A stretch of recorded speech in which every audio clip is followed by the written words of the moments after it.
Hey Chad, how we doing this evening? Just bear with me just a few minutes here. I'm getting started a few minutes late tonight only because I was wrapping up a honeydew item for Tifa John. So give me a couple minutes here and we'll be ready to go. Looking forward to it.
Hey chat, how's it going?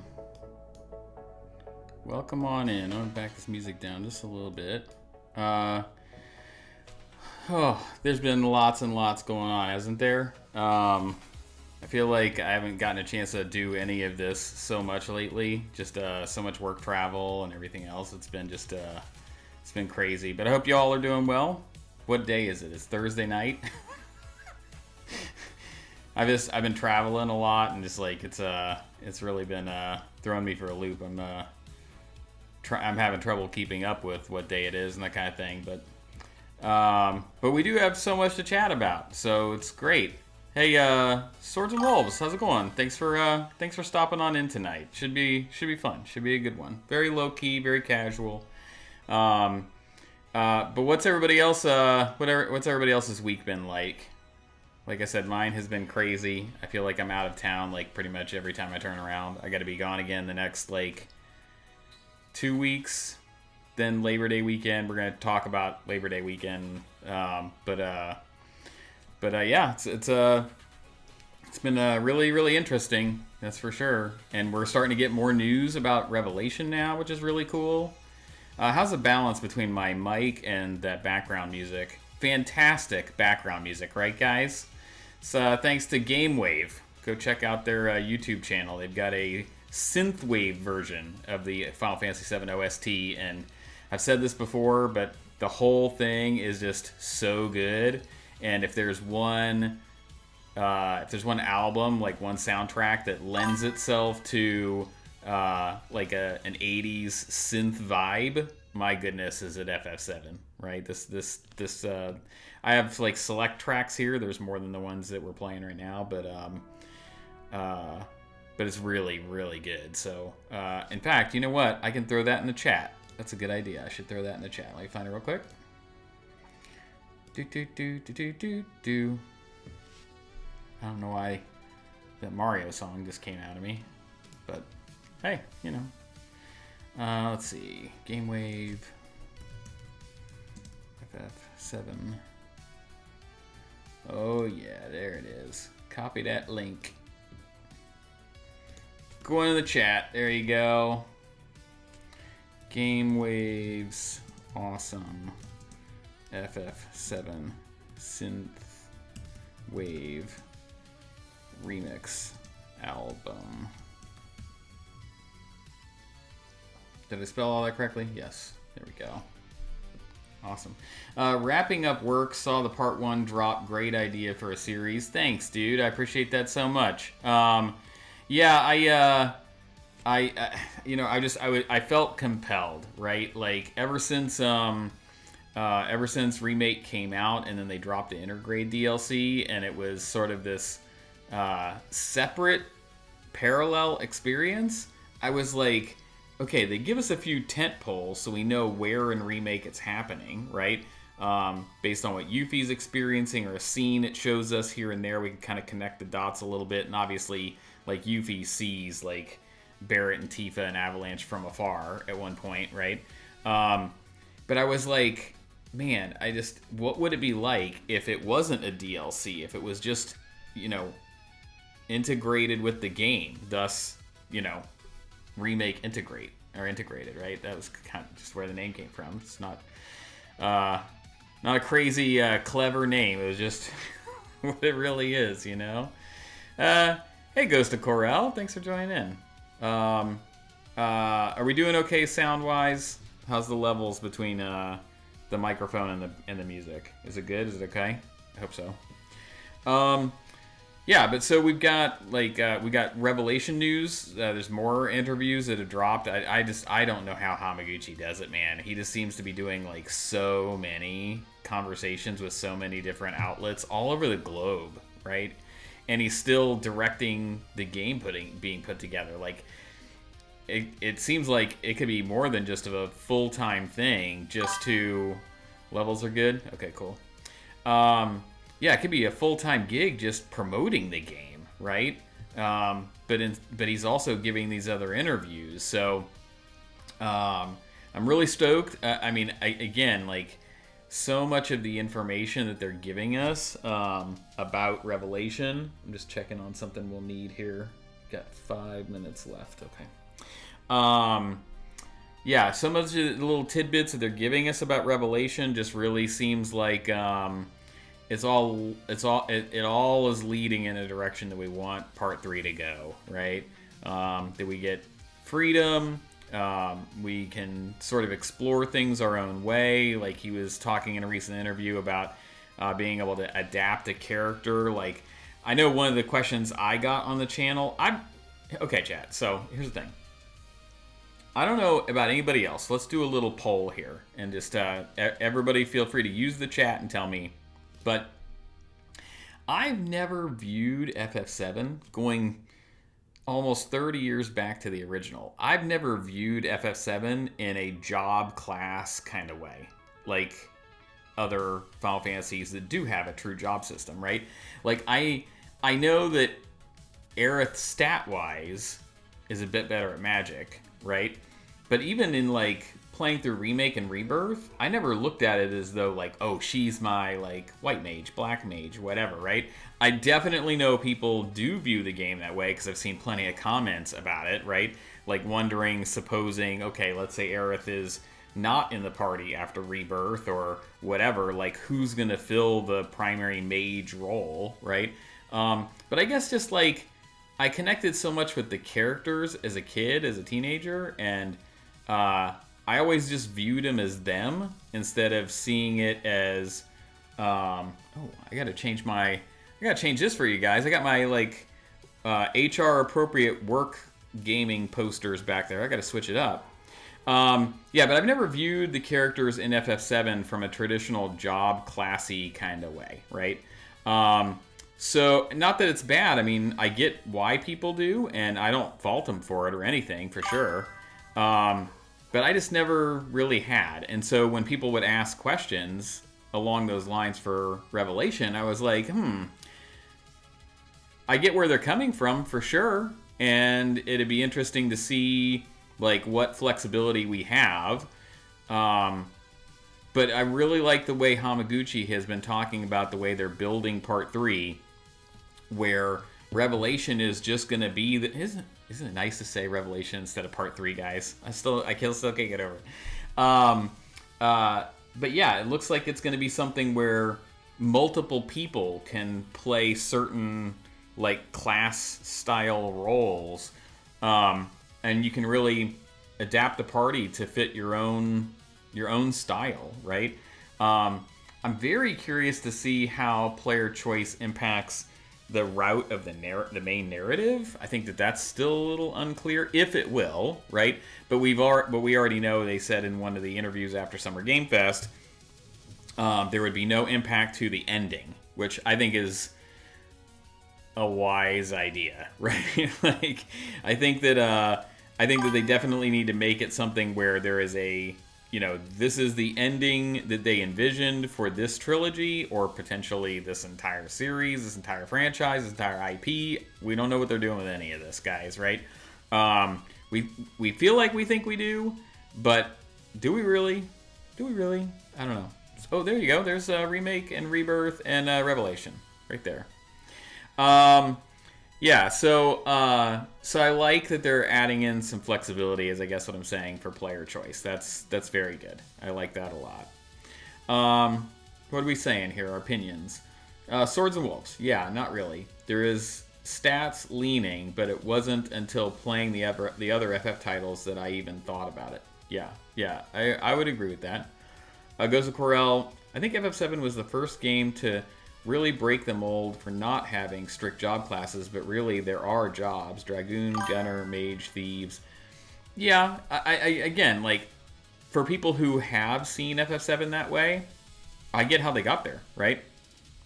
I don't question it. I don't, I just, that's the beauty of this particular game and all its iterations that it's had over time, right? Is like, there's so many different interpretations or ways that people feel about it, and all of them are good, right? Like, I think it's fantastic. I think that they've done a bang-up job. I love it. I can't get enough of it. I want more. And I can't wait. I can't wait for more. So, I think the choices alter perspective decision fit with the series themes.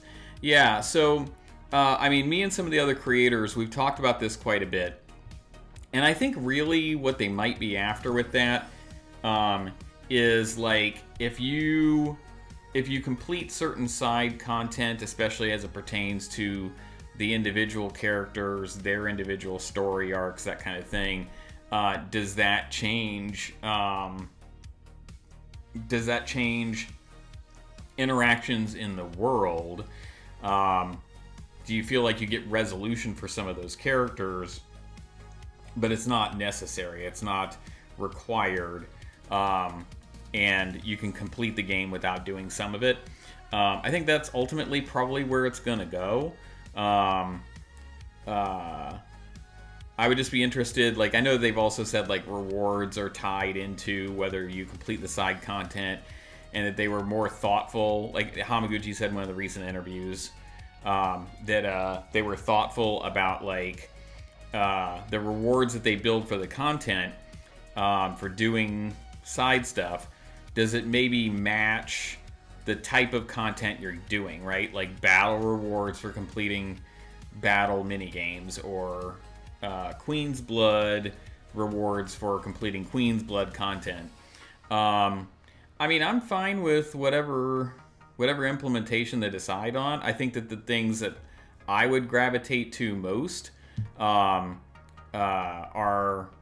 like skins or outfits, you know, just to create a different look and feel. But one of the things that I'm most fascinated about that they've talked about since Summer Game Fest is this concept of that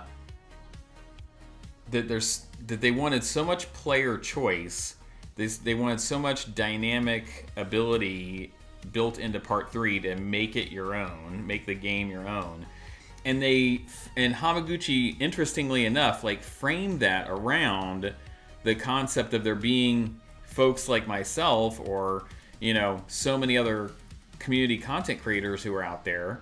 And like specifically, Hamaguchi went into this game with the idea in mind of like, how do we build this game so it's interesting for people who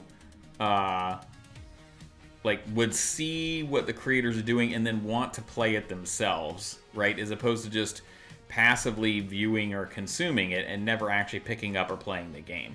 Now, of course, they kind of need to say that in a way, right? Because they want to sell copies of the game.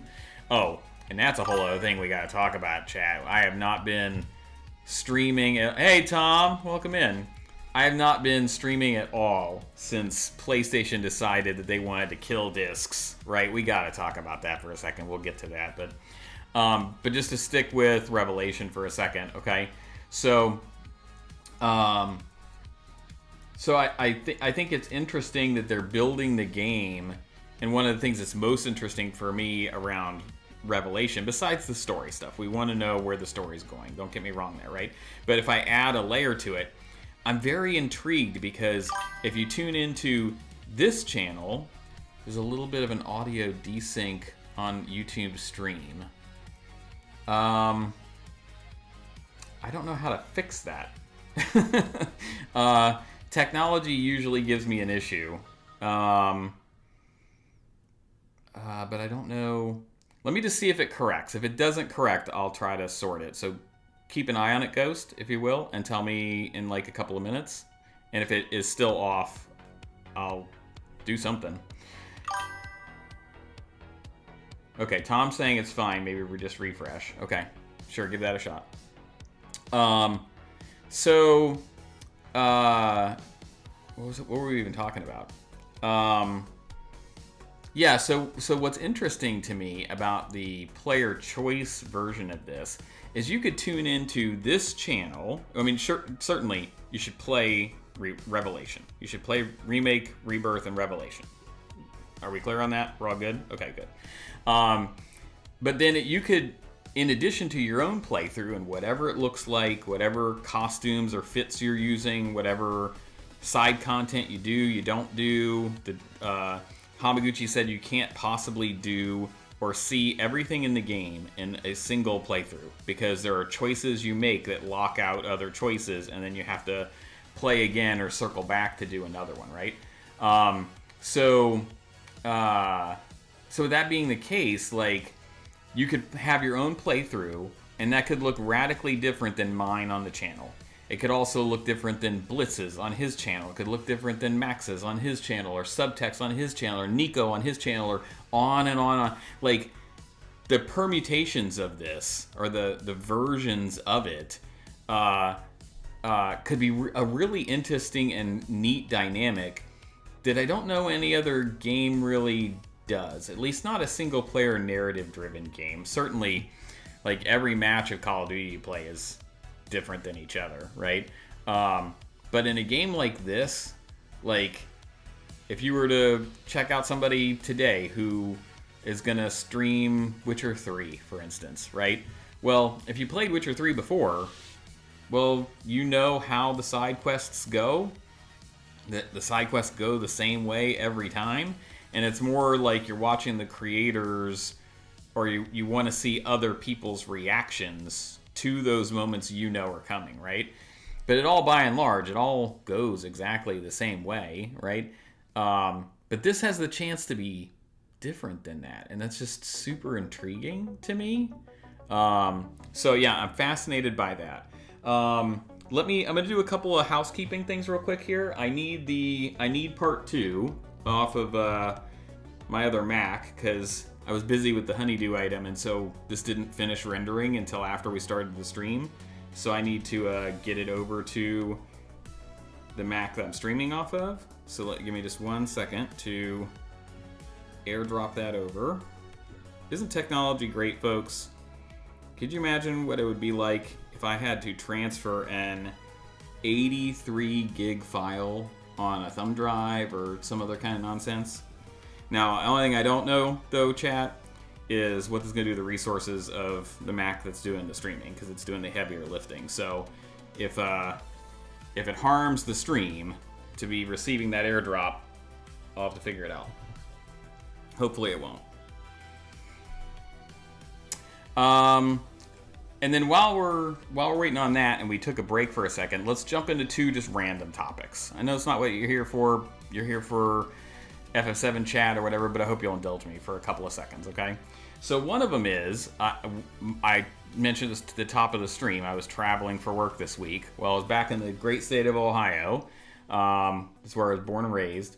And I happened to be staying at my brother's house, save the company a few bucks by, staying with family, that's fine. But while I was there, I told him I have some shelving units that my wife bought that I'm going to put on the wall back here.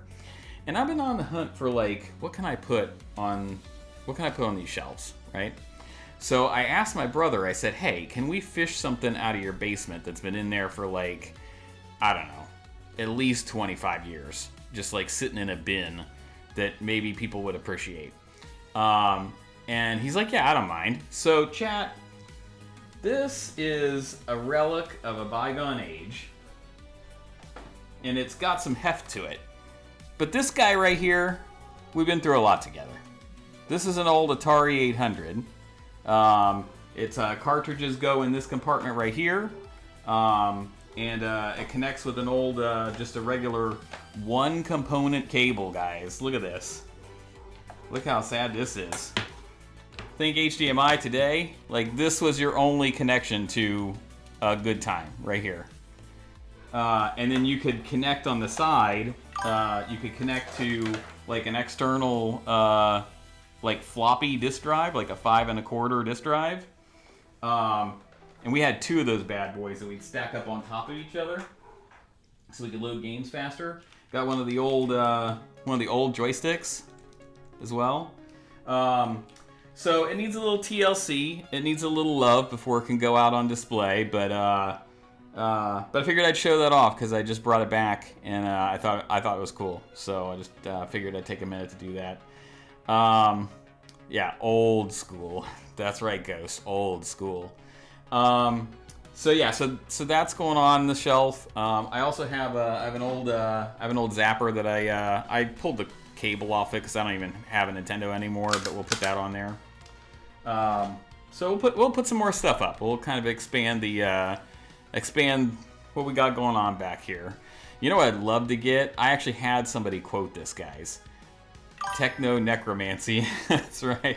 My brother specifically told me, am I sending that to TETSUYA Tube for a restoration video?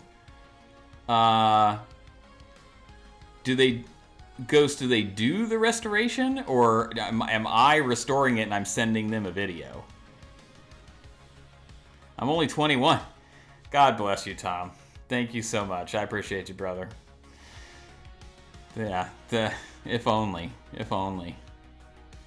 Oof. No, it needs some care, that's for sure. And my brother specifically told me, like, don't power... He gave me the power supply, which is a beast. The block is like this big, right? But he said, do not power this thing on without opening it and cleaning inside of it first. And I'm like, dude, I don't know the chances I'm ever going to turn this thing on. And I just want it to go up on display so that it's something. He's a guy on YouTube that restores old stuff. Oh, interesting. I mean, I guess if I clean it up, I could video it, I guess, and just send it to him maybe, and he could do what he wants with it. It's a good idea. Thanks, Ghost. Appreciate that. But yeah, so that's cool. I like that a lot. Okay, so the other random topic is this whole thing with PlayStation and going discless, right? Well, you tell me, chat. I'll tell you how I'm feeling about it, but feel free to drop in the comments how you feel about it. Clearly, I go back a ways with physical media. I'm kind of in that wheelhouse of like a Zennial, like very end of Gen X, start of Millennial, where I've seen the old and the new and been part of the transition. So I feel like I can navigate that pretty well, and I know what both sides look like, as opposed to, say, my kids who are like at the cusp of like Millennial to Gen Z, where they don't remember a phone that would ring lonely on itself if you didn't answer it, right? And their entire existence that they can remember, music has always been digital, right? I mean, we had CDs when they were born. We had DVDs and Blu-rays when they were born. But, like, the majority of their life experience, like, iTunes has been a thing. You know, streaming has mostly been a thing. Social media has always been a thing. So, like, to expect them to think about how the world was before that, let alone operate off of that understanding, is, I feel like it's unfair. It's kind of unrealistic, right? But I certainly know what it was like, right? And because I was in that Zennial space, I see the advantages of digital. I do. I really see the advantages of digital. And have I been purchasing some stuff only digital? Sure, I definitely have, right? And not because that was the only way to get it. There were some things I elected to get that I didn't get on a physical copy, just because of ease or whatever, right? But just because I choose that option at times doesn't mean that that's the only option I want available, right? For good reason, right? And I mean, there's plenty of them that I'm sure have been discussed since this topic like ran amok a month ago or whatever it was, right? But if we just like consider some of the impacts of this, right? Well, one, it takes away choice, and why is that ever a good thing, right? The impact to the resale market, like, sure, there are games for this Atari, there are games for that PS2, but like, if the well runs dry on new stuff being available that stores or flea markets or whatever can have around, like, I don't know why we would diminish a second second tier market or a resale market over it either, right? GameStop, is going to be in trouble long term, or others, because of that, right? I have a neighbor who, he's got kids, he has a PS5, he's barely used it. I was chatting with him out of the driveway, and I was like, hey, because he's an FF7 fan, an original FF7 fan. And obviously, I care a lot about it, right? So I asked him, I was like, dude, have you played the remake, right? And he's like, oh, no, I haven't picked it up yet, I haven't had time, blah, blah. Chat, I came up here, grabbed my physical copy, just handed it to him, and said, it's yours, buddy. Enjoy, right? Check it out when you get time, when your kids are in bed or whatever, and you get a chance. Check it out. I promise you, it's great, right? I won't be able to do that in an all digital world, right? I don't feel like that's a good thing, right? I feel like that's harmful to gaming. I don't feel like it's a good thing. But then, the biggest thing, to me at least, is, there's definitely this whole, you don't own the thing, right? There was that article a week or whatever after this news broke out of the UK or somewhere that, Sony, deactivated the PS3 store and, removed a whole bunch of, over 1,000 movies from Europe or the UK. So, digital content could be there one day, and if some kind of a negotiated arrangement between two large companies doesn't work out, suddenly you don't have the thing you paid for anymore with no ability to resolve it. That's not good, right? But let's play that further down the road, right? So it could be 2 months, or hopefully, 25, 30 years from now.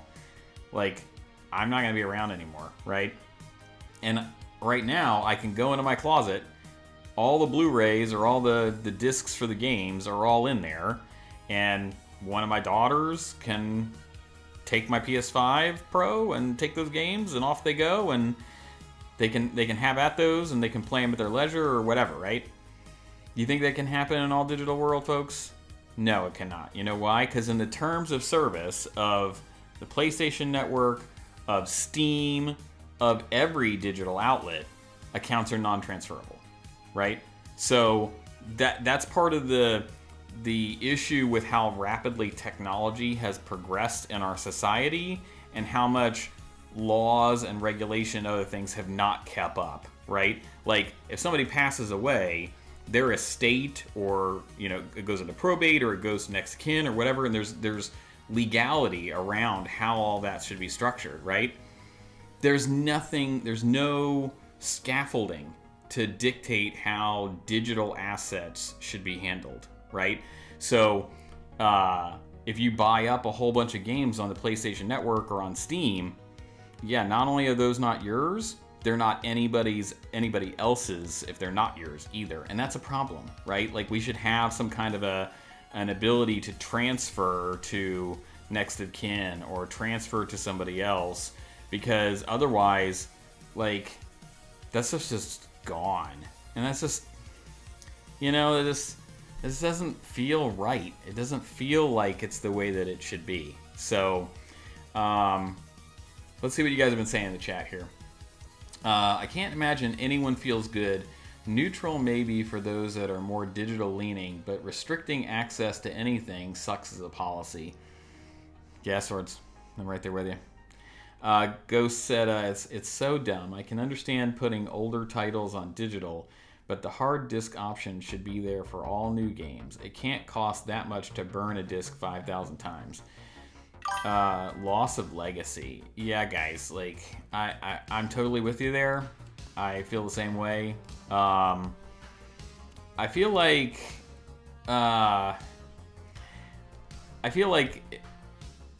it's not that the industry needs to go this direction to succeed. It's not that players or gamers want this. This is a direction Sony wants to take the future.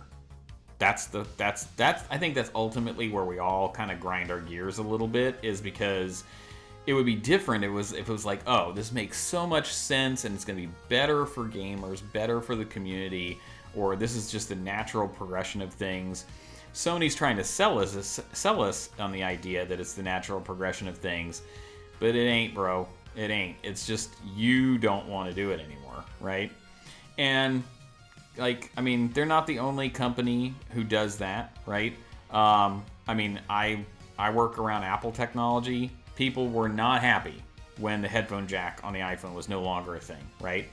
But conversely, right, they forced the issue for a better alternative that they made people accept, right? These bad boys right here are night and day, a million times better for most people. Some people still prefer wired headphones, and that's perfectly fine. I get you. There's a little adapter you can buy for $9 if you wanted that, right? Just plugs into your charging port. No big deal, right? So there's still the option. They didn't eliminate the option. It's just an extra hurdle, right? But for most people, Bluetooth headphones there was a mass adoption of Bluetooth because Apple forced the issue. Now, should they have done that? Should they have made people do that? Like, everybody's going to feel a certain way about that, and all feelings are valid, right? But they didn't fully remove the option, and they did drive the industry forward, which is better for consumers, better overall, because of just the overall experience of having these things, right? But that's not what Sony's given us, man. Like, they're just saying, we're taking it this direction because we want to go there. You all just suck it up, right? And this, I don't know, man. I don't know. I don't feel like, that doesn't feel very good, right? I'm scared of the level of control that Sony will have. Like you said, it'll remove the secondhand market. No more buying 3 games for $10 at a garage sale. Yeah. This is what I'm saying, man, right? Like, it fundamentally changes a lot of things I think we take for granted. And it certainly, like, there is a convenience factor to being able to just fire up your PS5, PS5 Pro, even your PS4, right? PS6, whatever the next thing on the horizon is. There's a convenience factor to firing it up and just playing games. And I'm sure, like, Stadia didn't go so well, right? But I'm sure where they want to take the future of gaming is, like, not even needing the local copy on your PlayStation hard drive, right? Just stream it over the internet. I don't know that we have the infrastructure for everybody out there to support that, but I know that there are parties out there who want to take it in that direction, right? I don't know. We'll see where all this goes. Hey, Jesse, thanks for joining in. If there was a long history of stories where companies made sure people could keep their original digital items, instead, all we ever hear is how we lose whatever they want to keep from us. Bro, it's hard for me to argue with that. Really. Hard for me to argue with that. So, anyways, so that's all we'll say about that topic, but thanks for indulging me for a few minutes just to have a conversation that is important. It's something we should all be discussing. And for what little time we have left, yeah, it probably is going to make me rethink, like, picking up stuff on physical media while you can, right? It should make all of us think about that. So, let me check on this playlist, because I think we're going to run out of Game Wave pretty soon. And I just want to make sure we light up the next thing. Isn't this album so good, guys? So good. Alright, hold on. I gotta get out to here so I can see what I'm doing. What? Yeah, we're on the last one. We'll fire up this one next, because this is a good long one here. Here we go. Play next. There we go. Nice discussion. Great to hear more views. Thanks, man. If there's one thing you can count on for the internet, it's it's a very set of perspectives on topics. I'm ready to play FF4 again now. So, I don't know if you guys saw this, but on the channel, I uploaded a video recently on FF4. That's what Tom is referencing. It's about a hack or a trick that you can do. It's legit built into the game. You can just exploit it, and it's honestly not even hard to do. But the short version, go check out the video for like the specifics, okay? But the short version is in FF4. There's a character who undergoes. Speaking of job classes that we talked about earlier, we're bringing everything full circle here, boys and girls. Yeah. So in FF4, there's a character who undergoes a class change. Okay, if you know, you know. But what you might not know is that. Unless you're an insane person like me who, as a teenager, bothered to do this, okay? But if you level that character up to absurd high levels and then go through the class change in the story, at whatever level that character was when they changed job classes, anybody who was in your party previously who returns to the party later in the story, they all come back at whatever level that person was when they changed job classes. So, I was crazy enough to spend, guys, I don't know how many hours. It was dozens and dozens and dozens for sure, right? And I didn't just do that character. I also did all the other characters in that party too. So, oh gosh, that jumped on it. Thank you. So yeah, so I leveled that character all the way up to 99, and I did the same with the other characters he was paired with at the time. And the result of that was astonishing. I didn't know it was going to happen. I found this out just by doing it. But the payoff was huge, man, because those other characters came back with high-level stats. They were one-shotting enemies, all like full spell lists. It was crazy, right? So yeah, check the video out if you haven't seen it. There's a particular spot on the map that you can go that makes it a little easier because there's tougher bad guys there, and also with the streamlined progression features or boost features that Square Enix has built into the Pixel Remaster series, it makes it even easier because you can do like 4x experience, right? So I think I took that character, the main character, from 32 to 99 in like the footage I was capturing in like 5.5 or 6 hours of grinding. So well worth the investment for the payoff you get the whole rest of the game. Like I was just seeing in a Facebook group for FF4 like yesterday or today, there was somebody posting continually about their progress in the game. That's fine. It's just, social media, post what you want, whatever makes you happy.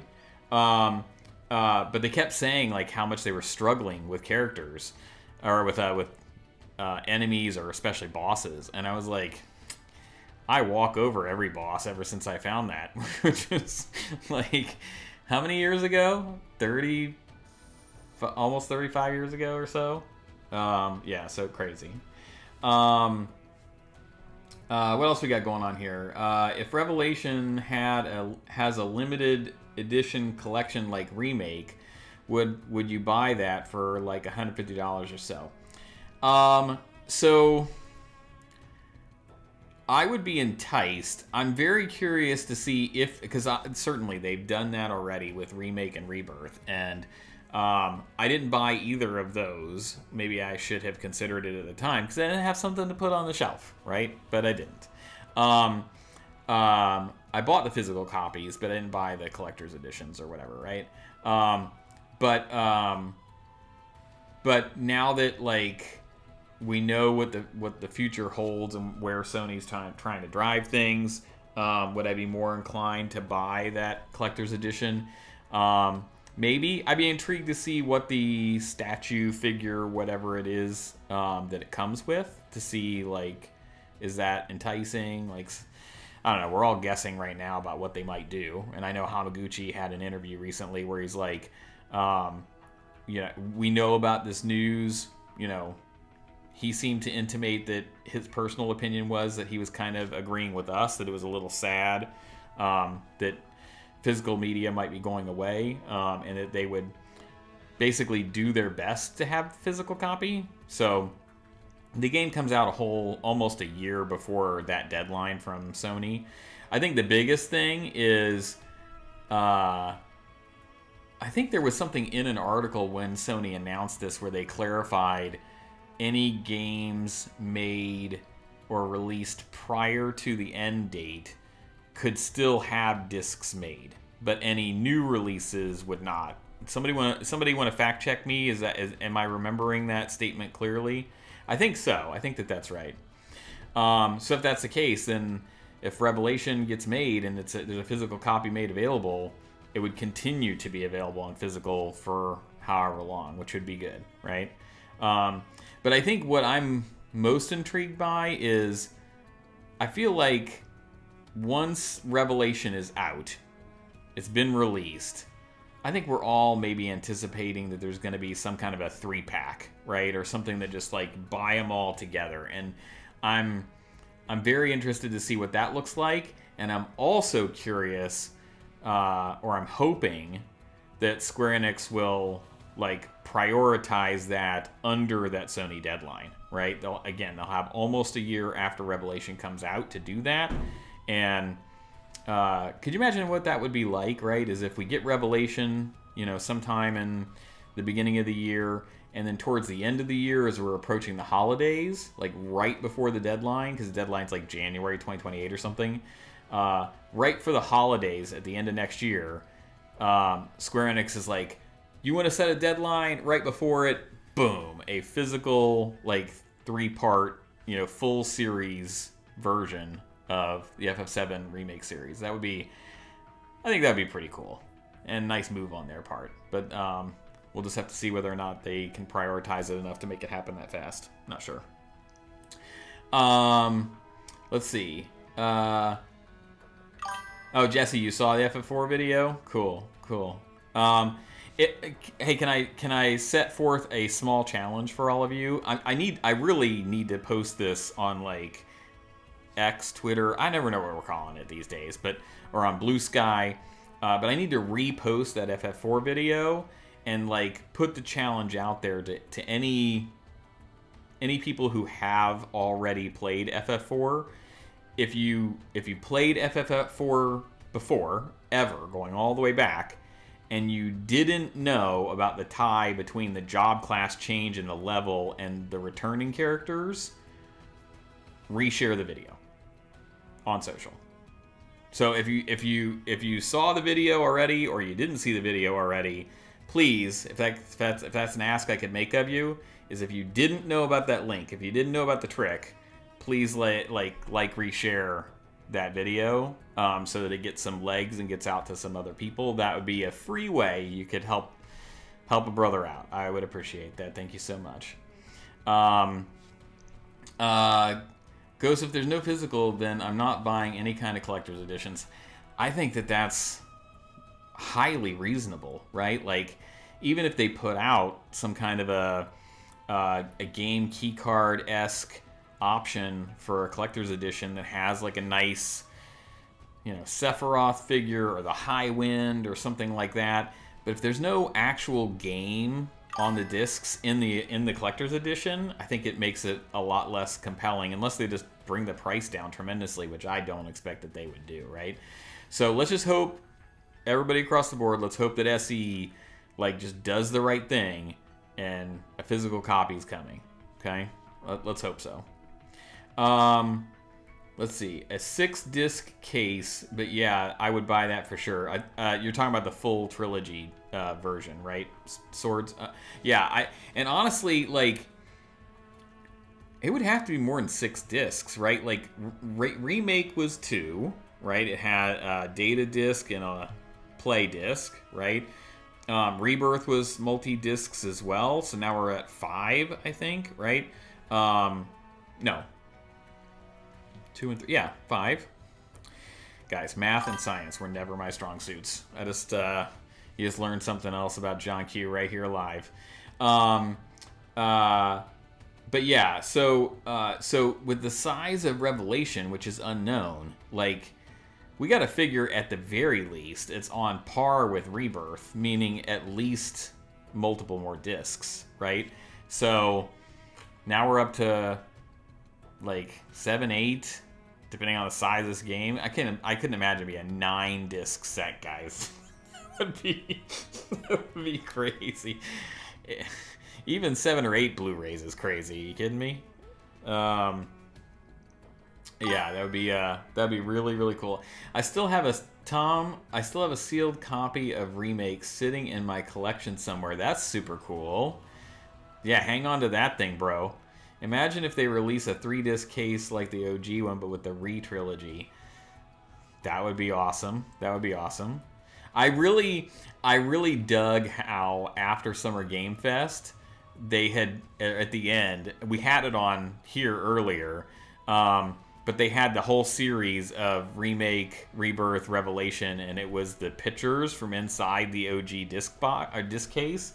That, dude, that's a level of an attention to detail somebody thought of. It was somebody like in the development team, somebody in the executive level, somebody in marketing, whoever came up with that idea, like, give them a raise.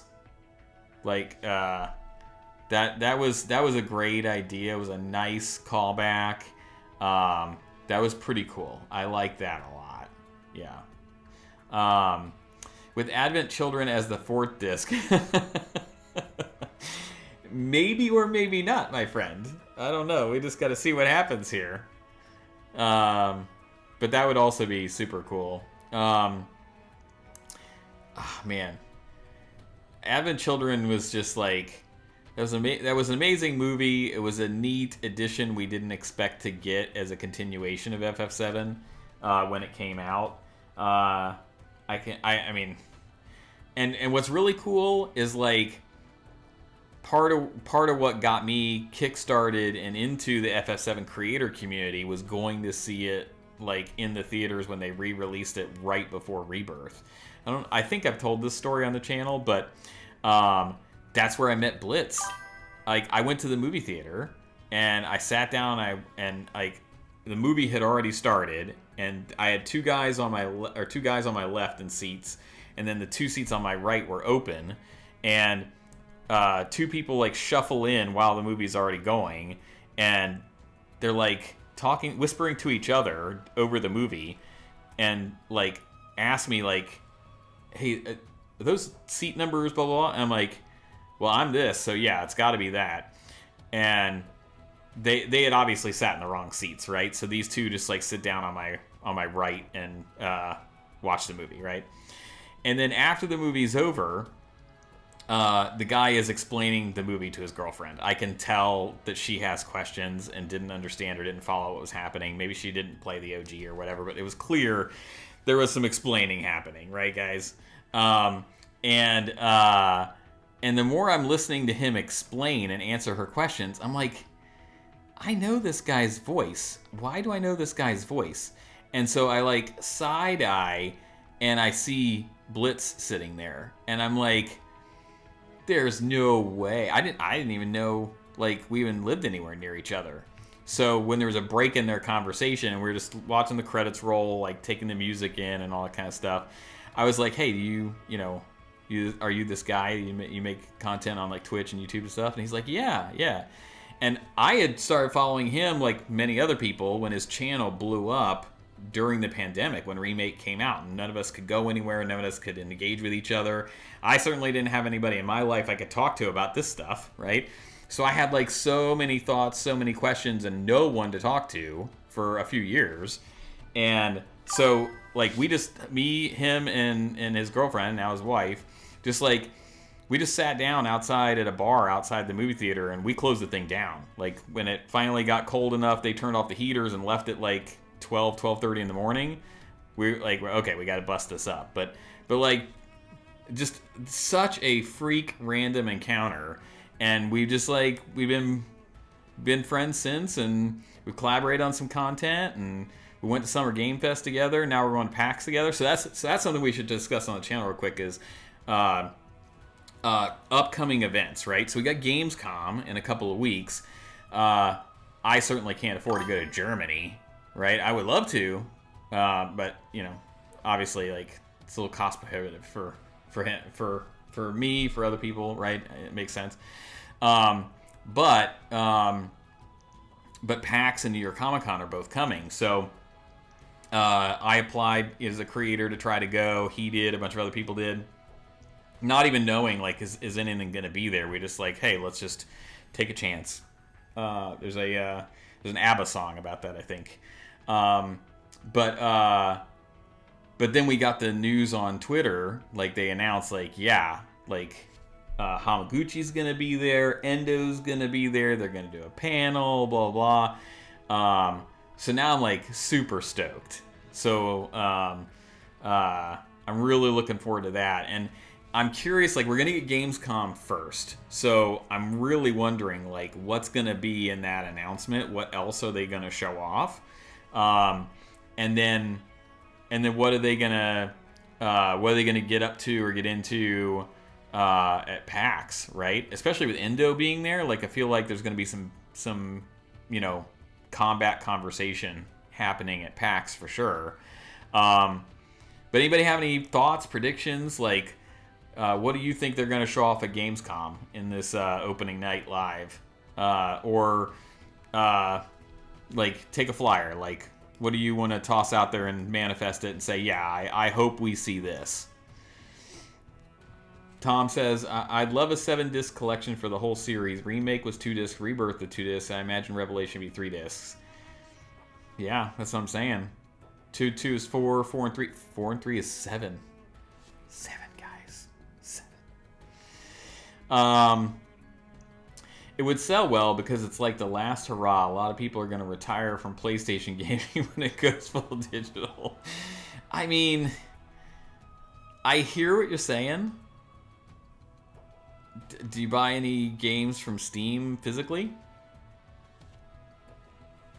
I mean, I don't...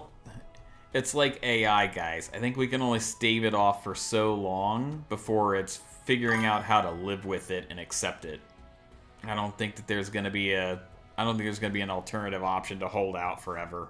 Sorry, guys, my Apple Watch keeps going off because a bunch of the creators are coordinating the logistics of going to PAX and stuff, getting an Airbnb and that kind of stuff. So, but I have an ADD mind, if you hadn't noticed already, with the flighty way of bounce around between conversation topics. But if something dings on I should just take my watch off. That's what I should do. Then I'll stop looking at it. Ghost, you're right. Perhaps they include the data discs separate. Yeah, maybe. And you'd pay crazy amounts for it though. Yeah. I mean, if they do a physical launch of the entire remake series in one, that is, I would pick that up for sure. Yeah, no questions.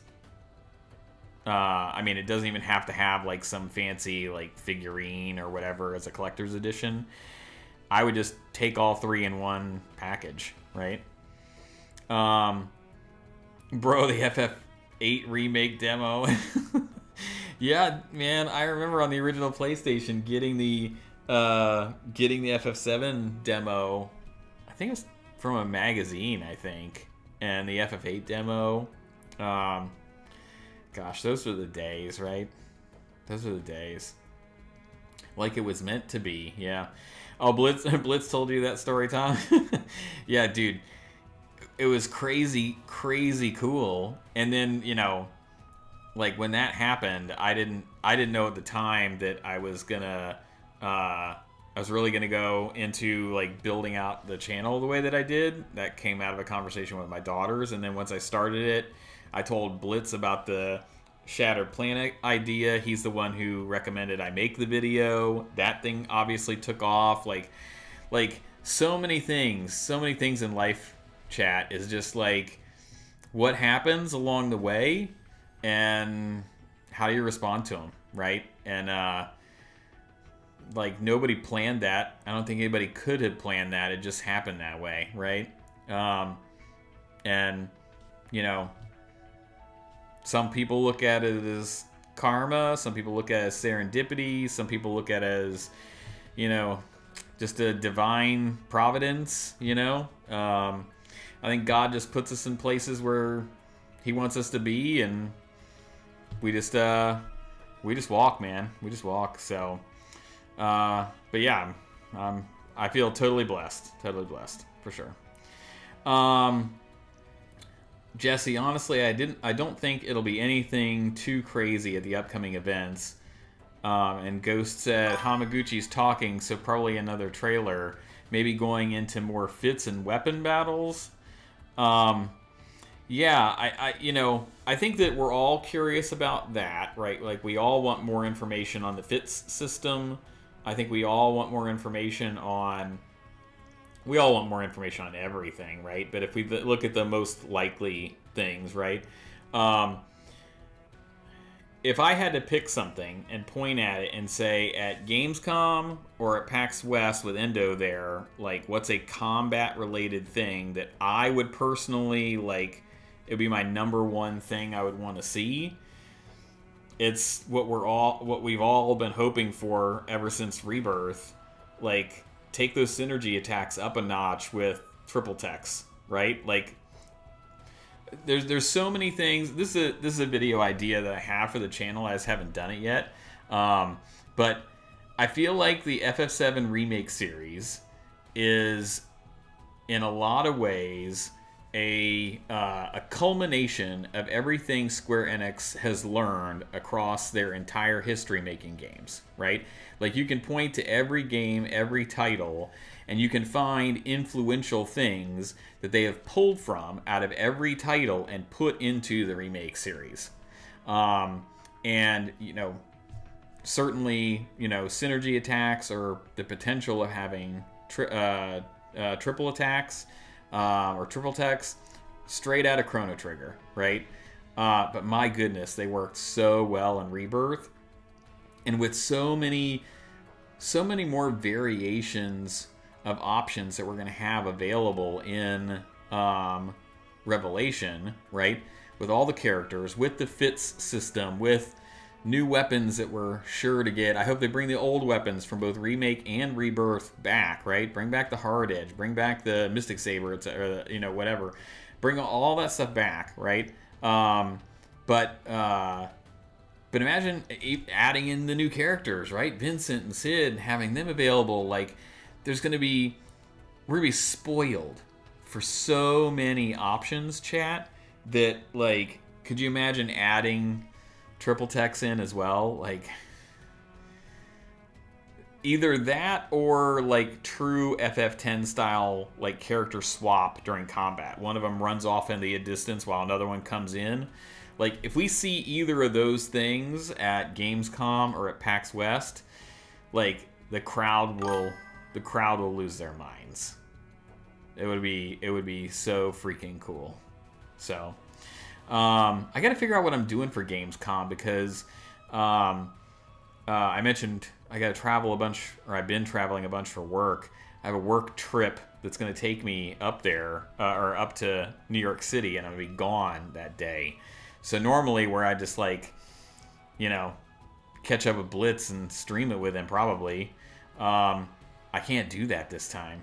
And I don't know that I'm going to have a reliable internet connection, like, at a hotel or somewhere. And it's also 2 p.m. here, so it's like, I don't know how I even make that work just because of work, right? So, I don't know. I got to figure that out. I don't have a good plan for that yet. What I really should do is I should check in with somebody who's in New York, like Subtext, Tiff, and just be like, hey, like, what are you doing for it? Maybe I'll check on that. I don't know. Okay, so Yes, got the FF7 demo from PC Mag, a Game Informer. I almost guarantee you, Game Informer was where we got it from. It had Porsche Boxster Challenge, Bushido Blade. Yeah. Oh man, Ghost, get me right here. Not on Tifa, in my heart, you want to transmog weapons so bad, Tom? That's a great idea. I mean, well, we know for sure we can do that with outfits. Like they've already told us, there's the OG classic outfits, there's the fits system, and then there's additional skins or costumes that will be available in the game, partially through minigames. But Hamaguchi's already on record after Summer Game Fest saying that you can use whatever outfit you want, and it'll still work with the fit system and everything. So I think that's a wise decision. Like, let people just use what they want to use. I think it's interesting that they would allow that in a first playthrough. I think one question that would be interesting for Hamaguchi and the devs to answer is they specifically didn't do that in Rebirth on purpose, right? Like, I remember playing through and I saw a changing booth in Junon in the Chocobo Ranch, and I was like, what is this? And then because we hadn't been to Costa del Sol yet, right? I just saw it and I was like, I can't interact with this. I don't know what this is. Maybe we come back later or whatever. Well, then we got to Costa del Sol. They had their outfit changes. We used the changing booths to do that. But my brain didn't remember that I had seen that one in Junon. But then we got to Gongaga, and at the Gongaga village, I saw one near the Chocobo stand there, and I was like, oh, they are definitely going to allow us to do outfit changes after the game, after we complete the game, for sure. And that's exactly what they did. But they said we didn't allow it on purpose because we didn't want the story being told while people were wearing these other costumes. We wanted players to go through their initial playthrough in the OG character outfits. So, hey Steve, welcome in, sir. Popping in to say hi. I'm glad you did. Welcome in. So I'm curious what changed. Why did the devs decide in Revelation not to go that route when they believed in that course of action for Rebirth, but now they're like, nah, you know what? Wear whatever you want whenever you want. I think it's interesting, and I'm always curious to know what the devs are thinking. Yeah, I'm just curious, just wondering. Bro, we gotta hook up for another chat sometime soon. No E33 bathing suits in a very emotional scene. Smart. Yeah, right? I gotta figure, pre-rendered cutscenes are probably gonna play out using the OG outfits, no matter what you're wearing. But there's so much of the game in Rebirth that is in-game generated cutscenes using the game engine, and they play out using whatever outfit you're wearing in, not New Game Plus, but chapter select, right? Or certainly with the mods that everybody uses, which I'm so jealous of people who can use and run mods, because I game on PlayStation. I'm a Mac user, and nobody's really bothered to show the care or the love for Mac users and figure out a way to make mods work on the Mac. So you can laugh at me in the chat all you want, guys. I have not used a PC since 2008, and I don't know that I could fully operate one and find everything anymore, because I've just used a Mac ever since. Just what works for me, right? But I do wish I could do mods. That's for sure. Yeah, and I'm a big fan of devs who have bothered to figure out how to make mods work in console or on Mac. Baldur's Gate 3 is a great example because they took the time Larian did to figure out, like, much like Skyrim. Skyrim's another great example, right? Of like, hey, let's build in an online mod manager into the interface, and as clunky as it is, it gets mods to people who would never have used mods otherwise, right? So I'm a big fan of that, and I wish more devs would do it. That's all I can say about that. So, you ended Act 1 in the baguette outfit. Tom, buddy. I have not finished E33. I got middle of the way through Act 2 to when you get to a mansion and you fight, like, Renoir, I think his name is. That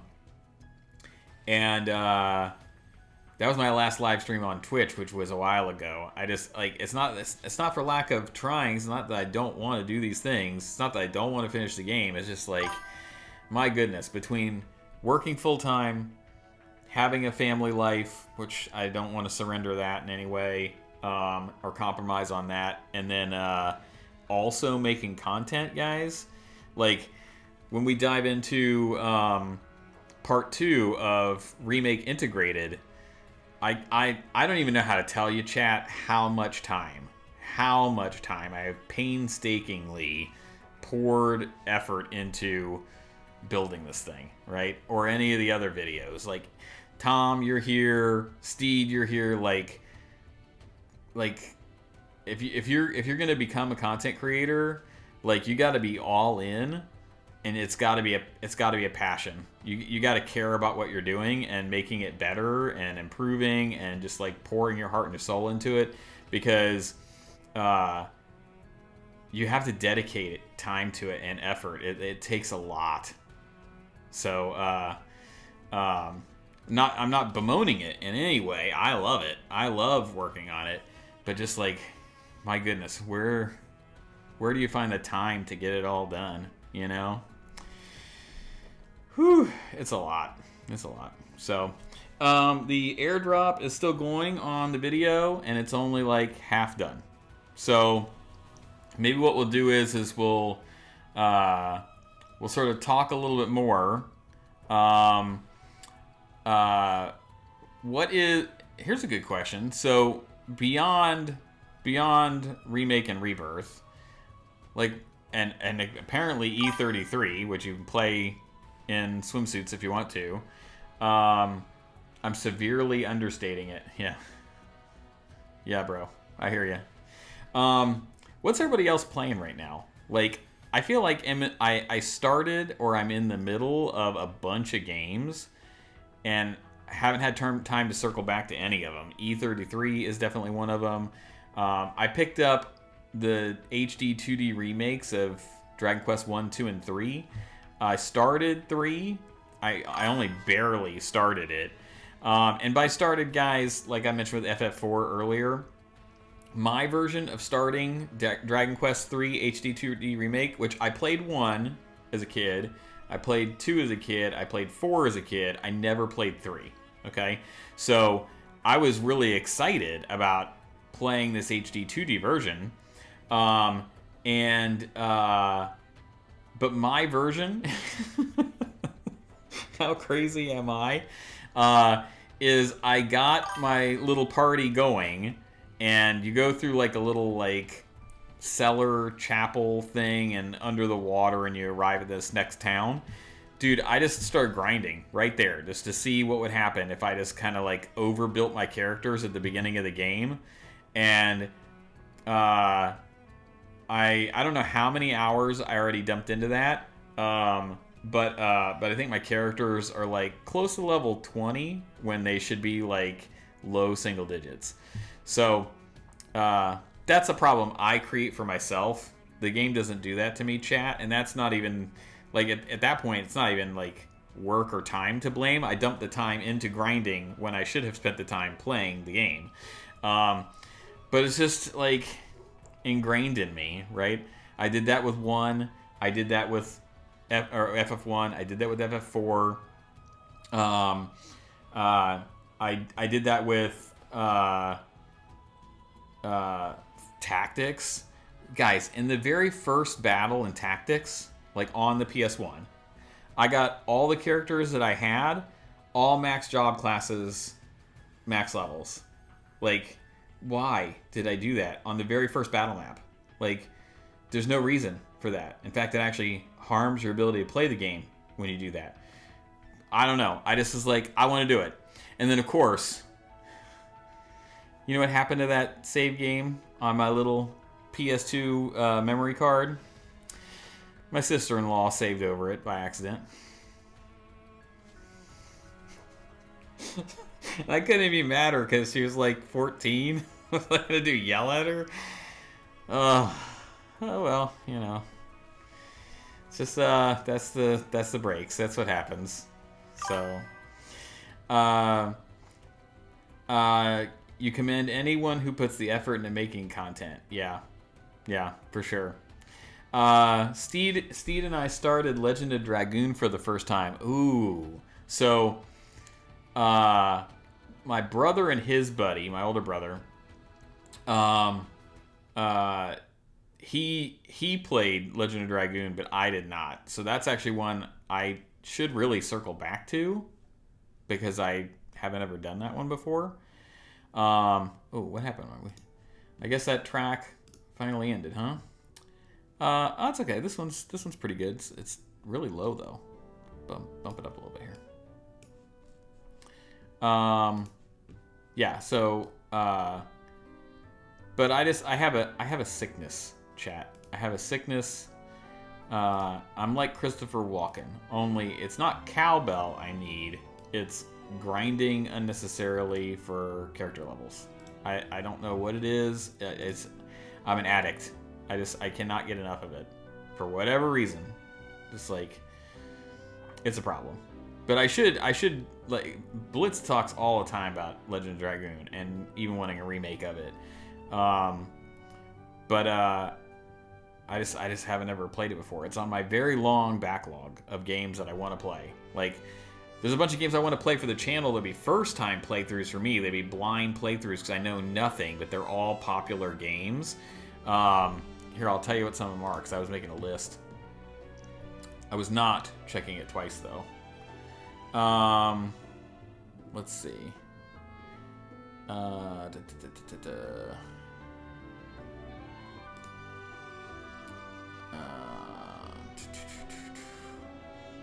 have so many notes, guys. So many notes. Oh, you know, I should just search. That's what I should do. Here we go. I played the first Horizon game, and I only, like, barely started the second one. So the Horizon Forbidden West, I would love to play that game because I love the Horizon games. They are great. I never played Nier. I know Subtext did that recently on his channel. Elden Ring. Never even seen Elden Ring, which is crazy, right? I should just have my gamer card revoked.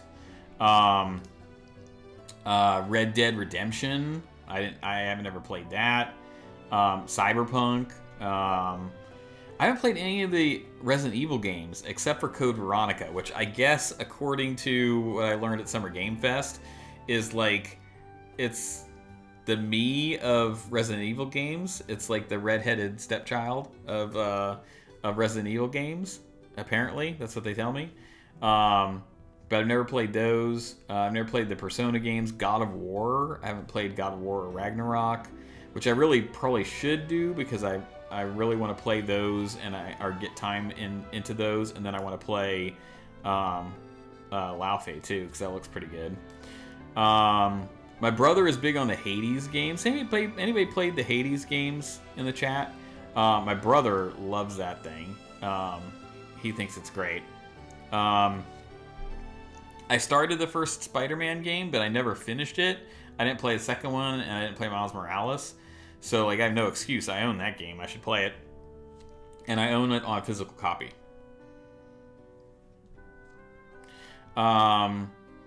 Bloodborne. People talk about that all the time. I know nothing about it.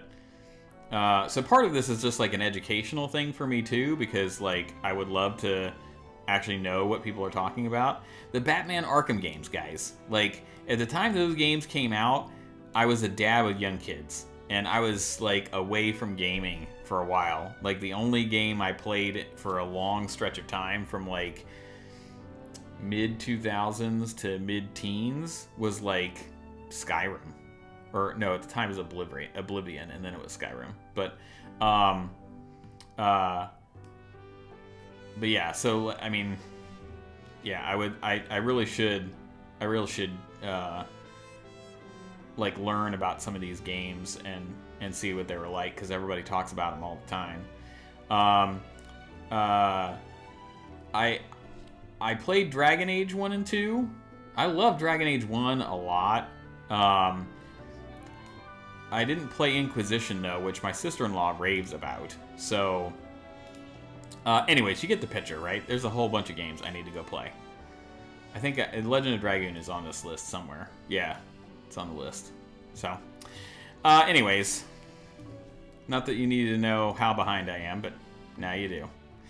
And yeah, and they would be good content for the channel, because people will be like, oh, I love this game, but here's somebody else who's never played it before. Like, I'm a junkie for that kind of thing when it comes to FF7.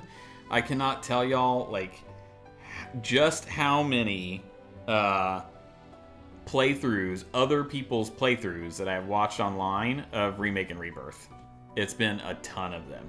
And then if people then had never played the OG and they circle back to play it, I've watched those as well. But, like, I don't know. Just, there's something about this game that we all love, and the characters and the story and the music, and, like, it just doesn't ever seem to get old. I don't know if you all feel the same way, but I definitely do. Let's see here. What else can we listen to here now that that's over? Let's go. Ooh, I know what we could do.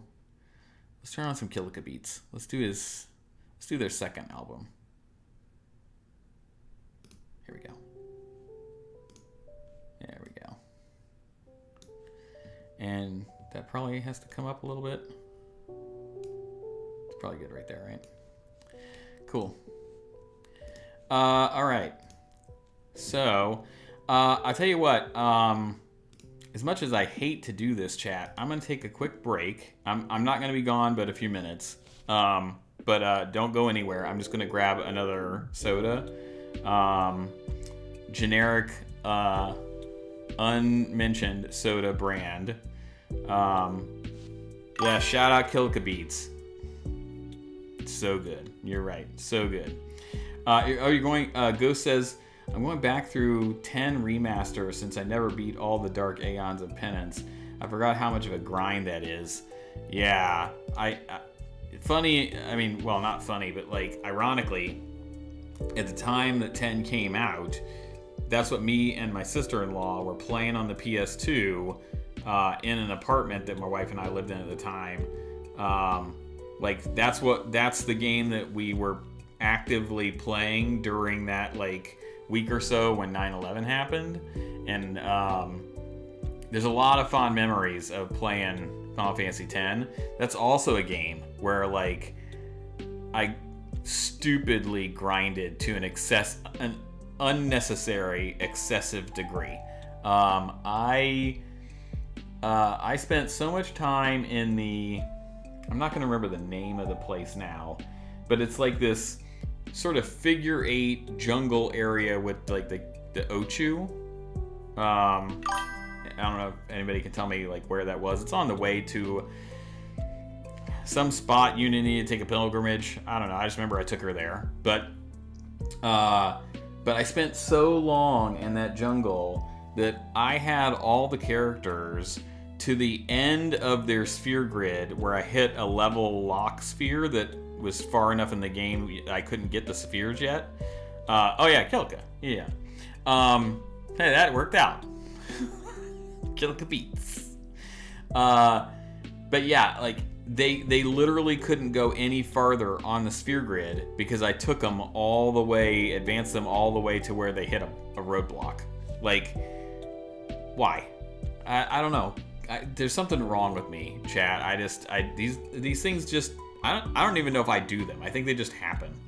But you know, just whatever, you know.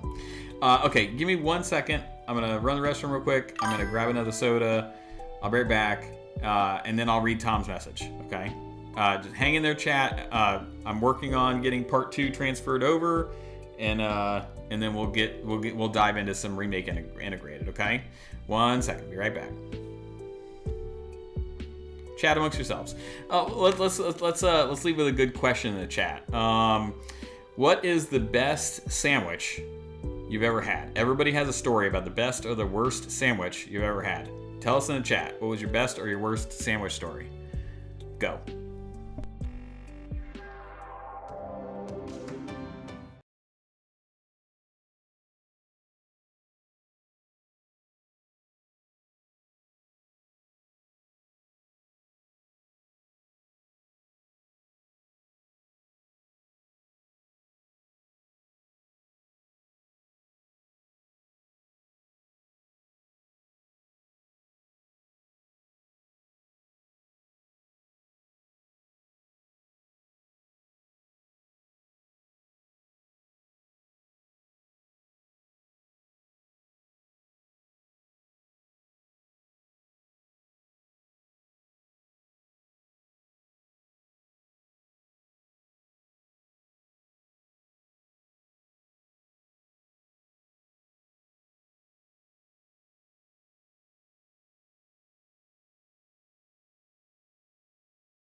All right, chat.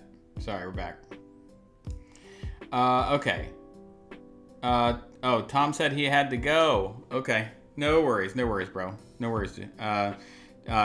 Check out part 2 when I get dropped or uploaded to the channel. But yeah, I would love to chat with you instead. That'd be great. We just gotta arrange a time. We gotta figure out when we're gonna do it. But I'm totally down. Anytime. Jesse, Ghost says to Jesse, my current save is about 150 hours. Had to step away from it because I'm just on autopilot in the monster arena.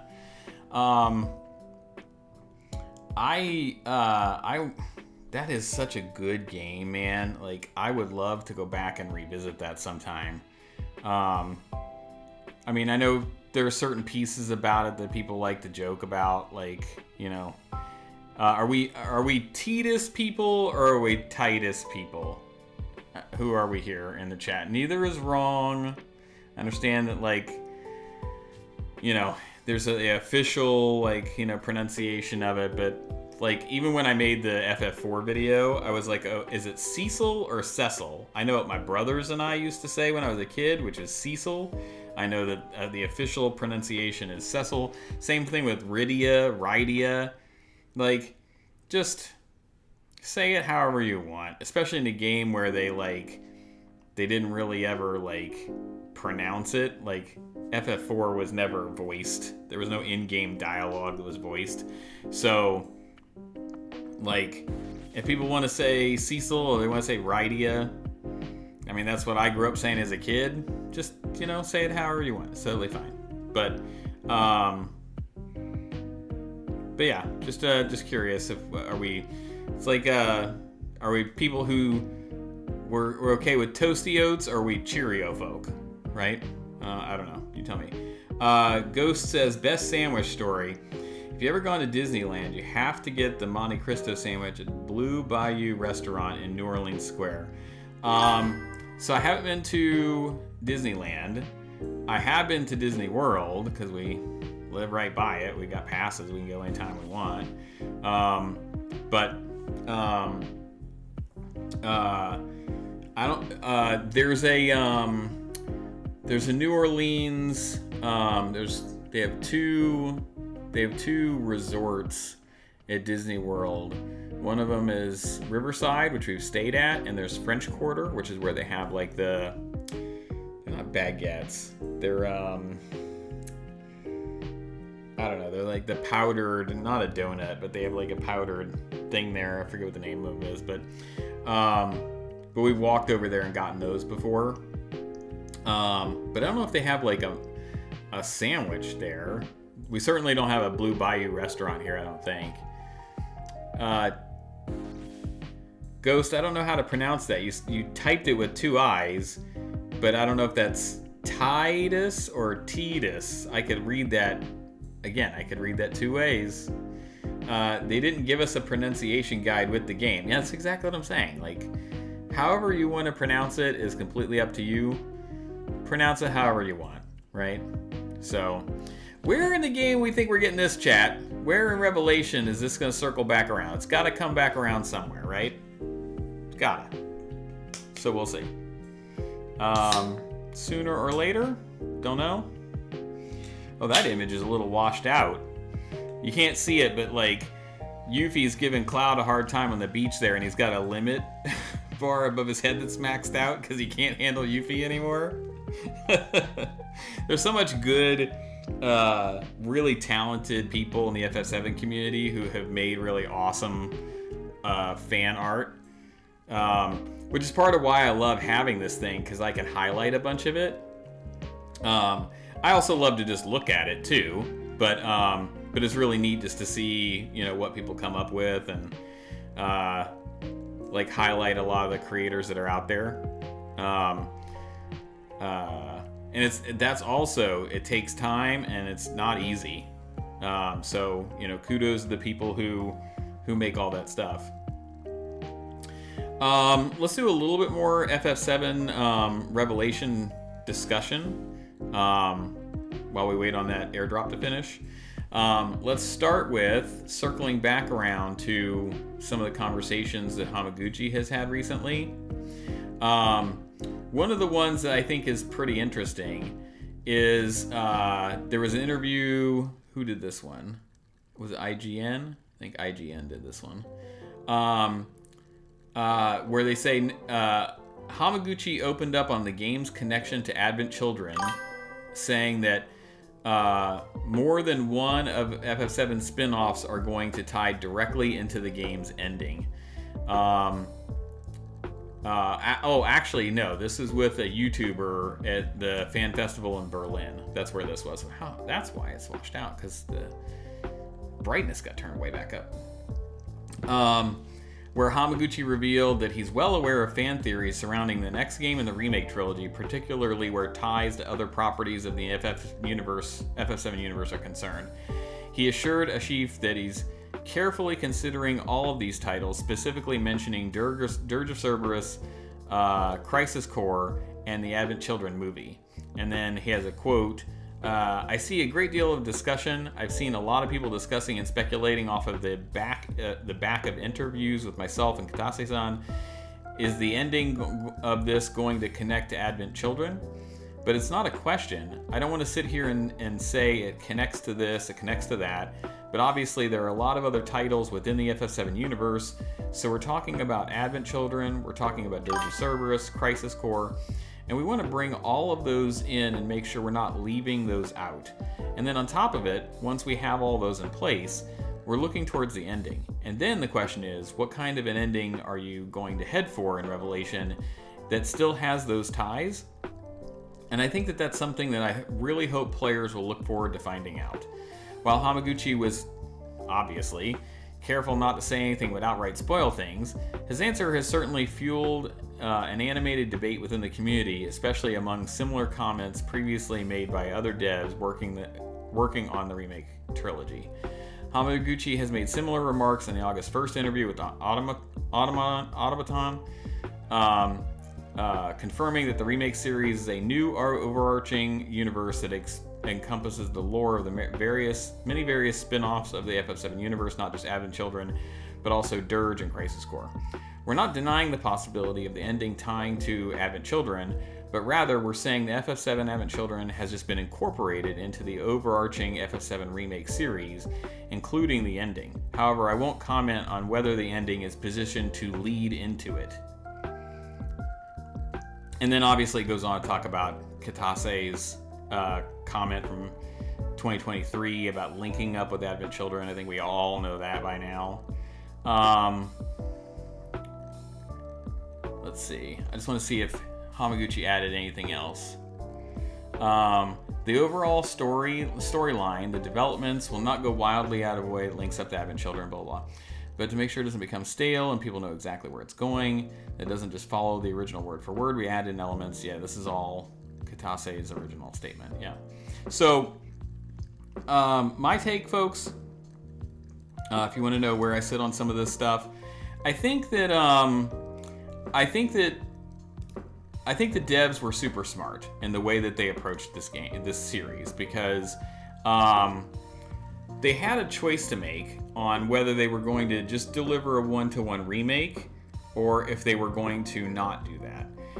And the choice they obviously made, as they have said, is, well, we want to do something that's going to be interesting, that's going to be compelling, that's going to continue this series forward, that's going to be memorable to people who have never played FF7 and this is their first foray into it, but also something that's going to be intriguing or matter to longtime fans, such as a lot of us, right?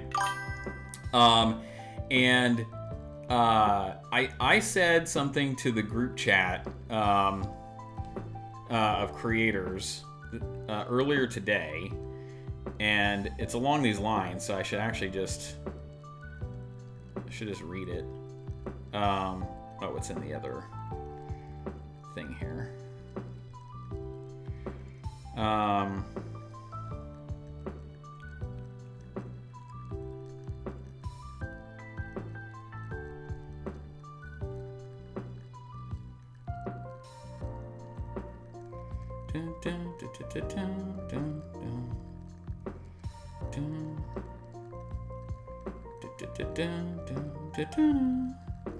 Well, anyways, I'll find it, but But the bottom line was basically the devs were super smart, I think, because they knew if they told the exact same story the exact same way, it would be far less compelling. Like, I know that a lot of people feel like, and maybe they really do feel this way, and it really would have panned out for them. I'm not sure. But I feel like a lot of people feel like, well, a one-to-one remake would have been this awesome, transcendent thing like it was 30 years ago, and that's what they should have given us.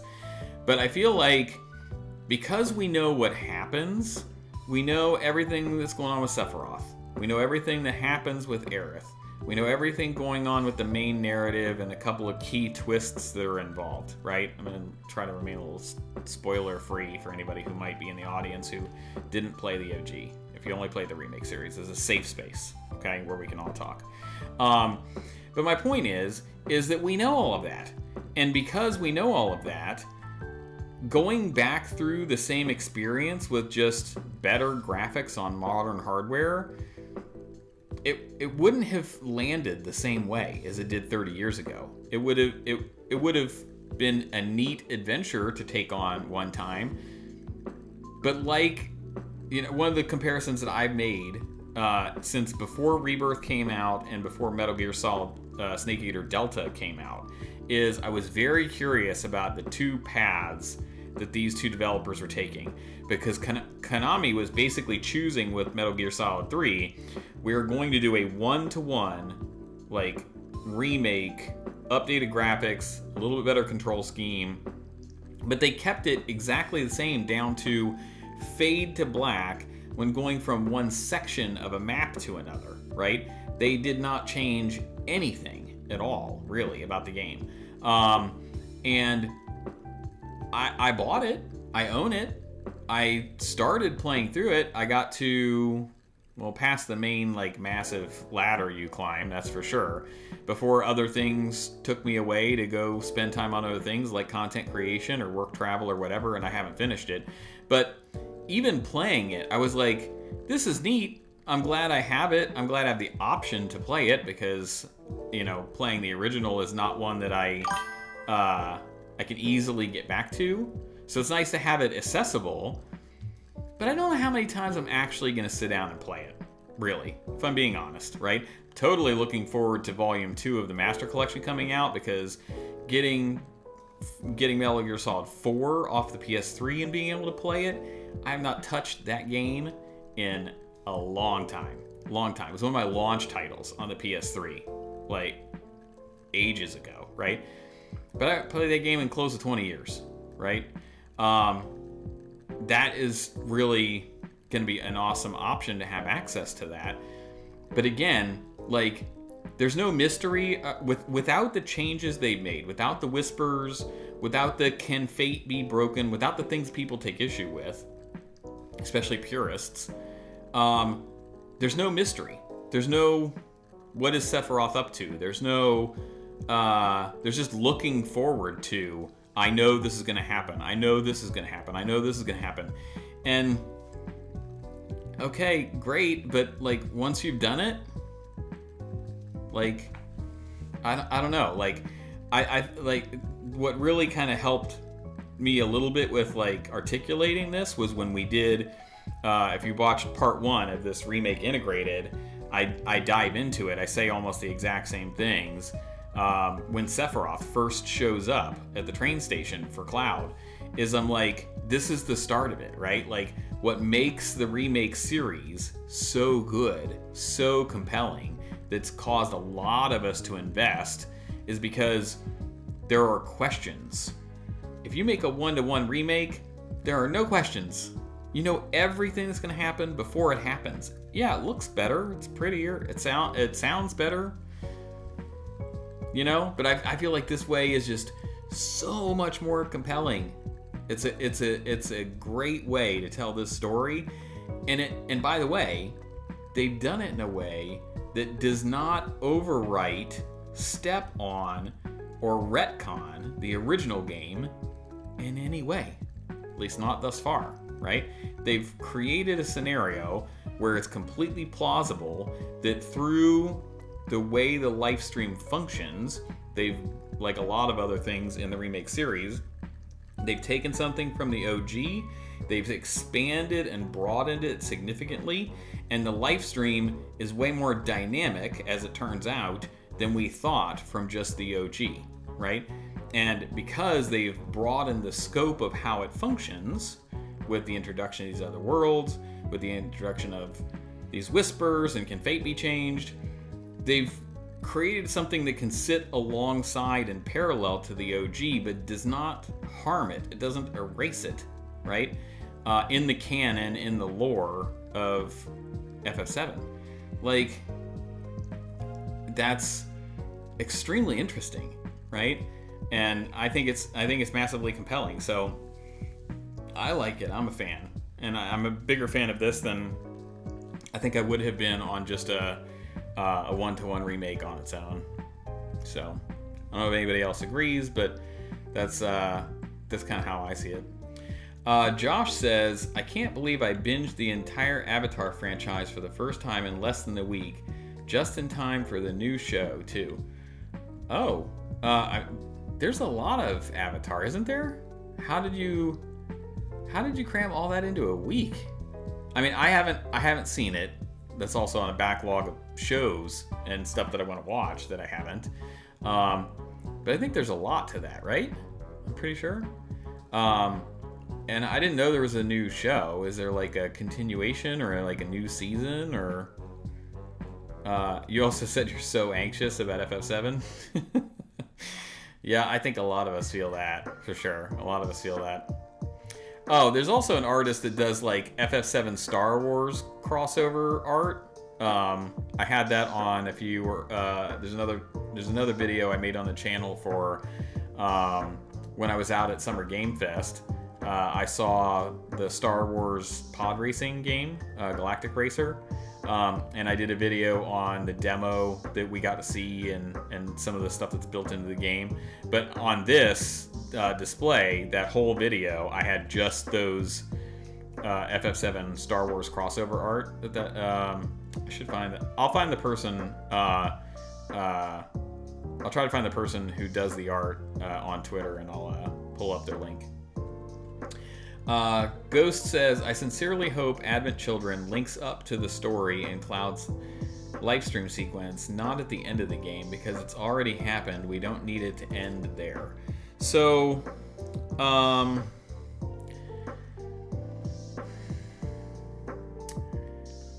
it's an interesting point.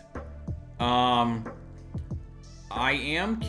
definitely curious. Like, I think if we think about what Hamaguchi just said in that interview that I just read, right? He mentions Dirge, he mentions Crisis Core, and he mentions Advent Children all by name, okay? Now, some of the Dirge stuff we're already getting, right? The introduction to Deep Ground, Nero, and Weiss. Hamaguchi said after Summer Game Fest in some interviews that we're going to bump into Nero and Weiss in Midgar. Certainly that's how some of the Dirge stuff is going to play out. Now, do they bring anything else from Dirge? Don't know. I guess we'll see. And then from Crisis Core, well, we've got an unexpected continuation and an unexpected journey of what the heck is going on with Zack. And in this episode, Zack is doing something else that he shouldn't be doing. It's like every time we went back to Zack, that's how it felt all throughout Rebirth. And a very like Leon-esque RE9 trickle, where like we're just getting like drip fed Zack along the way. Because again, I didn't play RE9, but I watched some people play through it, and it seemed like they were, every time they got Leon, they were so excited and they were craving more Leon, and then like back to Grace, and they were like, oh no. So so I'm curious. And Cisne comes to us from, she was a big part of Crisis Core, right?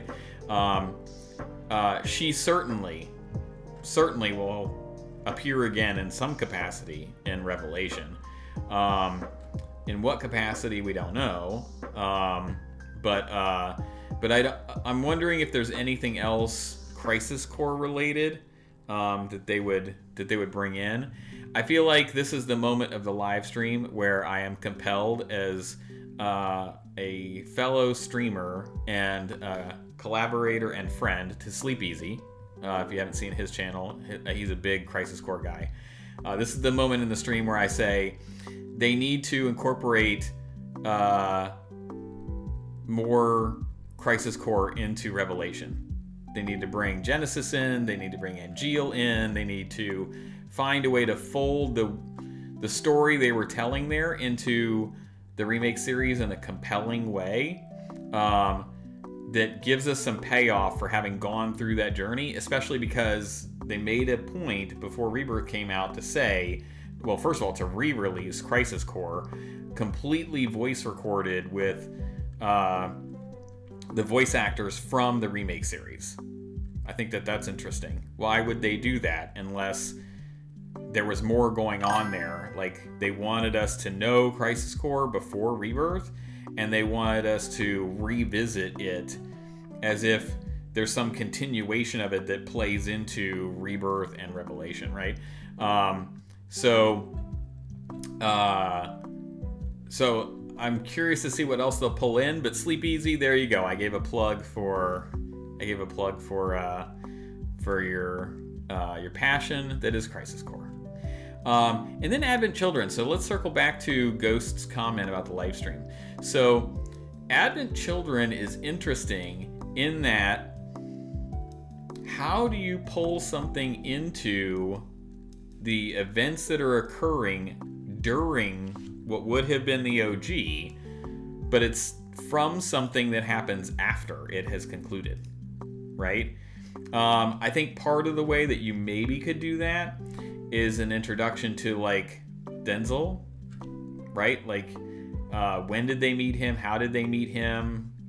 You know, how did he and Marlene become friends first? Like, was he a kid at the Sector 5 orphanage? Like, we don't know, right? But that's one that if you pulled it forward, it doesn't really monkey with anything terribly, right? They also already did pull the Advent Children into that final Whisper fight at the end of Remake, right? We all know, you read the battle intel and it talks about them, right? So they've pulled that in an interesting fashion, right? But it was also in this, like, Whisper fight in the Singularity that was kind of a standalone thing outside of anything happening in the true game proper, in the Beagle world, to where you could sort of cross over a little bit there. So is that how they do it? Do we get some kind of Advent Children-y stuff that's in another Singularity style environment or something else? Dude, don't put it in Chadley's VR. Whatever you do, Hamaguchi, don't put the Advent Children stuff in Chadley VR. That is not what we want. We want something else. Pretty much anything else other than that. If that happens now, chat, don't blame me. Don't blame me. You heard me say don't do it, right? But do we get Advent Children outfits? Do we get the fusion sword in some capacity? I tossed this idea out there before Summer Game Fest when Blitz and I did some live streams chatting through Part 3. Looking forward to Revelation. What if we saw Cloud slot the black materia into the Buster Sword, or fuse it in some capacity, kind of like sort of like Lego-esque took over the Buster Sword when he did that at the end of Rebirth. But what if the empty materia, either as it stands or if it gets filled with something, what if that can be placed in the Buster Sword to turn it into the Fusion Sword? Or something like that, right? Like, is that maybe potentially how we could get access to it or something? But I think equipment-wise or outfit-wise, those are easy enough things to do, which also, again, don't incredibly break the game or the story in some capacity. So they could do that. Story stuff, though, I don't know. Like, there's so much that already has to happen in that live stream sequence that jam anything else in there, you risk doing harm to that scene and its original intent to shoehorn something else in there. I'm sure there's a way they could do it that would make it work.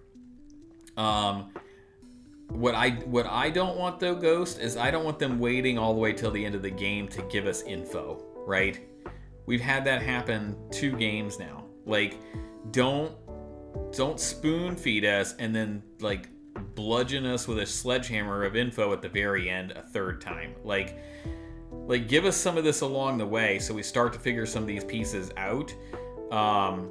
And they have specifically said, like Hamaguchi has gone on record in an interview and said, like, we won't find out the fate of certain characters or what's in the mystery box about whether fate can be changed or not until the very end of the game. So we know that answer isn't coming until the end. But there's other stuff, dude, that you can explain or that we could find out about, again, how the live stream functions. Or, dude, give us some of the rich, unexplored lore of the Cetra and Genova's arrival and the Gi. Like, give us more of that stuff through the game. That would teach us so much more about the world of FF7. And maybe you could actually fold some Advent Children-y stuff into there. Like maybe in there, in some capacity, we learn more along the way during Revelation about Genova, about research about it, about its makeup. Maybe we learn it can cause geostigma. Right? Like if it corrupts, like that it's corruptible, the corruption that can come from it, if introduced to the live stream, could cause this sickness. It could kill a lot of people, right? Like, that's something they could pull forward and do that's informative, that comes directly from Advent Children. Like, that's the kind of stuff that I think that they could easily work in. I just really hope they do. So, Jesse says, I agree, John, and this take is something a lot of people don't like, but personally, I never wanted one remake. I wanted changes, surprises, and new events. Heck yeah, bring on the dirge stuff. Yeah, I mean, it's not, I mean, again, a 1-to-1 remake would have been nice, and I get why people wanted it. We never got it, so there's no way we'll ever know. But I just question, if we did get a 1-to-1 remake, would it have hit the way people expected it to, and would they have been satisfied by it? It's a question that we'll never know the answer to. It's a what if, but it's a question. What does the Q stand for? Chaotic. It's a reference to John Q. Public, because the way I looked at it, right, is like, who am I to be a content creator and like talk to other people? I'm just a regular guy. And if I'm just a regular guy like all of you, like all the other content creators out there, when I was trying to settle on a channel name, I just gave it a gaming slant, and I'm just an average, everyday dude, you know, dad in his late 40s. Certainly not 21, like Tom said. I wish. Took this hat off, you could tell right away. It's fading quickly up there. But thanks for the question, I appreciate it. You also feel like this is that moment. Just kidding, I wasn't feeling like that at all. What happened to me? How did I fall so far down the internet rabbit hole? I ended up here. This is psyop, it can't be real. True to your name, Chaotic. True to your name. But I respect you, and I'm glad you're here. Good news, guys. The airdrop is finished. So I'm going to pull up part 2 of the Remake Integrated, and we'll get started on that. Let me just see what Jesse said here. That's why I recommend new players start with Crisis Core, because Revelation is really shaping up to bring Crisis Core full circle and conclude the Loveless arc. Loveless as a theme has been woven so much into the remake series so far, for it to end up being irrelevant to the conclusion. Yeah, I agree. I like I said, like, I think there's a reason that they said we're going to re-release Crisis Core in the way that we are, because it directly influences the remake series we're setting up. And I think if you saw part 1 that I did of this remake integrated, that's why, I mean, I could have shown all of Crisis Core up to that point, all of Crisis Core Reunion. I didn't.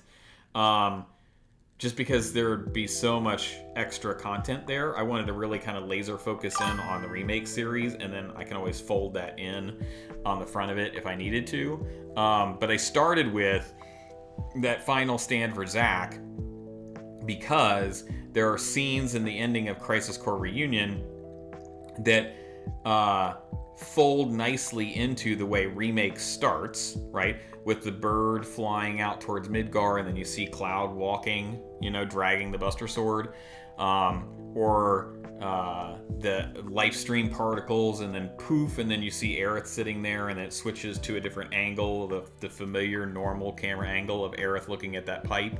I just feel like the way that game ends sets itself up really well to lead into the remake series, and so I kind of started us there intentionally because I felt like it helped to keep us focused. But you're absolutely right. I'm curious to see where it goes, and I like the way the loveless play was depicted in Rebirth, and some of the things Kate Sith said that really sounded like the devs talking to all of us, and I feel like that also kind of helped to keep that whole feeling of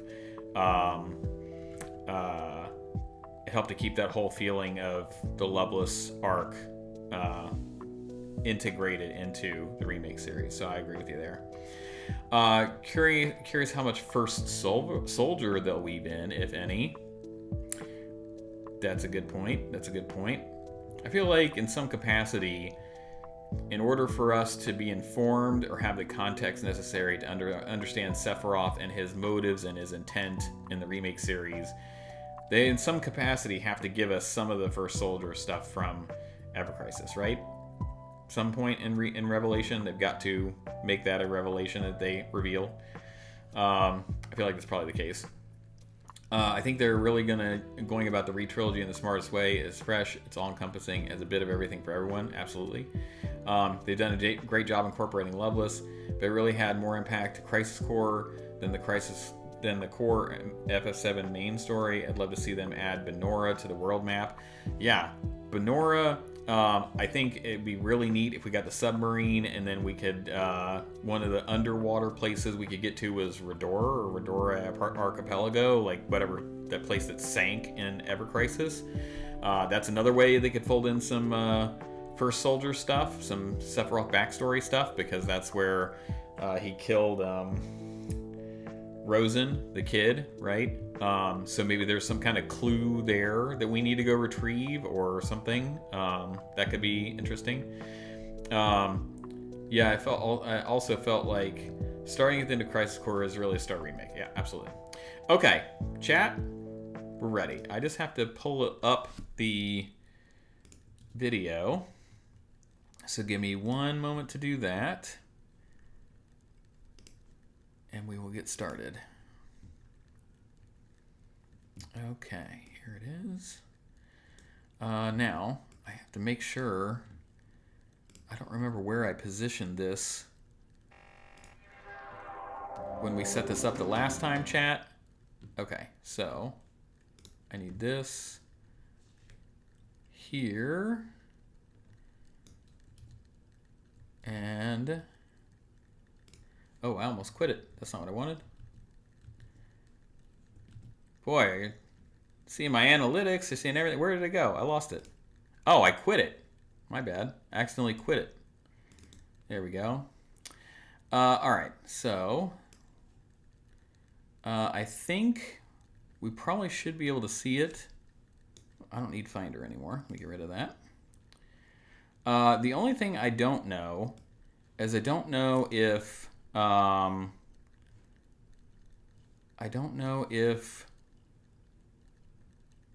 the sound is going to yeah,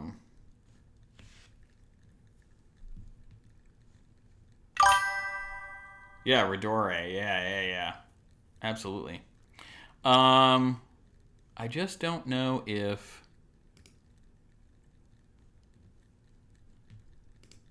Sorry, chat. Give me 1 second here.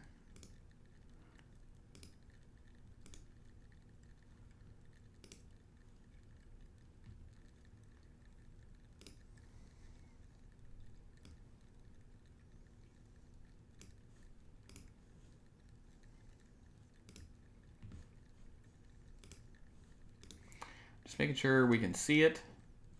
I feel like it's too big now. Yeah, it is too big now. Okay. I just got to resize a couple of things. Just bear with me.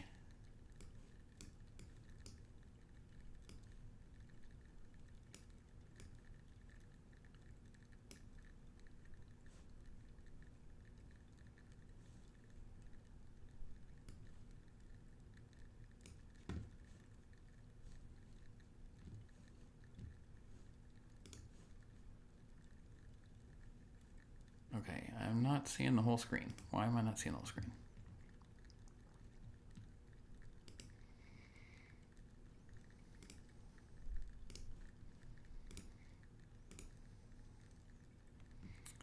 All right, well, let's try this.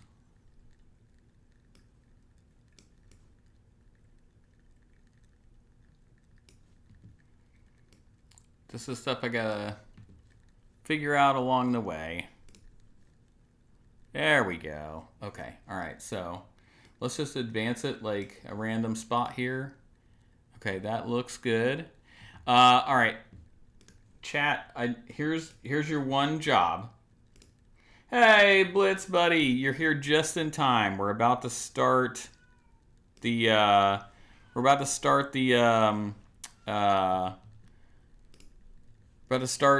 part 2 of the Remake Integrated. So you're just in time. Okay, so chat, here's your one job, okay? I just need you to tell me if the... I gotta move this so I can see what you're saying to me. I need you to tell me if the sound is too loud, especially in comparison to my microphone. So when I start this, you just have to tell me, bring the sound up, bring the sound down. Can you hear me over it? That kind of thing. Okay, that's your job. Okay. All right, so let's get this party started.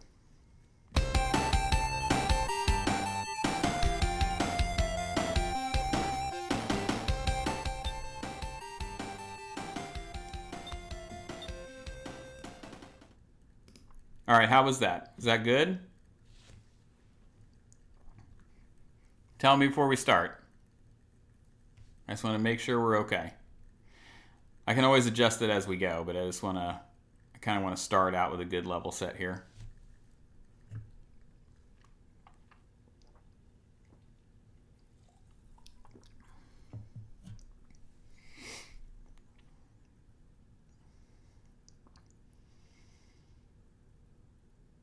Started out loud, then got quieter. Okay, Ghost. I was intentional. I backed it down. Somebody just double check me during. If it's still too loud or overpowering or you can't hear me talking over it, tell me and I'll bring it down further. Okay, I'll keep an eye on the chat. Here we go, chat. We're going to start off where we ended part 1, where they just got off of the... train, or they're getting off the train. Home Sweet Slum.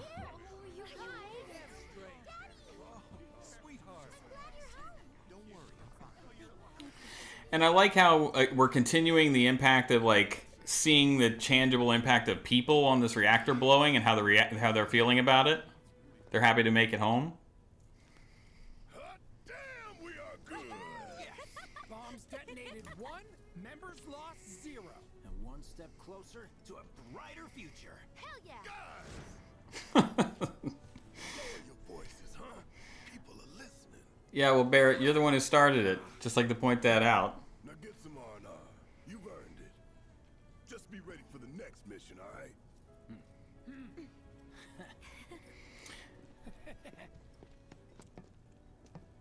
Yeah, Cloud. You want your money. At 7th Heaven, you know where Tifa works. Don't keep her waiting, she'll worry. Guys, when this let's pause for a second.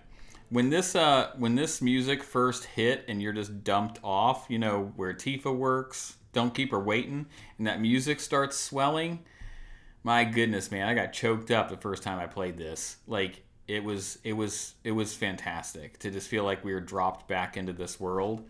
And it felt a little overwhelming to me, really. I cannot believe they were doing such a good job with the story. And just keep in mind, like, part of what I designed with this whole thing was a lot of lighting, color grading, stuff like that, which is just a personal artistic choice for me that I wanted to make. So hopefully it also gives it sort of a unique experience watching it as well. And I like how they introduced like these random NPCs like this that really give us context for how people feel about this whole Avalanche thing. The hell it is. Goddamn eco-warriors with their dumbass posters. I tear them down and they're back up inside of an hour. Like I've got nothing better to do. Chat, if there was a Twitter in Midgar, this guy would be on it. You know it. He would be tearing people apart. And I like they gave Cloud this reaction to, again, we get these little blips, these interesting things that they've woven into the remake series of future events where all of us who played the OG are like, I mean, if you didn't play, if you're new to FF7, you're playing remake, you're like, oh, that's, what the heck? Like, he's having some PTSD flashback kind of thing. But for any of us, we're like, what just happened? How did he see that? What just happened? What just happened? And it just, like, moves on. Like, never explains it. Mako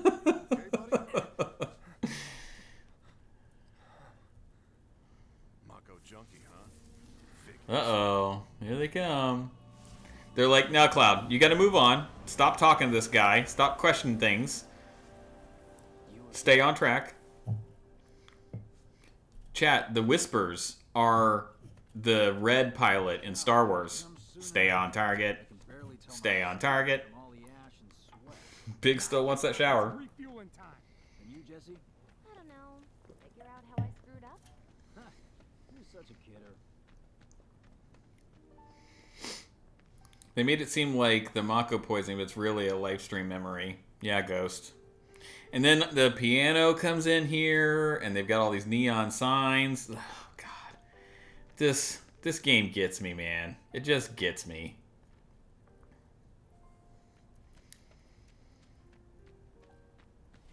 And I like how they have everybody huddled around a TV. There's a whole thing we should do where we just walk around and listen to all the NPCs again after Rebirth.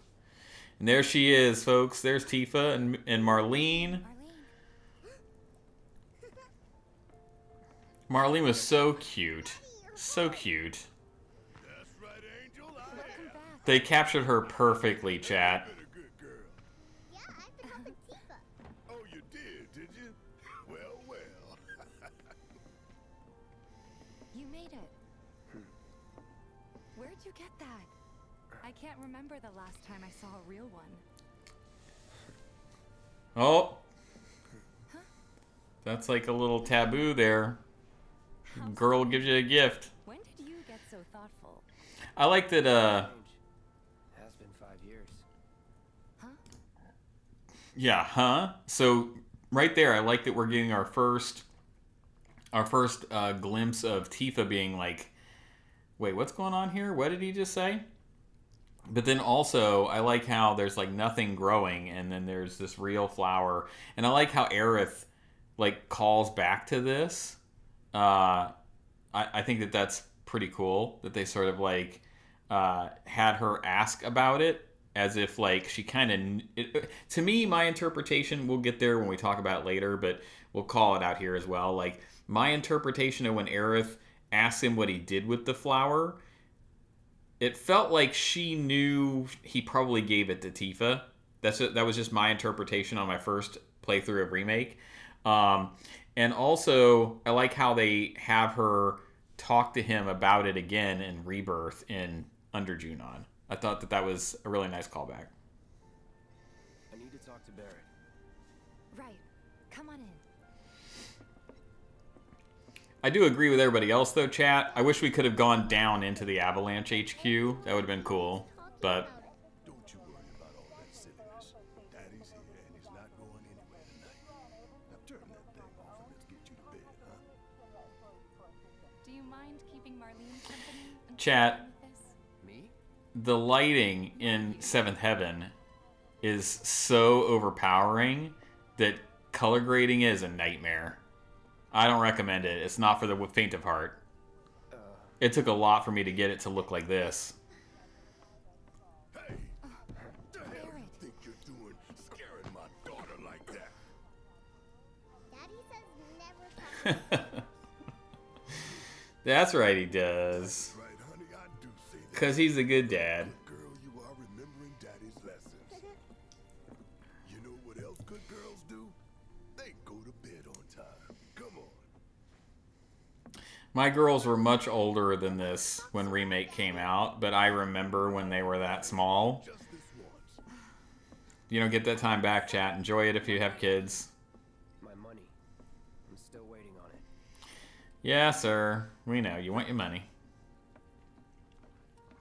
About that, we should talk outside.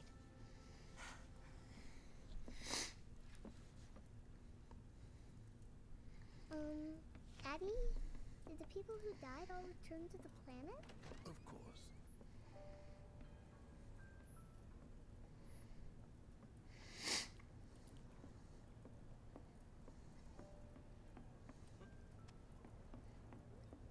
Before we get on to money, there's an empty apartment in a place just down the road. It's nothing fancy, but I was thinking you could stay there for now. The landlady's a big friend of the cause, so you wouldn't even have to pay rent. Sound good? I feel like this is a really great way for them to set the stage without specifically telling the player How that is it up on the plate? they were just recently reunited. He needs a place to stay, Sorry right? for dragging you into all this. It was wrong of me to put you in danger like that. I promise I won't do it again. Danger's part of the job. Don't worry about me. I'll try not to. Always happy to help stick it to Shinra. I'm very interested to see how they develop Cloud's personality in Part 3. Much as I could, all things considered. Maybe not enough for them. Good. You had me worried. You're not exactly a people person. I'll give you that. She's like really stating the obvious there. I saw Sector 8 on the But again, it's based on how she knew him as a kid, right? Where he was this recluse, right? Just another Shinra mouthpiece.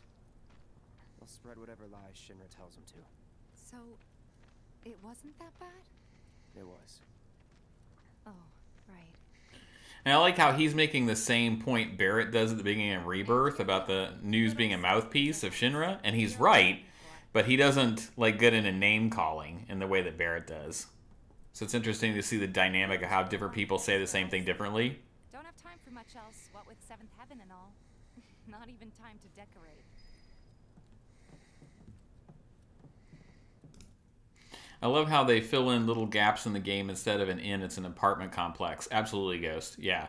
And like I said, I like how they don't beat you over the head. They assume the player intelligence to say, I can connect the dots between what they're saying and showing us. They're presenting us that Cloud needs a place to stay and she shouldn't have drug him into this.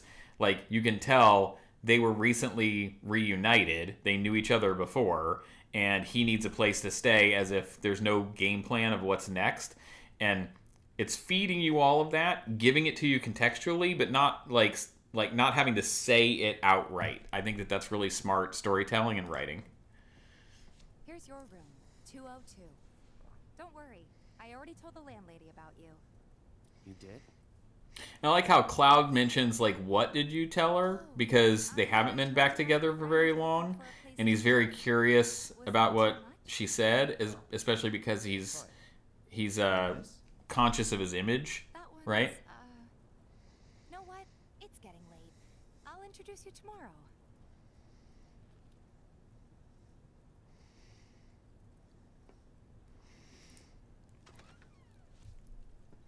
And they did a really good job with these scenes where they both chat in It's a little bare. his room or her but it room. should be enough to get you through the night. If you want anything anything else, we can always There get is it. one thing. My money. You guys owe me 2,000, remember? I do. And we'd love to settle up, especially since this was your first job for us.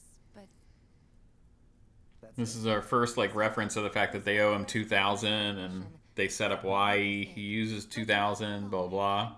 We'll come back to that. Tomorrow, so I can pay you after. And you're sure about that? Of course, as long as you help, that is. Wait, then I'd have to pay you for that too. Never mind. No, 2,000's enough. That's what we agreed on, so that'll be the price. With what you gave me, that leaves 1,500. You're the best. I'll see you bright and early at the bar then. Thanks again for everything. Sleep tight. So I like how they like make him stick with the 2,000, right? That's the number he chooses to set. And I like how where most other people he might be inclined to charge or even like joke to charge them, but in this particular case, he doesn't do that. I think that that's an interesting dynamic, and it shows a little of how he has like a softer side with certain characters, where he puts his guard down a little bit, whereas with other characters it's way up, right?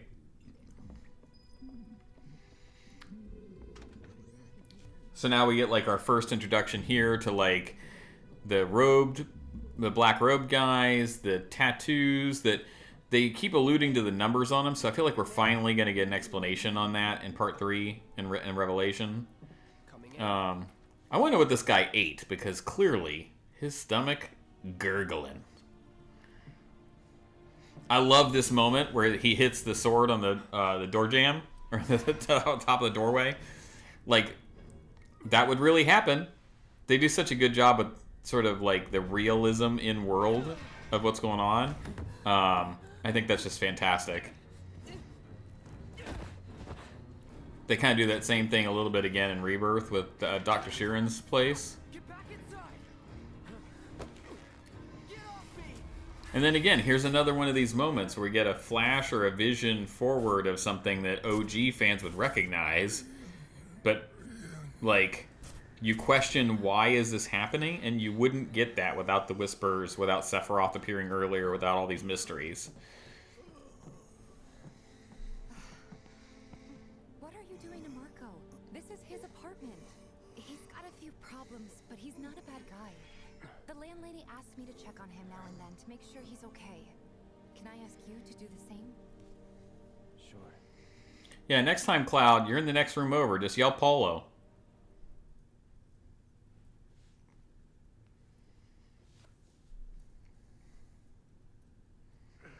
One of the few times Cloud gets an actual full night's rest, guys. Most of the other time, he's getting a couple hours here and there throughout the story. And then he's got these, like, really crazy, like, parachute pant kind of things. Like, workout pants. Almost like, those, like, windbreaker pants kind of things. And I like the way that they portrayed Marl in the story. I love how they, if we can actually see it, thanks UE4. The skybox, they, remember when it was not so good, chat, and then they had to improve it? Well, now, you must be Cloud. But again, the lighting sources are just so overpowering. Like, just figure out a way to fix that. I've been around. I'll bet. No matter. All kinds come through with all kinds of reasons. If you ever need an ear to bend, I'll lend you mine. Can be about anything, even Tifa. What's she to you? The granddaughter I never had. And if you hurt her, I'll take it out of your hide. You hear me? Loud and clear. Good. Now you'd best get a move on to 7th Heaven. She's got a head start on you and then some. Yeah, I like how she's just incredibly frank with Cloud and just straight up tells him like it is.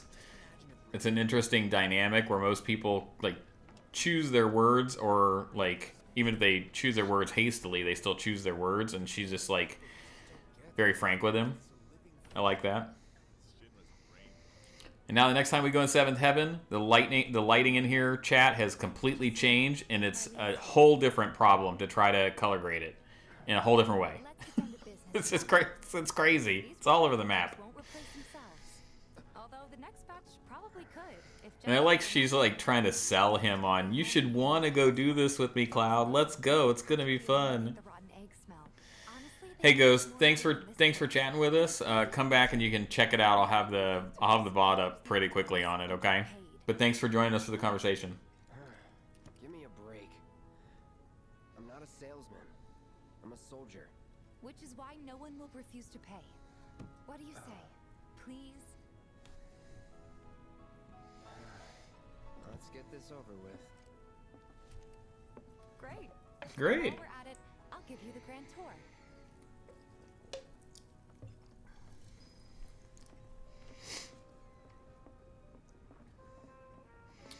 Go ahead and keep whatever we collect.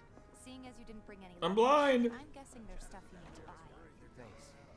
And don't worry, we'll pay you the difference after. Barrett's out making his rounds too. As long as I get it all today. There's our first references to Stamp and different stuff in there. And I like how like Cloud reacts to this guy who's like, "Hey Tifa." Tifa, baby, how you doing? Been waiting for you too. Wait, who's he? He'll take your money. Sounds like a pretty sweet gig. If you ever need someone to fill in, I'm your man. In your dreams, maybe. Huh? Cloud! Since we're here, maybe we He should... said he's not much of a people person. Suppose I could take a look. He's just living up to it. We'll skip most of the buying of stuff in this, don't worry chat, but If you're ever in the market, she put us up to it, so we'll buy it. drop on by. Plus it's the prelude. If Tifa's with you. Especially if Tifa's with you. And let us know when your filter next needs changing. And I like Cloud's reaction when they get out here and she talks to him about it. He's a regular. Stock up here and he might throw in a freebie or two. For you, maybe. Well, you could try being a little nicer. To get free shit? Not my style. Our next stop is Stargazer Heights. Landlady's a client. Just met her. Then you know what to expect. Remember, she's a good friend of Avalanche, so be nice. Please. And I really like how they've sort of fleshed out, like, people, there are some people who are in the know about Avalanche. There are people who don't know but are tied to it, like Johnny. And they just sort of really develop a lot of it that we didn't get a full explanation for in the OG. Tifa, my dear, dear girl. Oh, what's he doing here? You working? Working? That's how I feel at work every day. Cloud's helping me What am I with doing here? this. Working? You better take care of her. I'm pretty good at taking care of myself, you know. She tells us that later, too, on the way to Walmart. Him than you. No charm, no wit, big sword, but no skills. I've got skills. Be nice. I have that as a gif. Be nice. You're looking awfully glum. Are you getting enough sleep? A good long rest will cure anything, I tell you. A tried and true lesson. Lesson from the ground floor. Remember that. That you are. Now, your money. Thanks, Morrow.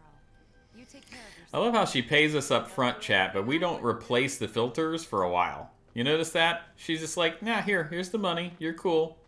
Take care of it whenever. Morrow's great. Shows the relationship she has with Tifa. You been here a while now? 5 years, give or take. But never mind that. We've got to get you your money. And I love how they throw that little line in there because Cloud said 5 years the night before, and she was like, what? Huh? But then now she's saying give or take 5. So, like, you can tell, again, they're not beating you over the head with it, but they're giving you things to line up, pieces of information. We're so sorry. This guy. Blitz loves this guy. Work better. Save your excuses and get out. All right. If you could just settle your bill, we'll be on our way. The hell? You charging me for your busted ass goods? My associate handles payment disputes. Think you can mosey up in here and have it your way? Mosey. Pretty please. Fine choice of words. Thank you very much. Seeing as we're done with our rounds and you've got a small fortune now, Why not take a gander at the weapons? Well, when will Barrett be back with the rest? Before we open up tonight. It'll be a while yet, so... What do you want to do? Don't really know. In that case, I've got a suggestion. I like how she teaches him these life lessons of how to get by in Midgar that she's learned, and helps to get him established as a merc because she wants to keep him around. You know? She just misses a friend that she had as a kid, right? Ground floor. Yep. Connections get you jobs. Jobs build your rep. And more rep gets you better connections. How do I start? Why not help out the neighborhood watch? They're mostly volunteers, but you'll get to know people. Yeah, okay. Yeah, okay. Didn't see anybody at the office, so let's head up top. No better way to keep you and your family safe. But again, I love how they're weaving the narrative and like setting the stage for all this information contextually about what's going on all together in a way that just like feels intuitive. Didn't know you were holding down the fort. Huh? Oh, hey, Cloud. Looking to join the neighborhood watch? That depends. What does this neighborhood watch do? Lots of stuff, really. But our top priority is taking care of any beasts that wander into town. That, and teaching the locals how to defend themselves. Like they say, the only one who will look out for you is you. Is Cloud's you. a great fighter, but only we know that. If no one knows him, no one will hire him. Thought if he joined the watch, he could get his name out there. That would work for everybody. Truth be told, we could really use your help. We can't pay you in gil, but we'll work something out. For example... Aha! What about your sword? I love how he gets very defensive of the Buster Sword, like, don't touch it. It's very special. You some kind of purist? And there's a line about purists, because they know purists would not want to mod the Buster Sword. Like, no, guys. Adopt this mechanic. It's in the game. It's a good thing. Just try it. Just coaching everybody. I like how they, like, work that in. All set. Needless to say, you'll have to try it out to appreciate the difference. Thanks. We'll do you one better. Spread the word to everyone who'll listen about the new merc in town. Between him and Wedge, there isn't anyone they don't know. I'll march through the streets singing your praises, even on an empty stomach. So, where are these victims? Chat, how do we feel about them really, like, tying Wedge's identity in this game into just that he eats a lot? But you don't I remember... pray, do you? Remember the... I love how she, like, guilt trips him. Like, no, I'm coming with you. You don't know where you're going. Know these streets better than anyone. And I love that, like, that throw out right there, guys. Like, that is a neat call out of, like, I know these streets better than anybody. Kind of like how when she was the tour guide in Nibelheim and she was like, I'm the best there is, right? Like, I think that was kind of a really neat, like, setup there. But you remember how, like, when Avengers Infinity War and then Avengers Endgame came out, there was a little bit of blowback after Endgame came out where it was like, oh, well, like, they're, you know, mocking, you know, fat Thor and, like, tell him to eat a salad and stuff like that. You know, I haven't seen any discourse about them treating Wedge this way, but I mean, who doesn't like to eat? I love to eat, right? But I'm just curious, like, you know, it's a thought.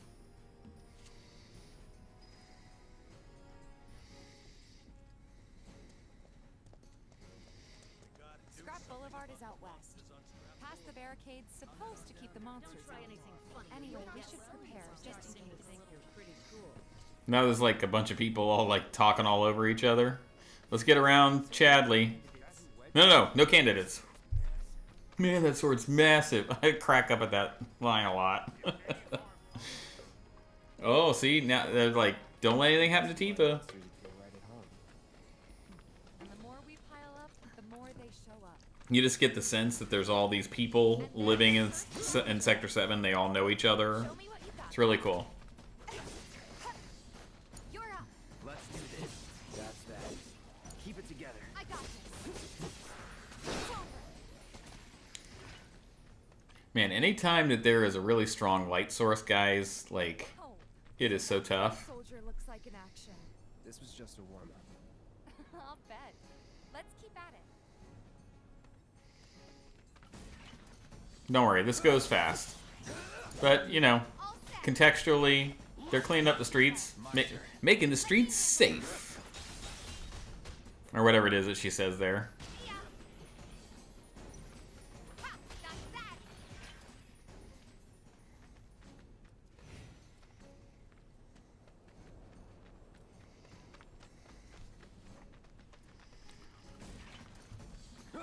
Keep it together. Uh-oh. He blocked it. So I think it's also really neat, chat, that this fence, that's the fence that Yuffie comes through later, right? Like, it's blocked off. We don't think there's a mention of 5 years again. That one's gonna be on the test. This a lesson? Gotta learn if you're gonna stick around. Okay. I like how they had created this banter between the two of them. But that fence, like a lot of other times, like, there's areas where, like, oh, well, you know, we'll come back later to that. But I don't think we expected it to come back to it in the DLC. But we will see it. We will see it tonight, chat. If you stick around long enough.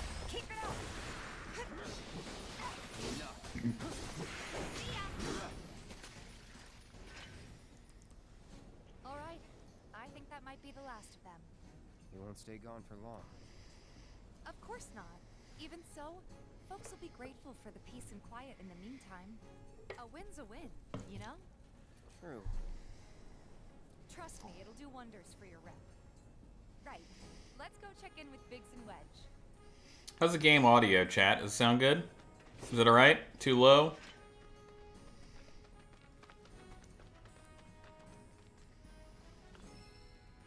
Just doing a check-in, just to see.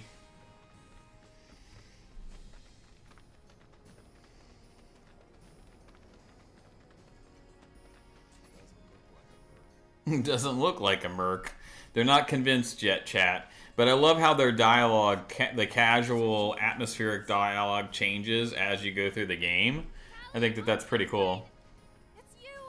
You're the... Yeah. I knew it! So, the board here tracks out a bigger number just between you and me, though. Yeah, just tell us what we get. Thanks. We'll try to make it worth your while.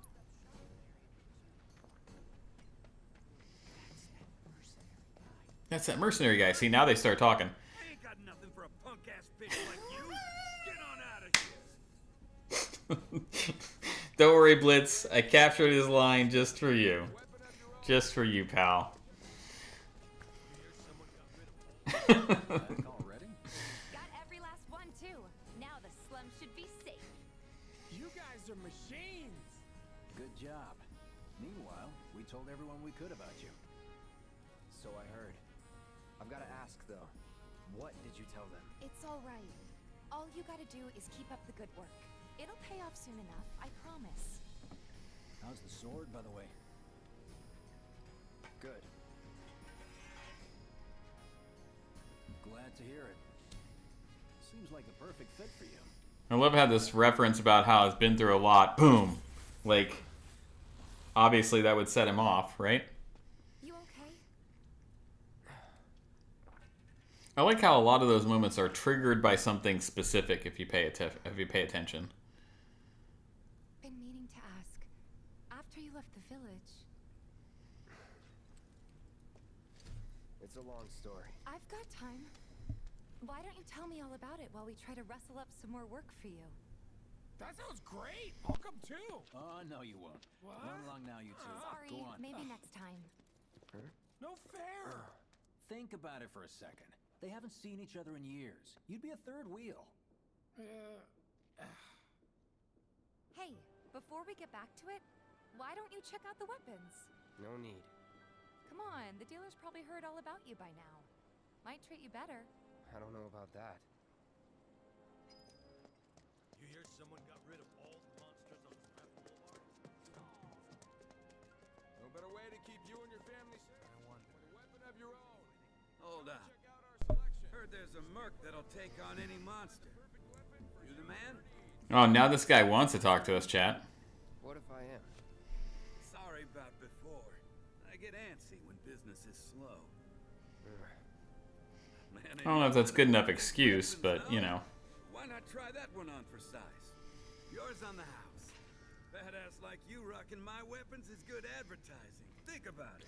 I do like how they made it so that when you equip the different weapons, like Tifa's gloves or Cloud's sword or whatever, it changes the look or what weapon they're carrying.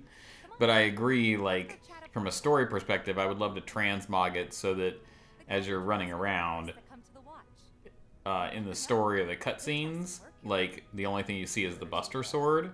Because there are times where I would, like, forget to re-equip the Buster Sword for recording or whatever. So, like, it's fine that he's wearing it here, but, like, during story stuff, I would love to see just the Buster Sword. You need a helping hand? Actually, I wanted to introduce you to an old friend of mine. This is Cloud. He's a merc. Ah, you don't say. Well, we're always on the lookout for experienced fighters to help us deal with the bigger critters. I'll take on anything. For the right price, that is. Experience 2,000. huh? If it's a challenge you want, I might have a few good ones. Your clients can fill you in on the details. Prove yourself at these jobs, and I'll see if I can't find you some more. Thanks. Candidate detected.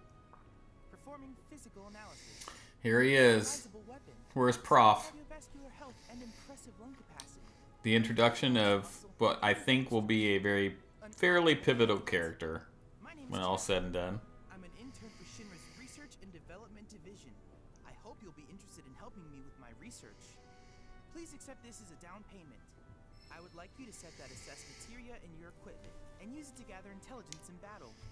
This data... Don't worry, chat. He's not going to tell us for a whole nother game that we're not doing what he wanted. You should know that I work actively to undermine Shinra's efforts. I'm sure you of all people can appreciate the tremendous power of materia, as well as how it might be wielded against you. And I find it interesting, chat, that they provided a way to incorporate Chadley into the game to help us obtain additional materia in Midgar where he could create them. So, like, if you think about Crisis Core and an element that they pull in, right? Like, we know Shinra has the ability, the epic debut, right, Jesse? We know that Shinra has the ability to manufacture materia because Zack did it, and Soldier has access to do it, and we know that Shinra has that capability. So giving us access to someone who can make materia for us is an interesting way to incorporate that. Maybe not so patient next time. Oh boy. Oh boy. Oh, Barrett should have finished collecting his share of the money by now. So what do you want to do? Head back to the bar? I'll bet a lot of people are talking about you right now. There's this amazing merc who can handle anything. Nothing I've done around here has been all that special, though. Oh, so you want more of a challenge, huh? Okay then. That's another solid gig in the book. Cloud is the fastest merc I have ever seen, chat. The fastest merc. Keep it up, and you'll have enough work to keep you fed for a lifetime. Well, thanks to you. And this is one way, chat, that I think that it's a good use of AI in video games, because you can have AI control the mouths moving to any local language without forcing actual people to do the manual task of syncing it up. I think that that's a fine way to incorporate it in. So I'm not quite confident enough that the sound on the game is up enough, so I'm just gonna turn it up just a little bit. But I think that that's a great way to use it, for sure. Let's check it out. Ah, Johnny. Stay away from me. Hold it. Chat, I love what they've done with Johnny in the remake series. Like, he was kind of just this character that was there and he'd pop up on occasion in the OG, but they really did an excellent job of not really, like, I mean, maybe people do care about him a little bit, but I like how they have really, like, pulled him into the story, incorporated him into key ways, And they've done a good portrayal of him as well. Like he's this like cocky loudmouth, but he really isn't trying to do harm. Is he Avalanche? No. He doesn't really know what we do. But he has his suspicions. And he's a talker. Actually, you know what? Maybe I should go alone. I'm coming. This lady just like walked into Cloud, bumped right into him. He wasn't even moving. Watch where you're going, lady. Thanks. Come on. Glad we no longer have a rat problem. See, now they're chatting about the side missions that he did. I like that. I like how dynamically the world changes as you progress and as you do things. I think we'll see more of that in Revelation. What the hell, man? You're trying to break my arm? Dragging me through the street like this is cruel and unusual punishment. I wonder what Johnny thought was going to happen here. Like, how did he think he was going to get out of this? Come on, let's get a closer look. Any way to treat a model citizen of Midgard? Model citizens don't steal blasting agent. So why don't you tell me why? I recognize this voice actor being this security officer, but I can't place him. He's been in some anime, for sure. Probably some other games, too. Now he mentions Jesse by name.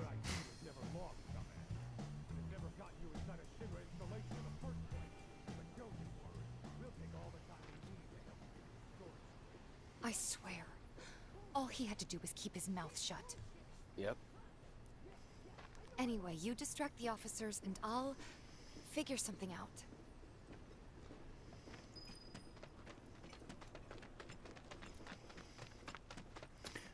There's a moment here where Tifa sidles up alongside Cloud to fight, and it's just an epic moment. I love the shot. Is that who I think it is? She needs to shut him up, so she just hits him. I love it.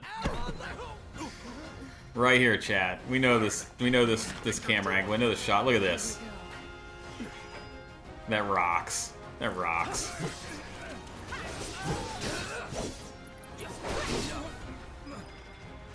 Quick work of him, right? What now? He's a talker. She did say that. Whoa, whoa! No! You're not gonna. Hold up! Wait! Don't do it, man! You want to live? Then get the hell out of town. See, that's what I'm saying. I love what they've done with him. He runs off. He can't even open that fence except with his head. It's a big risk. I know, but it's fine. And them? No more. So now you get an idea. Tifa doesn't want to see people die as part of her character. Cloud, you're scaring me. And that's what really like snaps him back out of it. Oh yeah, I got to be a person, right? We need to go before they wake up.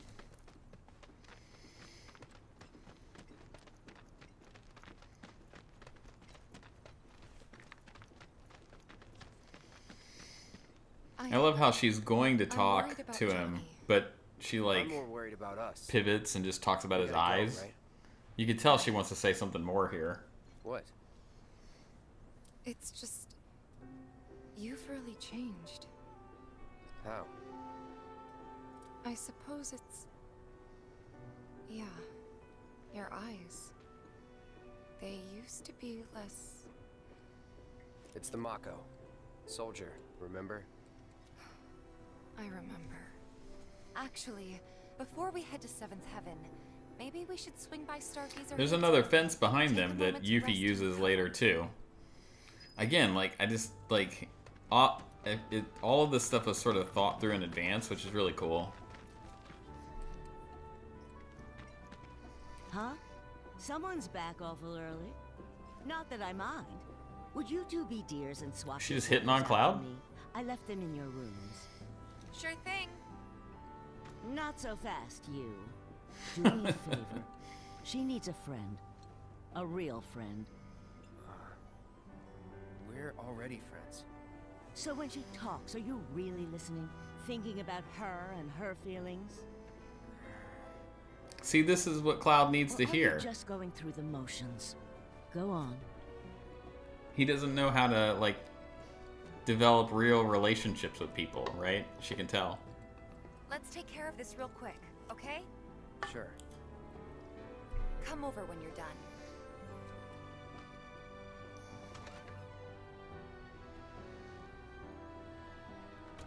Well, it looks like a really good door, doesn't it, chat? Doesn't that door look so good?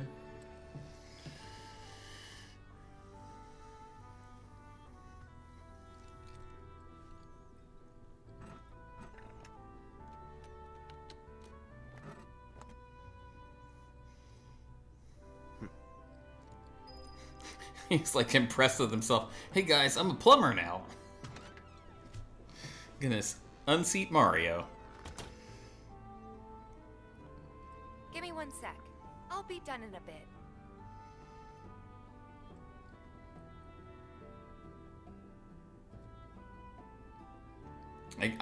I hung for a second here to make it seem like he was just getting impatient. Finally. Good storytelling right there.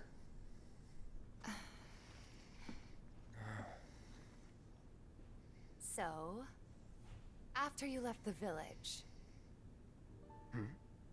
See, she's like, I let you off the hook before, back at the hall. remember in but Rebirth not she talks this about how like she's testing him? I feel like this is the beginning stages of that, right? Like what happened after you left the village? Tell me. Well, when we were kids, everybody wanted to be a soldier, right? Yeah, I remember they were on the news every day during the war.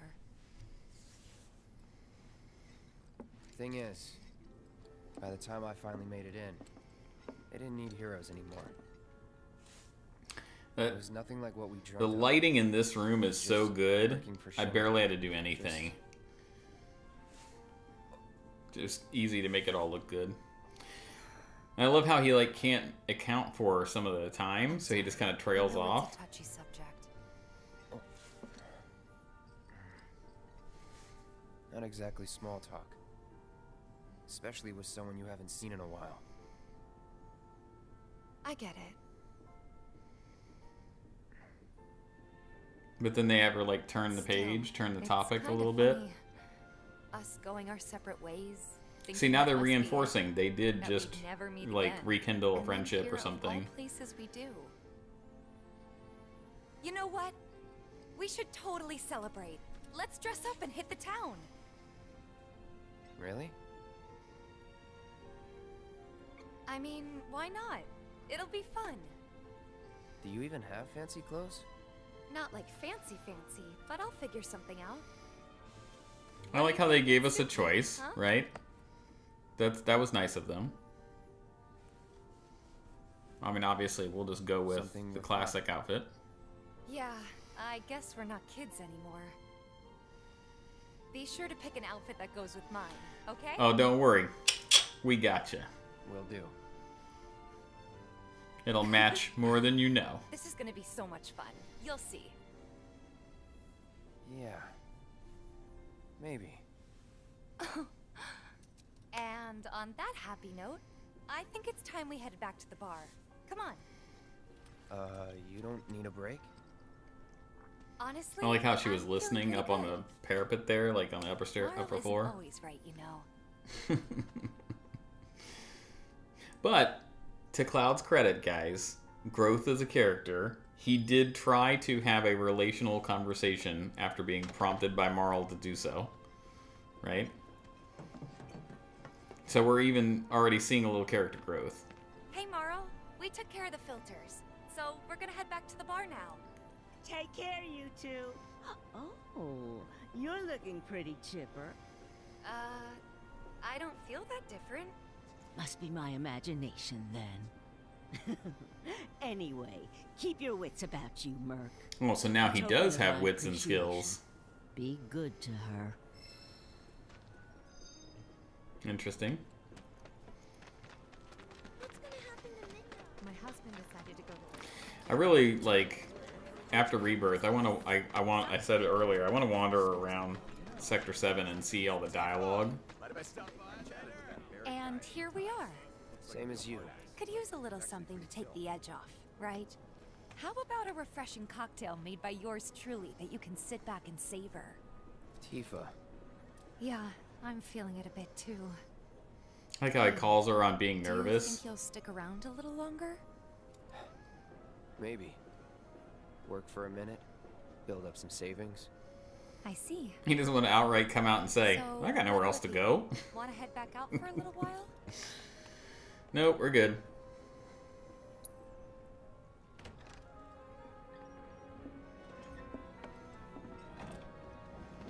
We're back.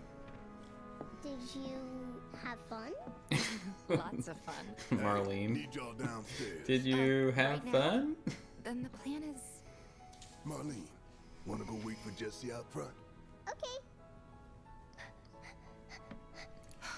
Looks like we're officially on for tomorrow night then. I miss when Gotta my go girls over are the that little. details with the others. Before you do, about my pay. You'll get your money. So sit down and shut up until we're finished. Wow. Double time, Tifa. I like how they started Barrett out with this gruff exterior and this facade that they slowly over time chip away at to show he's not really that person. I'm really sorry. But He it just thinks he shouldn't take has much to be. longer. In the meantime... grab a seat. This is a nice moment they gave you in the game. What'll it be?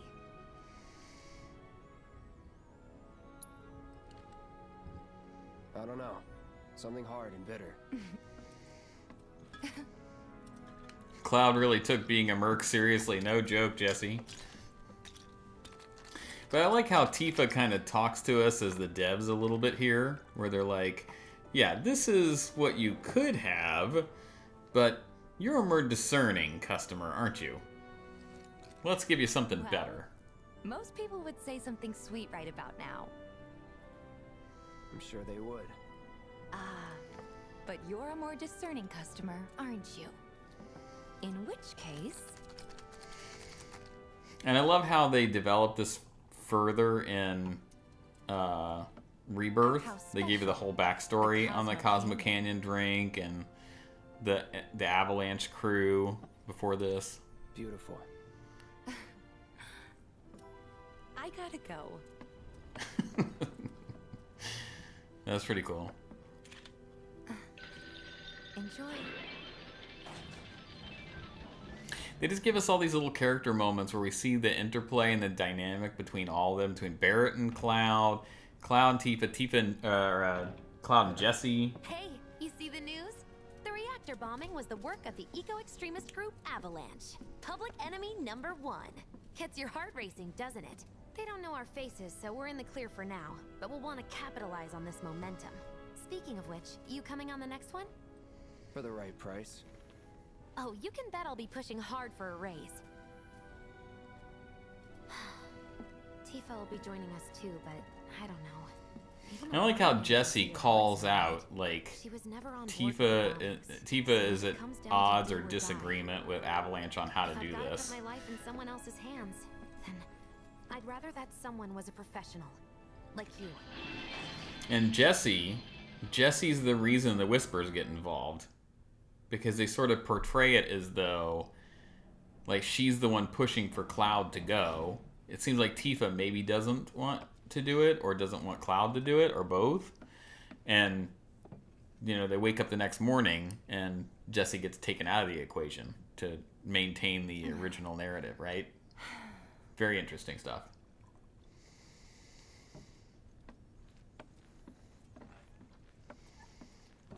I have moments like this where I guzzle water during the day. Oh man, you just get so thirsty. Second thoughts.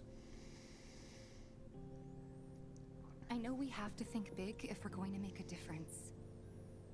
But not You say a reflection of the eggs and chips neon sign in the cup. I feel trapped. Little details. I like this moment that they call back to it in a little bit. She feels like it's an impossible situation.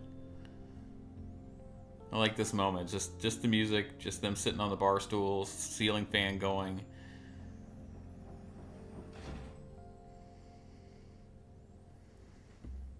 Guess that's that then. What, they kick you out? We agreed to disagree. So, You want another drink? Tifa, time to celebrate. Break out all the good stuff. Oh, sure.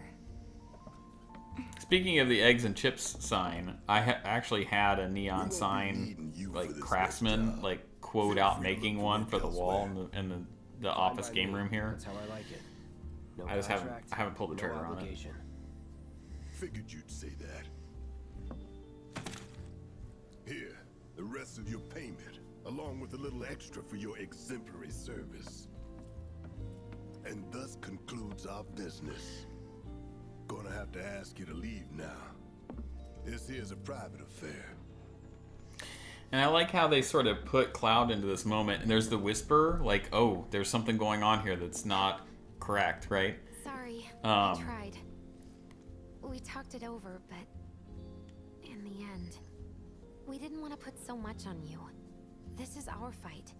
Jesse, what's the holdup? Be right there. No hard feelings, huh? It's fine. Let's talk more after I'm done here, okay? Really, it's fine. Come on, Jesse, I'm dying here. Eat the chips, Wedge. Drink your beer. Sorry to keep you thirsty boys waiting.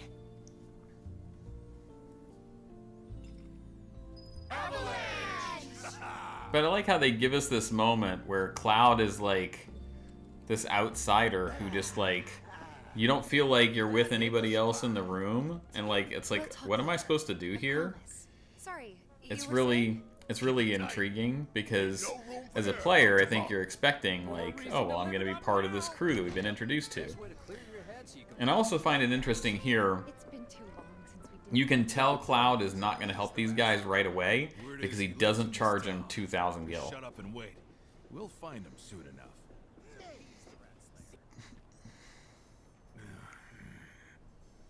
Hey, brother. You from around the way? I guess. Know a big man with a big gun strapped to his right arm? Heard he set up shop somewhere in the neighborhood. That depends. Ah. Clever. Smell an opportunity to make some scratch, do you? 500. 200. See? 500? 3. Whatever, man. Let's find somewhere quiet to talk. Walk with me. Like you can already, like if you're in the know, you know he's not going to help him, right? Spill it. You know where the bastard's hiding, don't you? I told you before. That depends. Oh yeah? You wasted my time. Shinra's time, you mean? Shinra knows better than to stick. And I like how they make a reference to hit like their boss, and so it tells you there are different power dynamics in Midgar. That there's not just Shinra to contend with, right? Try me.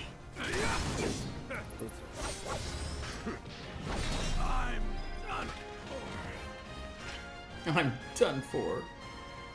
So if they weren't Shinra, then I also think it's very interesting, chat. You'll notice that most of the people that we incapacitate turn into livestream bits. They did not, right? Because they show up later in the story. He just knocked them out.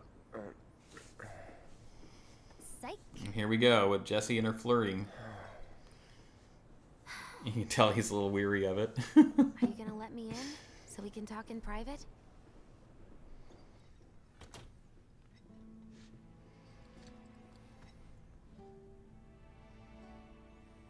Guess I'll get right to the point then. Ooh, What shiny. you got there? An apology for not getting you on the mission. Or not. What do you think it is?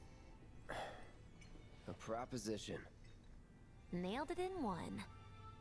Gonna have to ask you to keep all this a secret from the others, though. It's a personal matter. Something I need to sort out tonight. Tonight? And it was neat that they gave Jessie sort of this little arc where she's sort of like Me to the Sector 7 plate. carrying the weight I'll give you of the did details she on the cause way. all this, and That's fine by me. she wants to modify her Don't you have a design. pretty big day ahead of you? I do, but if I don't deal with this now, It's only gonna get harder. Anyway, I can count on you, can't I?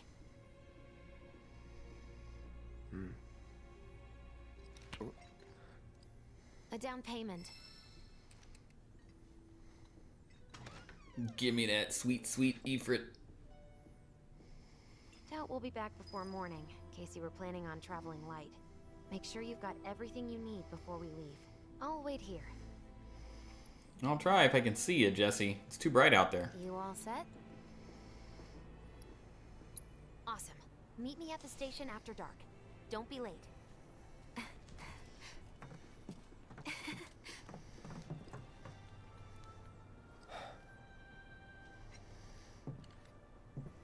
It's just another job.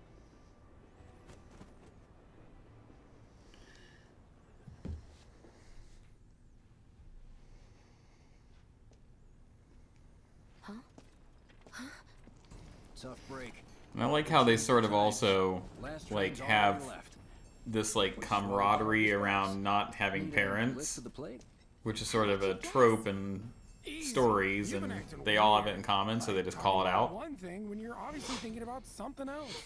Yeah, and don't get me started on all that pep. All right, I'll give you that. But how did you know I wanted to head topside? Was I talking in my sleep? What else did I say? Why do they know what she says in her sleep? Do they all room together? They're all roommates? Yep, right on the head. So, They're not. They stay in different since we don't places. have any family of our own, how about you let us be a part of yours for a bit? You know, spread the wealth. Are your parents still around? It would have been neat if they gave him a little, like... You notice that didn't cause a headache. It's interesting. Okay, then. Guess you're all invited. Here's to awkward family reunions. Yeah! Who doesn't love those?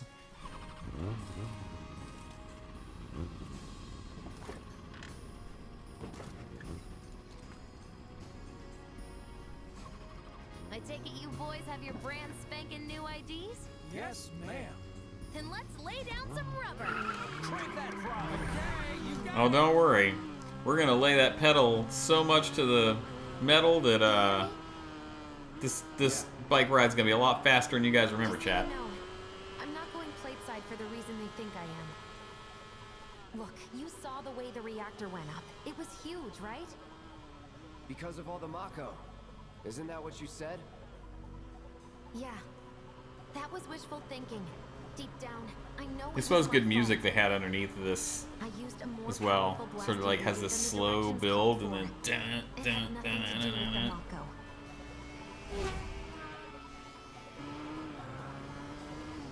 Let's say you're right. So what? I'm planning on using a weaker blasting agent this time. But And I like how he has to carry the Buster Sword out here the whole time because, like, if it was on his back, she couldn't sit there. Good luck with that. With your help, we won't need luck. Remember how he said earlier you can't rely on luck? And she calls back to it there.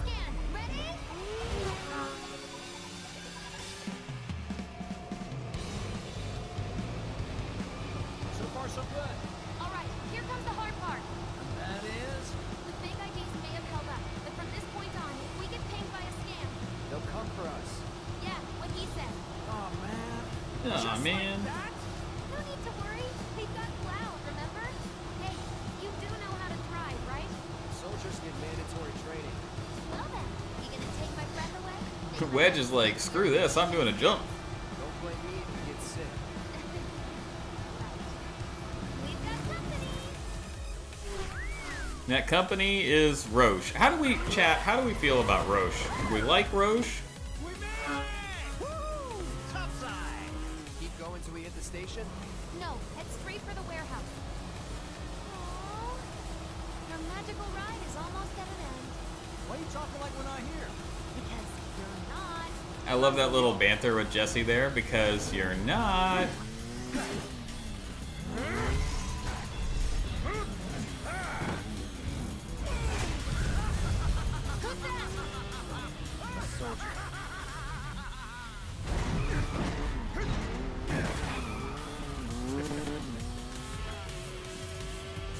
Well, hello. I like how they introduced him as like he's got some skills as a soldier, just like Cloud does. Splendid! I've been looking for a new dance partner. Private party, huh? That's fine. I'll settle for a race then. Just one. You talking to me? I most certainly am. Then no. So terribly sorry. Your words failed to reach my ears. Struggles as slow as they are. And his voice lines are so annoying that Jesse gets worn out by him.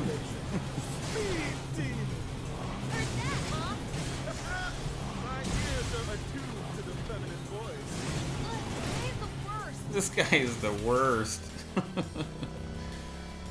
Had enough? Don't be absurd. As if I could ever grow tired of your company. Naughty, naughty! Until one of our flames. Now she's got to go get another little minigun. will never rest. Coming for me!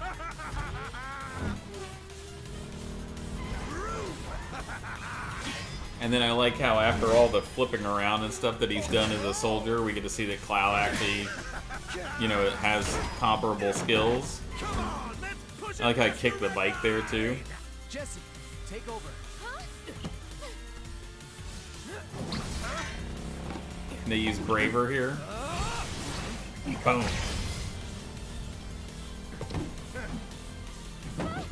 The first time I was playing Remake Chat, like, I thought that whole scene right there was pretty freaking cool. I did not like some of the fighting on the bike up to that point.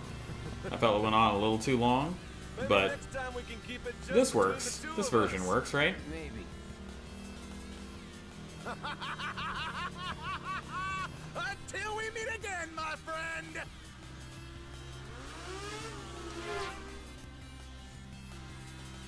We did it! Go team! Don't get too excited. Reinforcements are hot on our trail.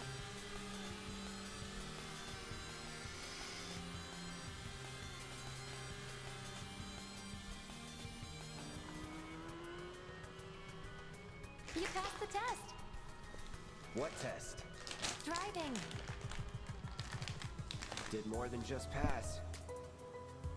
Not really. You made it by the skin of your teeth, if we're being honest. Whatever. I bet you held back because I was with you. Didn't want you to fall. So now I'm too weak to stay on the bike? Huh? Huh? Just hold on tight, will you? I do how they like sort of made it so that you struggle to get a beat on Jesse. Falling after all. Psych. Like we're just like Cloud, like, is she serious? Is she not serious? What the heck is going on here? Oh, would you look at that? That's the end of the ride.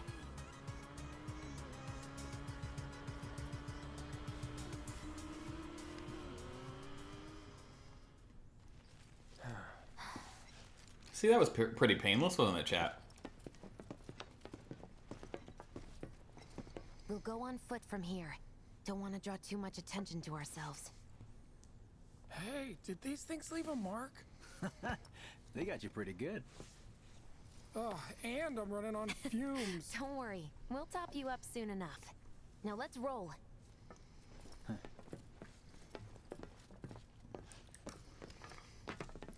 And I like how as an OG player, we had no idea where this was going, right? We're like, what is happening here? What's going on? But they've folded this into the narrative in such a neat way. Gave us a little context about Jesse, gave us a little bit of information for the player about what the difference between living on the plate versus under the plate. We get little insights into what's going on with Jesse's dad and whatever's happening with that mystery of being like between, you know, in this coma state kind of thing. I feel like there's part of that that might come back around in Revelation. And then it sets the stage with the whole like Cloud remembering on his own as opposed to being reminded about the promise. There's like a whole bunch of stuff that all happens right here. And then the Jesse theme was just really good.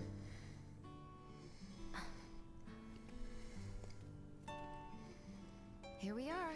The Employee Housing District, where they put you when your parents worked for Shinra. While their reactors were slowly killing the planet, we were living the good life. So you can tell Jessie feels a little guilt about that. So you get a little bit of her motives for wanting to help Avalanche. Come here. Ugh, no dice. Someone's playing hard to get.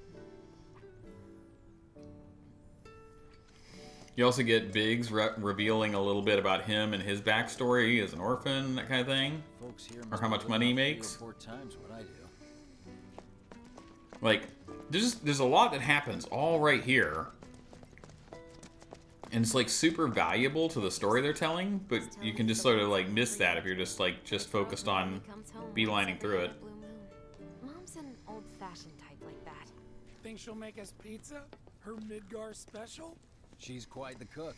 Quick to whip up finger-licking food, even if you drop by in the dead of night.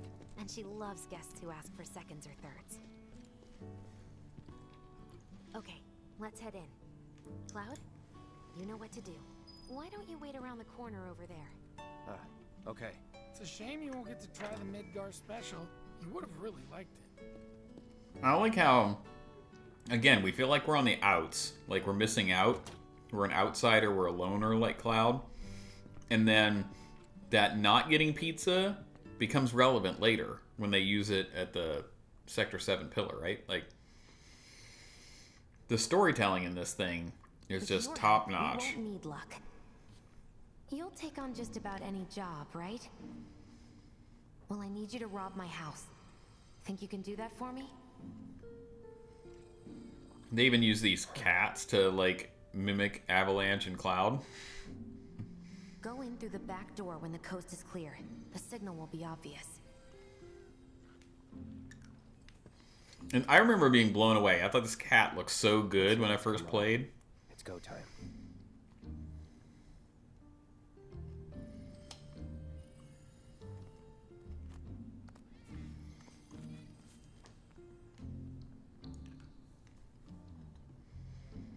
Time to go.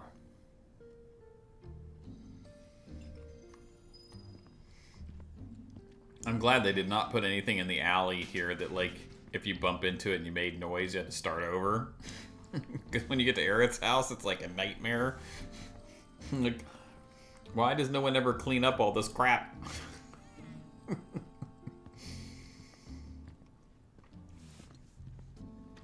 Or was it left there on purpose? There's a conversation we had there. Don't take the one in front of you. You want the room on the right. That's where you'll find it. And I like how this is sort of like a little mudroom of sorts, right? You got people's boots and some hooks for purses or coats, etc. We'll be chatting Mom up in the kitchen, so don't even bother being quiet.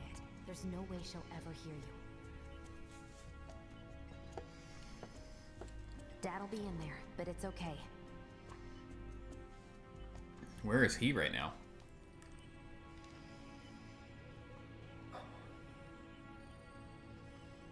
I need you to grab his Shinra ID card.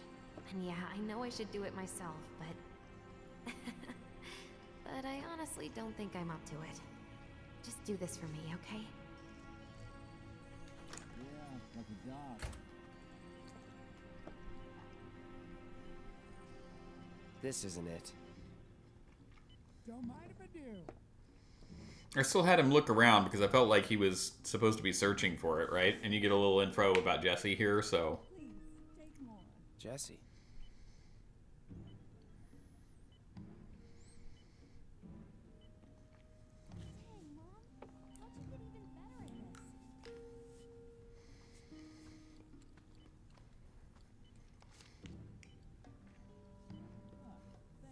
What's this?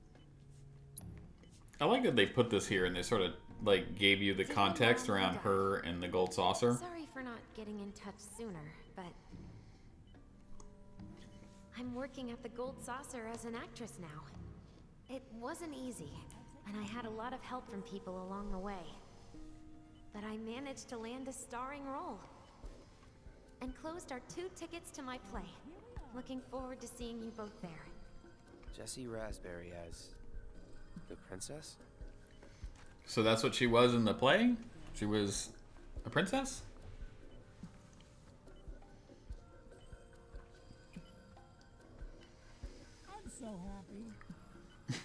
Wedge is like, I'm so happy. Supervisor at the reactor.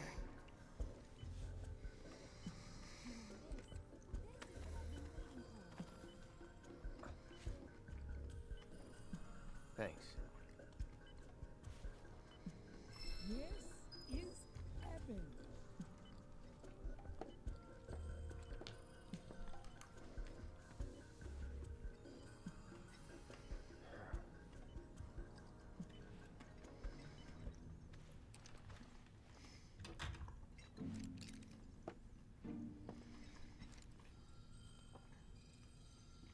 If you had some side-by-side comparisons to some of this color grading, you'd be astonished at like how some of it looks different. Up on the gold saucer? How long has it been since you even performed? A lot of people really rely on Jesse. As a stagehand, though, right? You can be one of those anyway. Got stamped big bags of chips on the table. And get a job at the Sector 8 theater. I'll think about it. You know, I'd really love to stay and chat, but we gotta go. So soon? Yeah, well, we hadn't even planned on dropping by. But Wedge wanted some of your famous pizza. So good. Sure I can't tempt you with some more? Maybe just a couple slices, Mrs. R. And I like how it's actually like 12:35 a.m. Going to work on an empty I like how they put a clock there so you have some kind of frame of I'm reference. using a weaker blasting agent this time. Since I can't get in touch with my supplier, our only option is to loot a warehouse owned by Shinra. Hey there. This it? Now comes the hard part. I'm gonna use this to sneak into the 7-6 annex. But not the 6-7 annex, chat, so don't do it. Alright, let's get to it. Sorry, but you're staying outside. Only I know what to steal from where, so it's gotta be me who goes in. So, we came all this way just to eat pizza? You think I'd let you off that easy? You're gonna earn every slice helping Cloud. Just do the thing where you draw everyone's attention away, like you did at my parents'. What's the word again? Maybe I'm more nervous than I thought. Diversion. Yeah. The chip bags here give the player contrast with the chip bag you see at the end with Zack. Yep, absolutely, Jesse. There's so much intentionality into the way they've crafted this whole game and the subtle details. You're inside. We make sure the guards You don't even realize it's happening, which is what's really, really crazy. Any better. When you see a flare go up, that's your cue. Rush the front gates and make for the warehouse plaza. The more hell you raise, the more time you buy me. Huh. You're gonna run this guy into the ground, aren't you? How much time do you think you'll need? Not too much. I really miss the Avalanche crew. Like, Remake really made me care about them. Rendezvous in the vacant lot up ahead. Their interactions, their personalities. And then when they're gone, like, you totally feel it. Before that. Don't worry. I have something worked out. Now, let's get this done. Like, Biggs right here? Well, that diversion's not gonna create itself. Well, let's go. Jesse's dad was in there, right? Yeah. Mako poisoning. First introduction to Mako poisoning and the concept. What do you care? No. I want to hear it. See, so they made it seem like, hey, yeah, Cloud does care. He acts like he doesn't. Finally, she caught a break. Top billing. Parents were thrilled. And then, right before opening night, her dad had an accident. Collapsed from overwork. So like I said, I think this part's going to be important. Somehow in Revelation, it's going to come back in some capacity. Someone found him. Been like that ever since. No change whatsoever. That's what got her into planetology. And led her to seek out Avalanche. How far we've come. Jesse's got a theory about it. Thinks her dad's spirit is stuck now, between his body and the heart of the planet. So if we don't shut down the reactors soon, he'll get caught up in the flow and poof. What's so funny? Just that I understand how you feel. Unlike most of the time. I see. And I like how we get this banter here at the end about don't tell Jesse. Mako's the essence of life itself. Of memory and hope. It's not something you burn in a reactor just to keep the lights on. Hell no. Oh, don't tell Jessie about this little chat, okay? When she gets pissed, ooh, she gets punchy. Well, no promises. He's serious, Cloud. She'll beat the shit out of us. Not my problem. This guy. This guy. That's also the first mentioning of, like, what, like, besides Barrett at the beginning in the elevator, like, telling the player what Mako is, but at a deeper level. Just need to get past this gate. Wait. Where are the guards? And I like how they brought in the Avalanche HQ, like they sort of separated them out as the Splinter Cell. It's an interesting dynamic that they introduced. Looks like someone beat us here. And I don't think it was Jesse. I don't think it was Jesse. It won't. But I like how their group was labeled too radical or extreme because they wanted to blow up some reactors, when Avalanche HQ literally wants to kill President Shinra.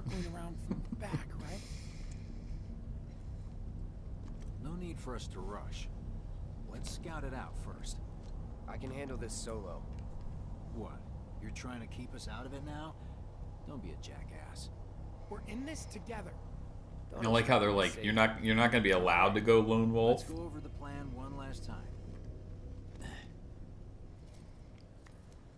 You start things off by cutting loose where everyone can see you. And us?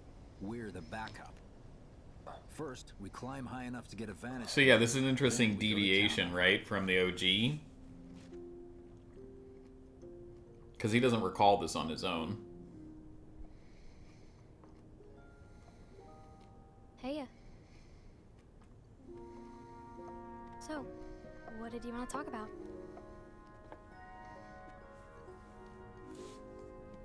When spring comes, I'm leaving town. I'm going to Midgar.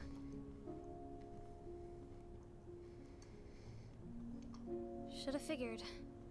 All the guys are leaving. But I'm not like them. I'm not going just to look for work. I love the contrast here too. I'm gonna be a soldier. The best of the best. Like Sephiroth. But then later on at Temple of the Ancients, he's like, I'm nothing like him. I'll never be like him. Isn't it pretty hard to become a soldier? I have a short on the channel about that. Yeah. So I won't be back for a long time. Guess not. Think you'll be in the papers? I'll try.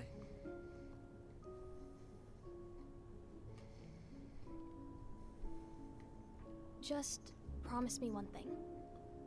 When we're older, and you're a famous soldier, if I'm ever trapped or in trouble, promise you'll come and save me. Huh? That's what He's like, what did you just say? They save people. Please? Just once. Come on, promise me. Fine. I promise.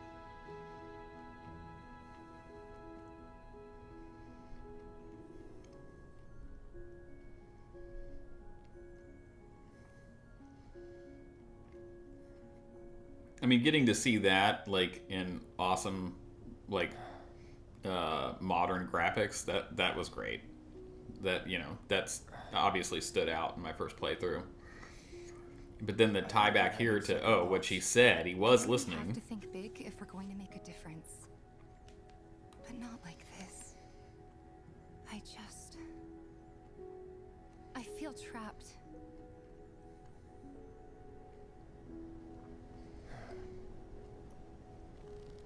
I want to know, chat, like, every time he looks at his hand throughout Remake and Rebirth, like, I feel like that's going to come back around somewhere. He does it so much. It's a demonstrative, intentional motion that they focus on so many times. I want to know what's up with that in part 3.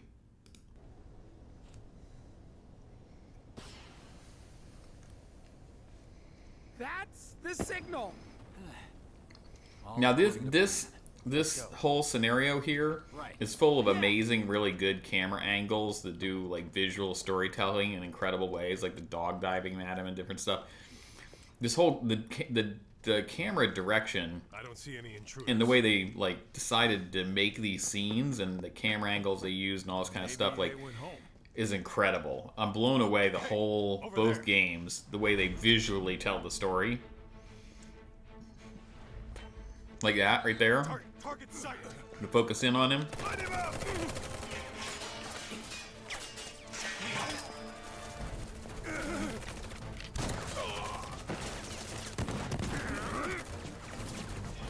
There's a little moment right here, right? Give up? Kill the bastard! They're up there too! We spotted more intruders! So it just like, I just find it really, really cool. They did such a good job with the way that they visually tell the story. It's really good.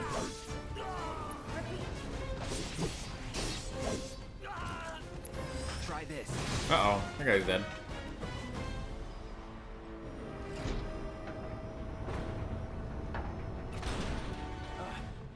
Oh, you gotta be shitting me. No, like, Biggs is like, I gotcha. Give me a bit more time and I got you. So they really tried to reinforce this as like a group team effort, you know? Calling fire.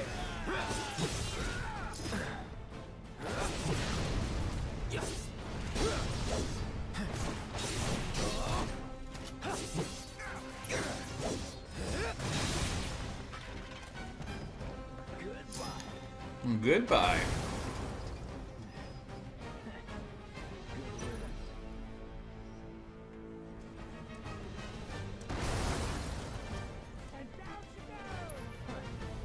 Look at us amateurs, putting in the work.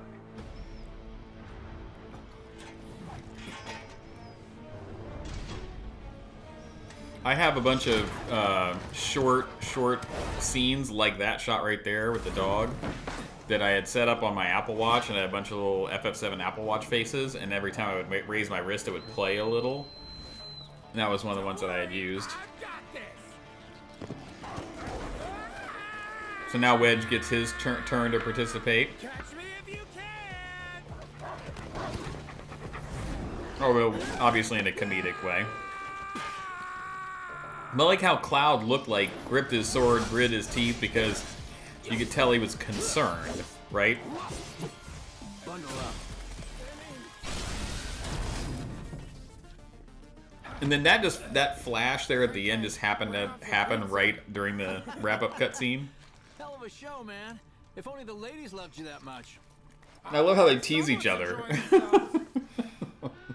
Like, you can tell they're all like really good friends. Just good writing.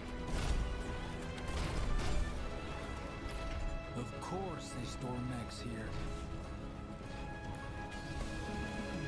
You ready? Hell yeah. More than you know.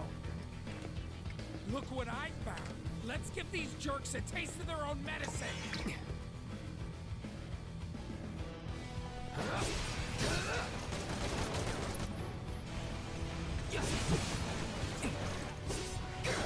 Ready to go. Bring him in, Cloud. Buzz off. All right. And just the change up that they do on the music, where the music sort of builds on itself every stage of the fight, just really, really awesome. That's what I call teamwork. Stay where you are. Yeah. Well, shit. All right, assholes, show me your hands. And then this was so unexpected. It's like, oh, this guy is back.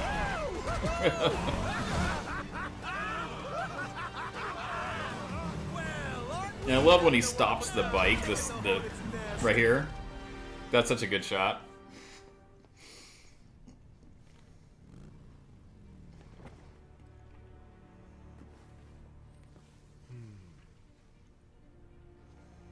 This guy is full of innuendo. What I want. A second dance. Just the two of us. But some of the flair they give him, like the grinding of the sword here and then like flicking it up at him, or the dive and the like slow-mo, him and Cloud clashing. The engine roars with excitement. It's all. Hungers to be set free. The characters in these games are also like just over the top, but in the best ways. Like, of course, this guy would be over the top. He's a soldier. He's a little crazy. He knows about the degradation, so like you learn over time that he has like this motivation for why he is the way he is. The risks he takes.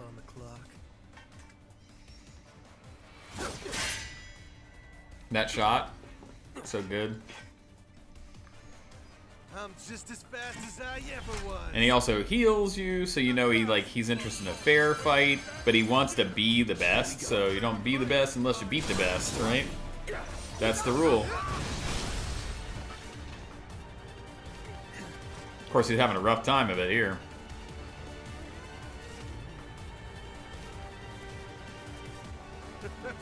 I told you we were gonna push it past the red line.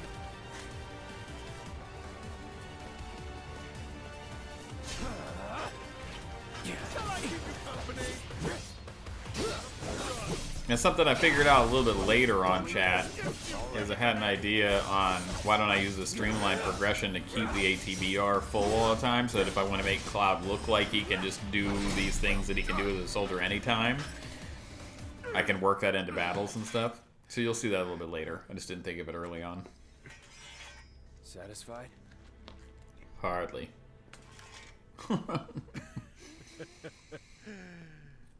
With such fleeting pleasure? Hardly.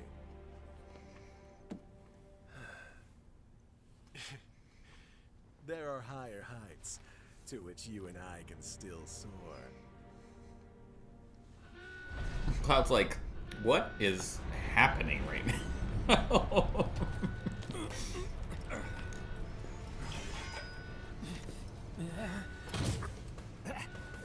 Okay, boys, give him everything you've got, but kill the swordsman first.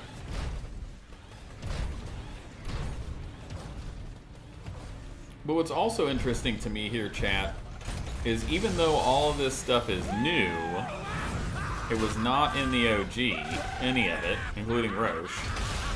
The Whispers never interfere. Have you ever thought about that?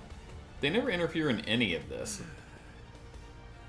Like, they want to stop a bunch of stuff that never happened in the OG timeline, but they never show up to stop any of these shenanigans.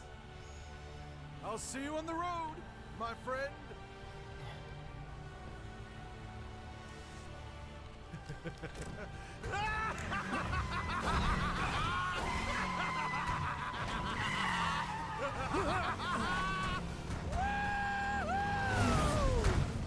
This guy's crazy. God damn it.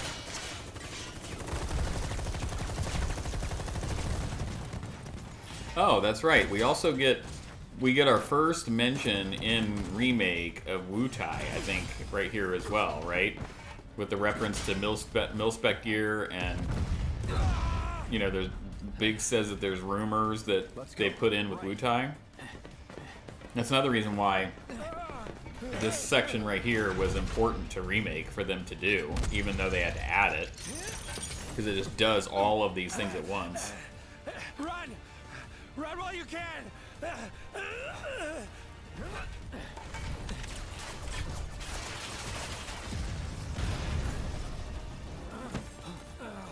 This guy comes walking in with a minigun. Like, where you been, dude? Stand down! Your team shouldn't be here. Glad yours is. And what were they doing here? What were they after at the 7-6 Annex?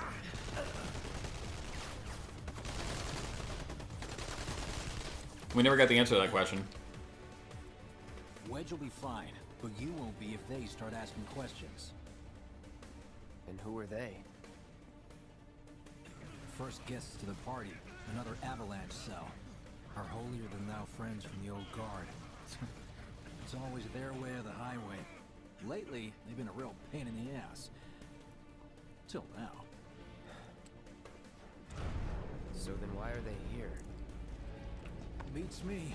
We've been on the outs ever since our cell got labeled too extreme. Though they're the ones running around with mil-spec gear. Yeah, there's like a whole like double standard there, right? There's the mention of Wu-Tai. Think there's any truth to that? You tell me. Sometimes I think we're the only ones who've realized the war's over. So now as a player you have context that there was a war with some place called Wu-Tai, even if you don't totally catch it at the time. Okay, mission complete. Let's make our way back to the lot. Right.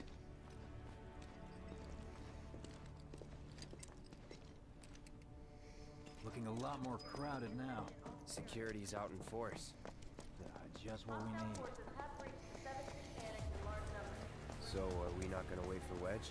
If we stuck around or went back. I love how all these soldiers from Shinra are all like hanging out here on the first step, or the front steps, and out on the street. But nobody's going in there to take out or deal with the Wu-Tai soldiers that are heavily armed in there. They're all just hanging out here. You made it! Over here! Okay, let's go. Could you have been any louder? I mean, it made my job a lot easier, but... Wait, where's Wedge? Wedge! That was close. We'll go get him. Hey, buddy. How you doing? And then again, we get another like sort of comedic moment with the Avalanche crew. Come on. They're obviously very good friends and they're very comfortable with each other. You get hit? Just swinged, I think. Oh, shot! Really? Let me see. Are we seriously doing this here? That's... wow. You guys are the worst. You guys are the worst. Your ass is fine.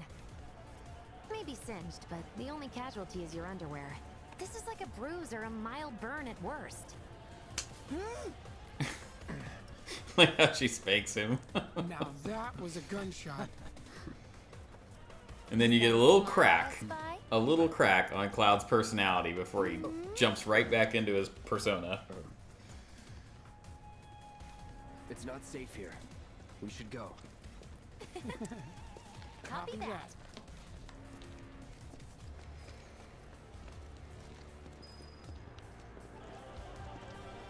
So, how do we get back to the slums? With a little trick I've been dying to try out. What did you all think of the addition of this scene that they added to remake here? This whole 7-6 annex section in Jesse's house and stuff that they added. Do you have any first impressions or anything you thought about it?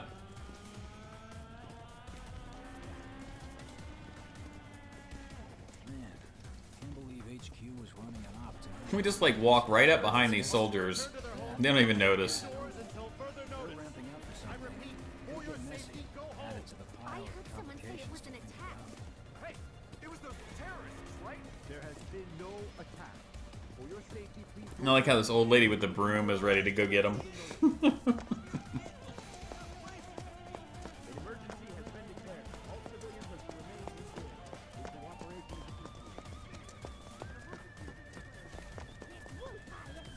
It's Wu-Tai, isn't it? Let me get my gun. I'll teach him a lesson. Through here and we're home free. Where exactly are we going? When we get there, you'll know. Now that I've got my blasting agent, we should have everything we need for our next mission. Sure hope so. Yeah, me too. For your dad's sake. Hey, what the hell, man? Huh? Cloud was just saying how he hopes to come back and try the Midgard special next time. Really, huh? Cloud said that? Sure did. Wants a whole pie to himself. Isn't that right? That's right. Really? Well, okay then. Maybe I'll lend Mom a hand next time too. That'd be awesome. Revival materia, super helpful.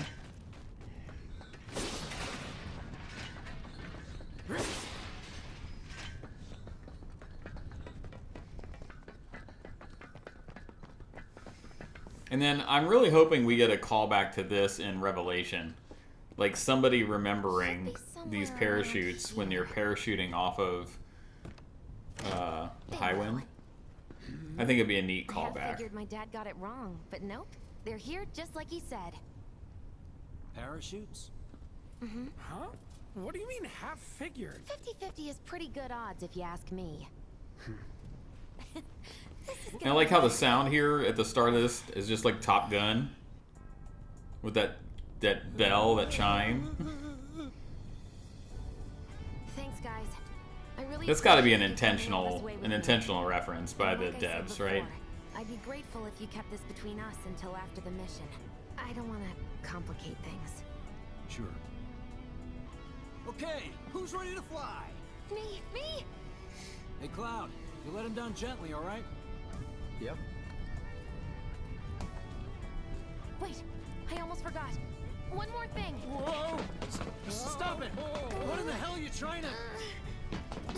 The return to Midgar in Revelation is going to be epic. Heck yeah, man. Can't wait. Can't wait. I want a little fist bump. So I can pay you in full. Like, I want him to remember this moment. Think back to it. That would be so cool. And then you'll notice that just like in Revelation, in the what we've seen of jumping off the Highwind, Cloud's Buster Sword is like further down past the parachute, so it's consistent from Remake to Revelation.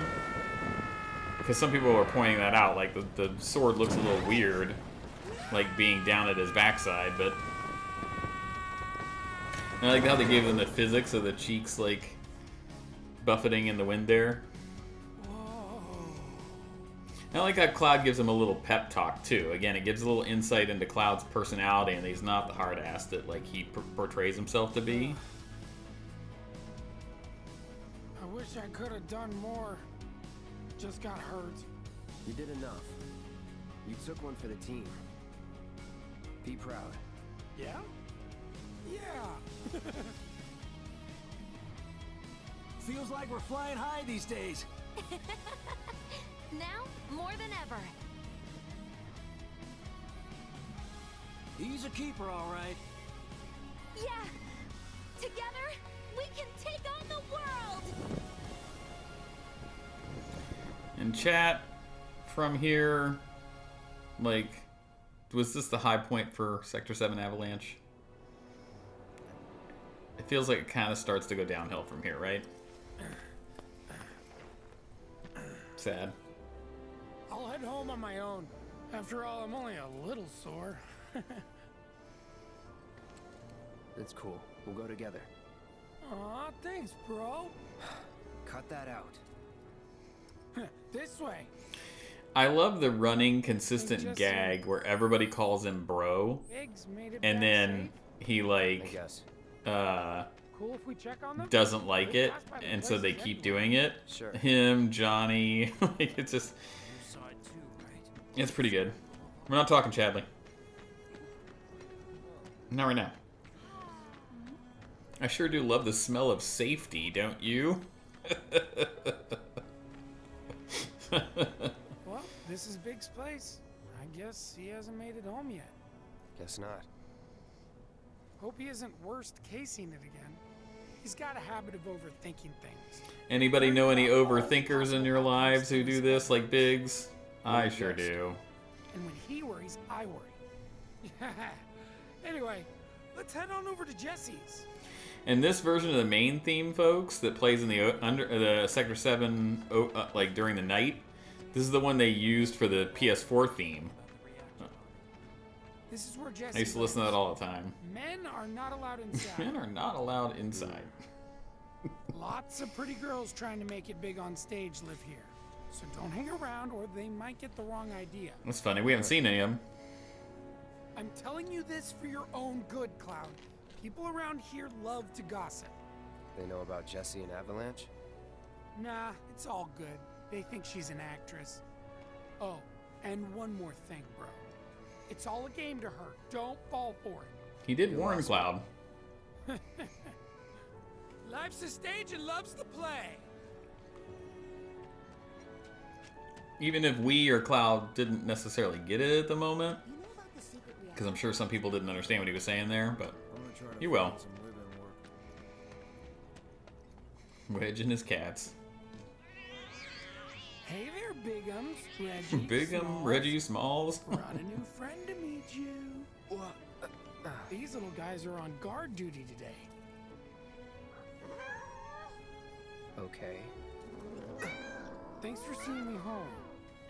Really sorry about your ass. It's all good, bro. It's kind of weird when you call me that. Hey, don't be scared. Deep down, he's a big softie.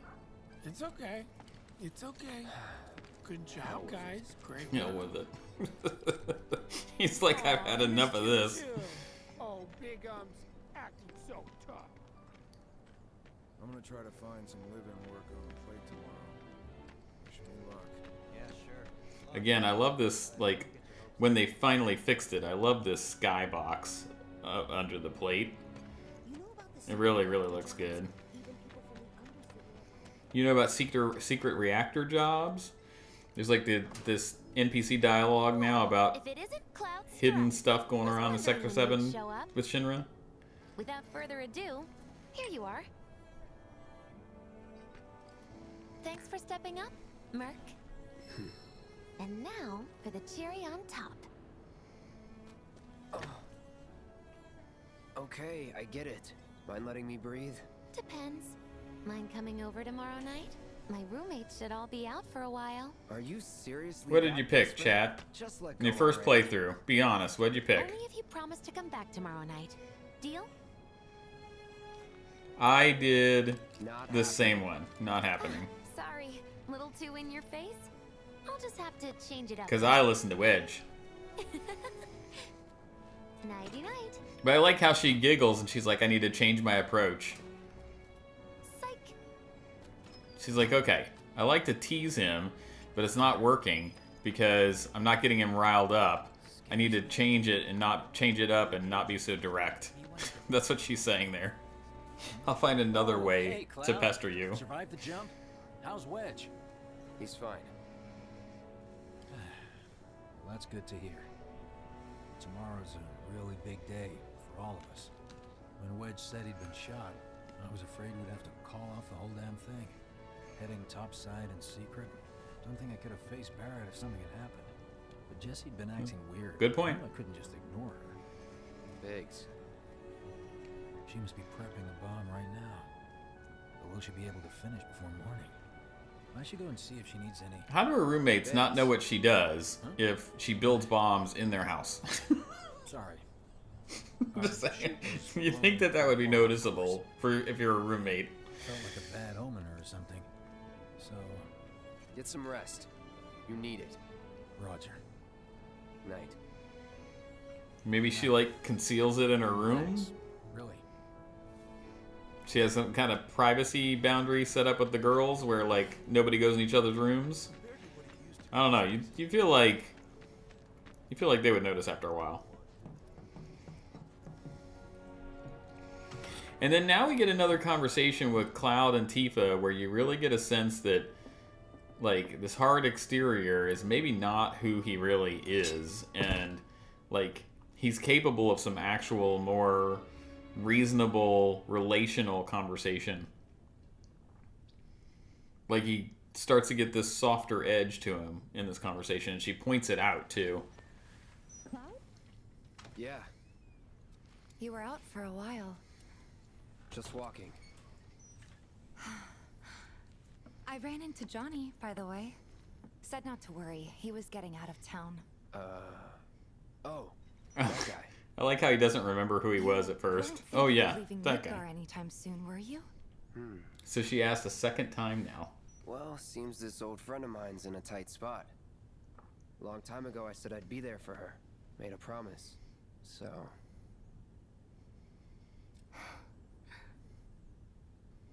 Can't say this is quite what I had in mind when I put that on you way back when. If you want to talk, I'm listening. So now he's listening to Marl. What's with you all of a sudden? With me? Like you're losing that hard edge. That bad? Not at all. I like it. Maybe Marlene won't be so scared of you next time.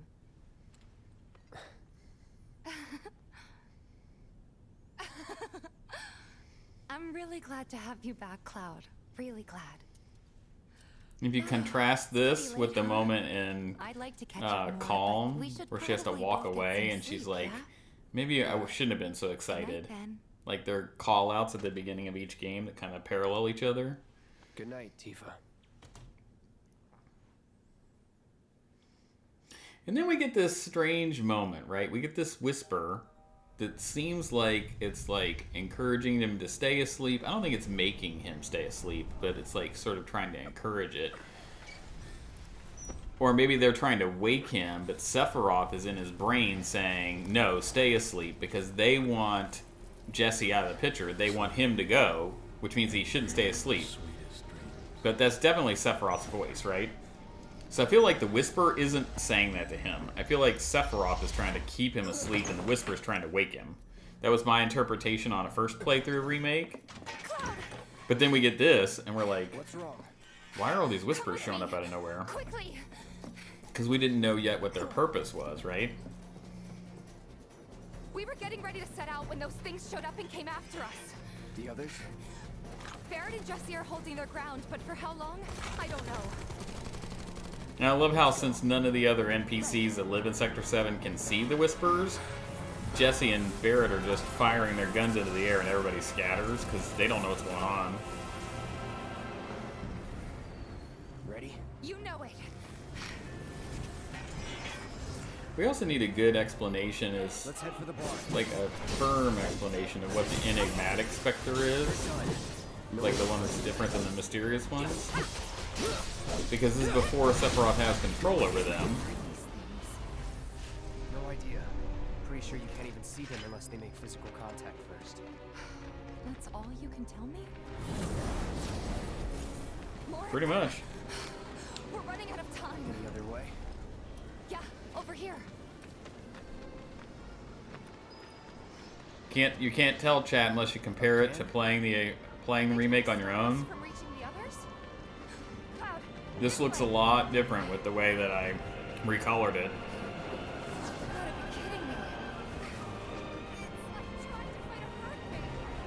It's a lot more white and blue if you just play it unchanged.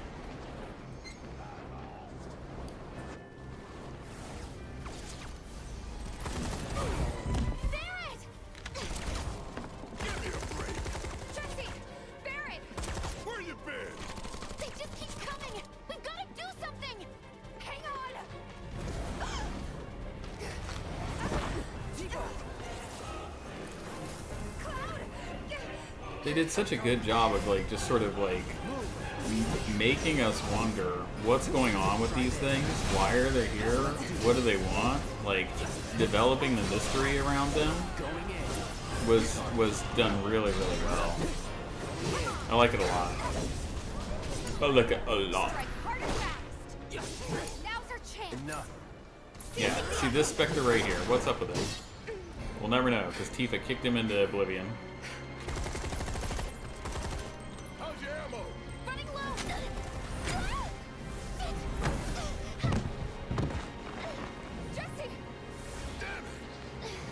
And then when they just suddenly just like stop and disappear, it's like, oh, okay, we're good. That should do it. And then, like in part 1, episode 1 of this, where Jesse said, if I couldn't walk, you'd be the first to know. I like how they follow through on it, because she can't limp inside, so he picks her up. No, like, no conversation needed between the two. We ain't putting on a damn show. Okay. The hell were those things? Some kind of, I don't know. I like how Barrett doesn't remember that Cloud mentioned them before. Never can tell what weird On the shit train. come crawling out of the scrap down here. It's those reactors. I'm telling you. It hurt? Wish I could say it didn't, but yeah.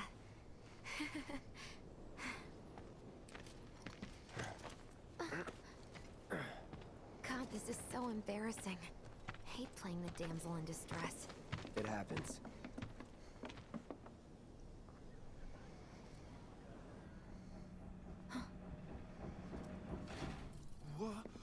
What did you do to your leg? Does it hurt? I love how they wrapped her ankle, but then they put that Still, I think I ought to metal avoid putting armored it on boot fine. back on her. Oh. That's enough.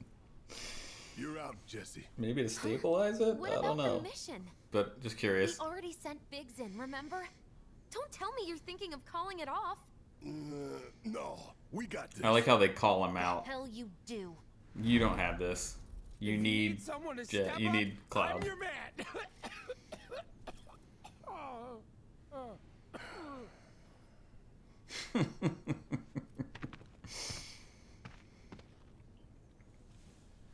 Okay, so here's the thing. Barrett swallowing his pride and Cloud not making him do it. That was Consider it done. also a little bit of character development All right, there. everyone, Cloud's in. The mission is on. Go and raise some hell for me, okay? I like that moment right there with Cloud nodding. Guard the home front, What? But I'm in perfect health. which makes you the perfect choice to look after Jesse and Marlene.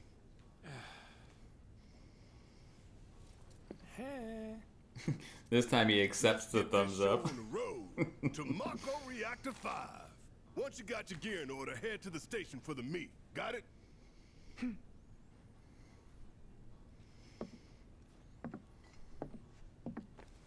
This'll help you get squared away. Don't tell me I never did nothing for you. I'm counting on you, soldier boy.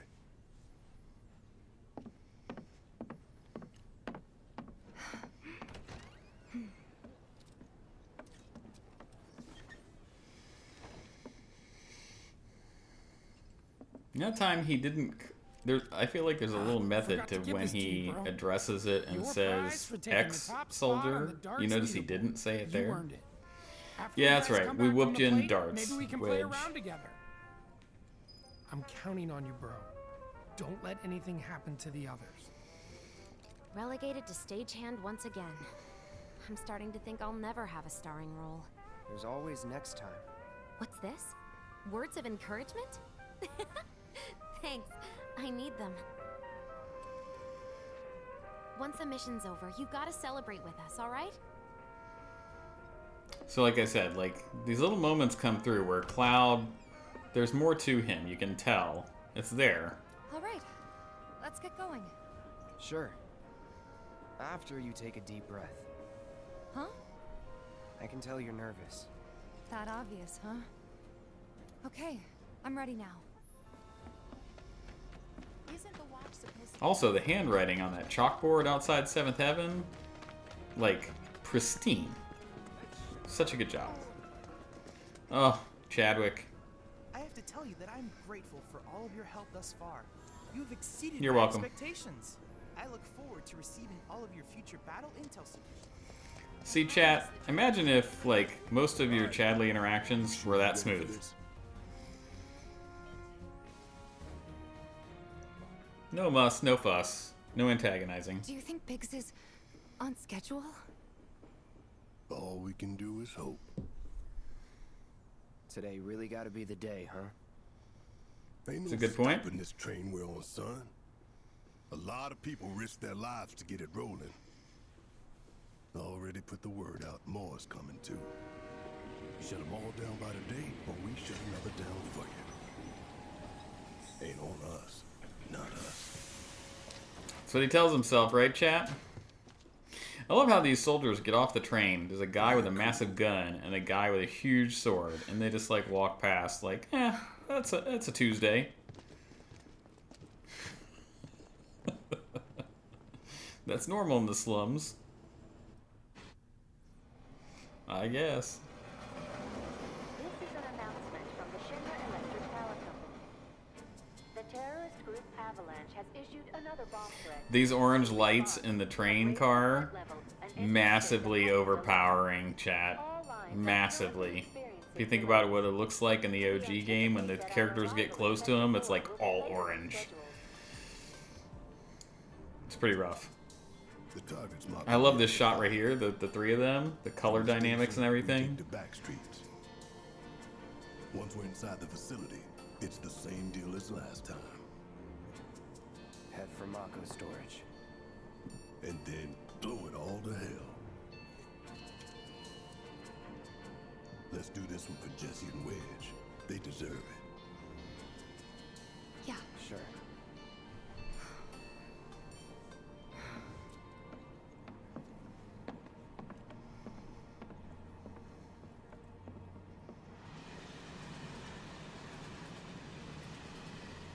I didn't think word would spread this fast. We get a moment with just the two of them, no Cloud. There's barely anyone on this train, and none of them look happy to be here. Might stand out as a group. You two stay here.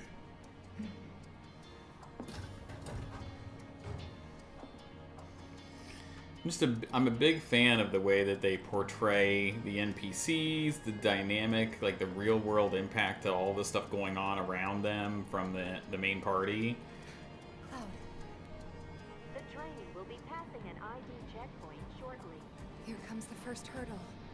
Not much of one. I know, but that doesn't mean I don't have butterflies in my stomach.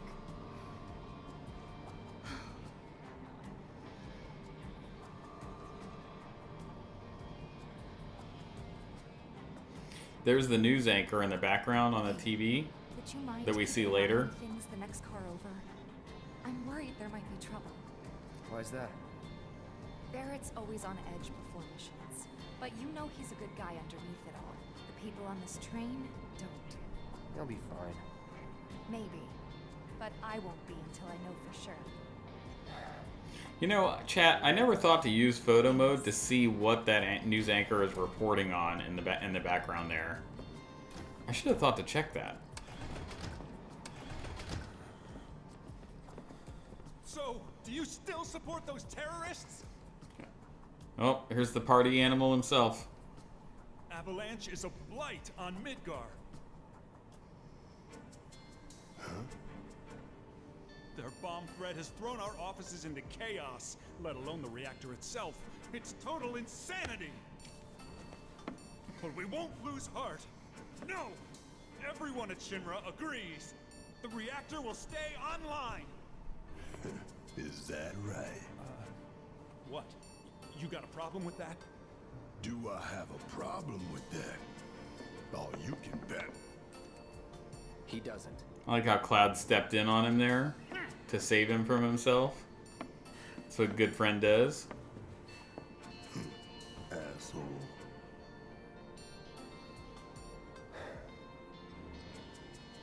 You know you're better than that.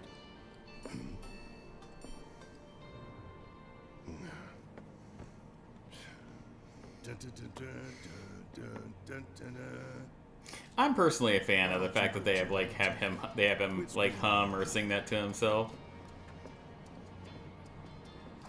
All right, chat. 1 second here. 1 second. I'm gonna pause it real quick, only because my AirPods are dying, and I'm gonna switch out to a different pair because I don't want to run out in the middle of a action scene or something. This is a good time to do it.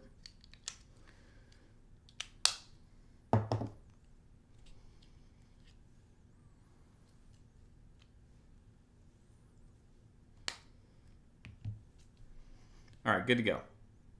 Sorry for the delay. Emergency ID scan in progress. No way! Emergency ID scan in progress. Unauthorized IDs detected. Threat level critical. Inspection and containment suite. They did a good job with this scene of them getting off the train car too. Get over here! The how Tifa has this moment with the middle manager. She doesn't want people to get hurt. The jump from the train. Take care of them, Cloud. On it. Lockdown Keep moving, people!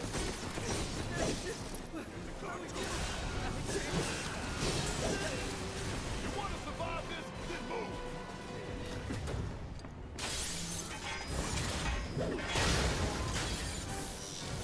Making quick work of these guys.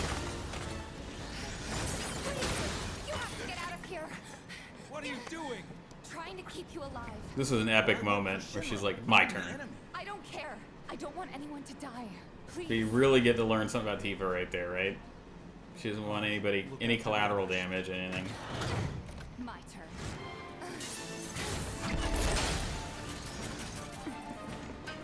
There's no end to them. 3 unauthorized passengers successfully contained neutralizing threat. Looks like you're right, soldier boy. Screw this. The station will be crawling with security. We gotta jump. Screw that. Need to slow the train down. Sounds like a Biggs plan E. Biggs plan E.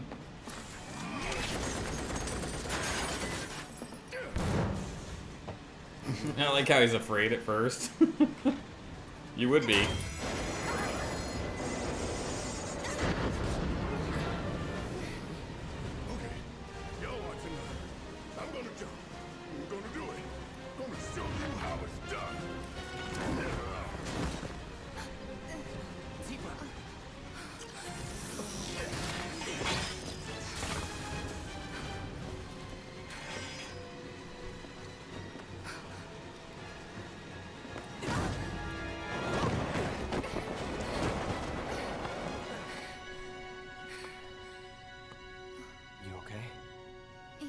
I feel like the best thing to possibly do to shield the all the hits that you're gonna take is to sort of barrel roll off the train, especially if you have this huge metal sword to protect from some of the fall. That makes a lot of sense.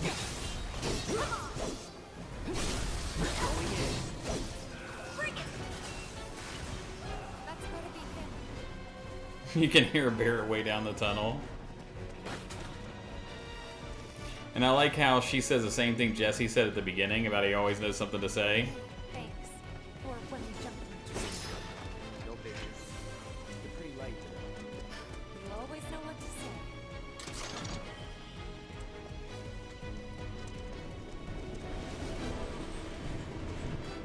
I remember thinking on my first playthrough, can you actually get hit by one of those trains? Like, it really made you feel like you're in an active subway, right? And I like how this just demonstrates Shinra knows what's going on at all times, right? They keep tabs to everything going on in Midgar. Didn't you? Sir. Born survivors, these surats. Speaking of which, where's the third? In custody, sir. Return it to the wild. Yes, sir. Right away.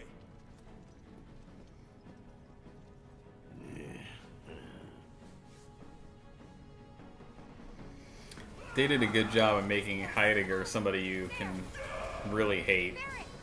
Tifa, could use some help here. We're coming. Make it quick. Should be some stairs over there. One of the few times where they sort of lead you by the hand, but in this moment it kind of makes a lot of sense. I'm gonna rip off those spindly legs of yours one by one. I ain't going down without a fight. That doesn't sound good. That doesn't sound good. Let's go. Again, I like how they just all talk to each other, except for in moments where they really should to address certain things, but you know, I think there's reasons for that. Don't stop now. Kick it up and down. Ain't no thing. Strike hard and fast. Oh, this calls for a song. Da da da da da da da da. That's gotta be the last of them, right? Okay, we can take it. Cloud just kicks this orange cone. Get this thing out of my way. Wait.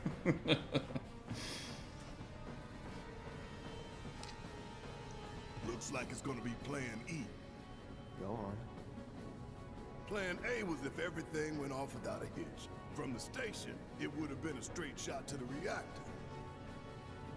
Didn't work out, but we knew going in we had to have alternatives. Backup plans in case we had to get off early. And I like how they like From closer in to had further contingencies they prepped for, right? That makes a lot of sense, especially if you're doing something like this. What? To eat. Oh, well. Lucky us. Yeah. You're damn right. Anyway, We were riding the train between Sector 4 and the main pillar when we had to bail out. And we ended up on the adjacent line, which should take us to Reactor 5. That's right. So for now, we follow the tracks. Not too far, though. Need to switch to a different route before we hit. They had like a shot of the camera there, so to remind you they're being watched at all times. Crawling with security, all on high alert. Let's move.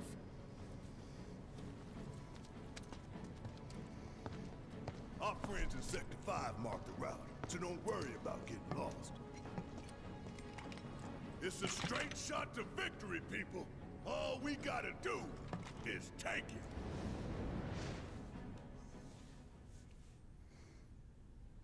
You have nothing to worry about, sir.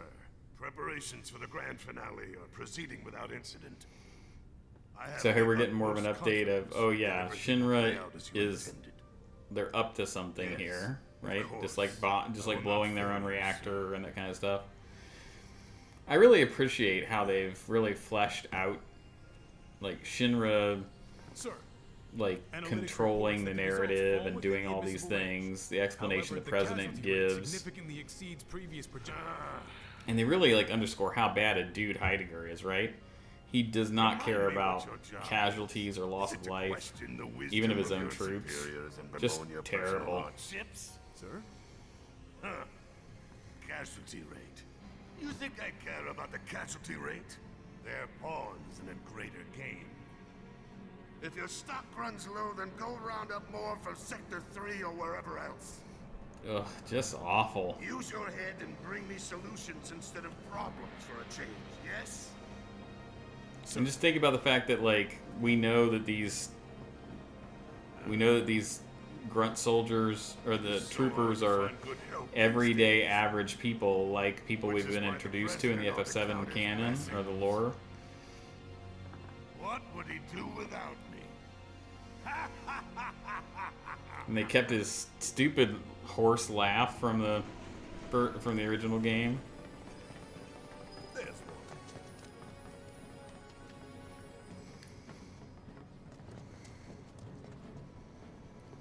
I like how they use Stamp here to guide, and then also give a reason for why Barrett like takes issue with Stamp. Our colleagues put up all that Stamp graffiti. Without it, we'd be lost for sure.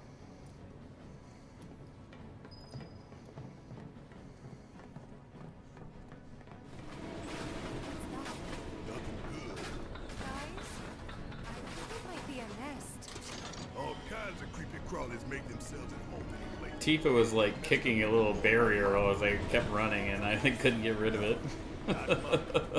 Shit. What? That's disgusting. That's disgusting. Let's do this.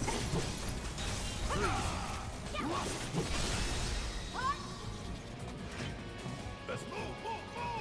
I thought this little dynamic of like having to touch the webs and clear them, and the way they sort of bend and pull off, I thought that was pretty cool. What is this science experiment? What now? That's that. Huge. So you must be the queen, huh? Let's do it right. Calling ice. Yeah. Let's do this. And then she webs him like Spider-Man. That was pretty cool. Like dragging him slowly closer.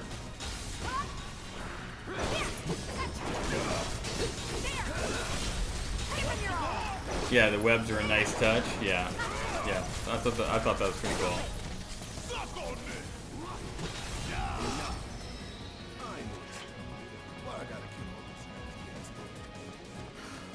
Those things really creep me out.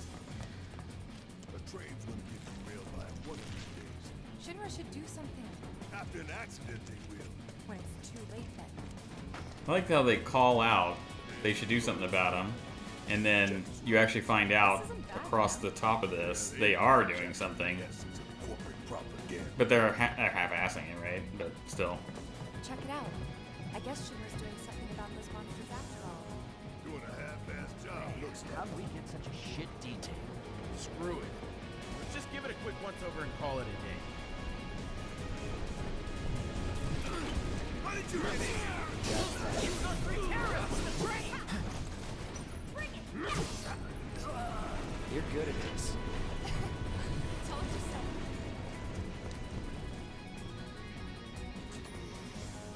Try to cut down on the boxes being open and stuff.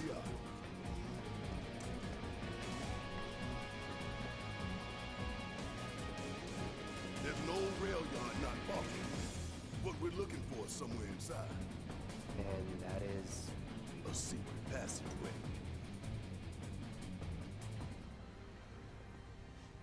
We've compiled our report on Avalanche's combat capabilities and our... Report, report, report. What good do you think a damn report will do anyone? I don't... You could tell this guy is a bit incompetent, right? There's more call out to the Wutai War. Spared is an enemy who will repay your kindness with blood. We must crush them thoroughly and completely, without hesitation or mercy. Shinra cannot and will not settle for anything less. Will you? So it kind of makes you wonder a little bit, like, what was Heidegger's role in the Wutai War, right? In your current positions. Is that correct?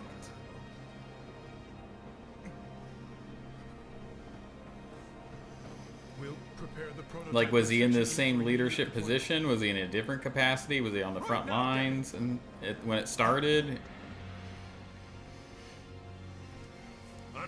We know Scarlet was in charge of her arm because she sent the weapons, right? We know that from Sonon. Gotta love the irony of Shinra's smarmy lapdog leading the way to its master's destruction. You really don't like Stamp, do you, Billy? It's not that I hate it. I hate the fact that Shinra took a loyal animal like that and co-opted it for their own self-service. Poor old Stamp. Kind of reminds me of a soldier who was called a puppy. Think you're making progress, and then you hit a wall. Poor old Zack. You're starting to sound like Baron. Never mind. Co-opted to Shinra's own self-serving agenda. Hey, hold up. This way. Security is a lot tighter than I thought it would be. If they want to stand between us and the rail yard, that's their choice.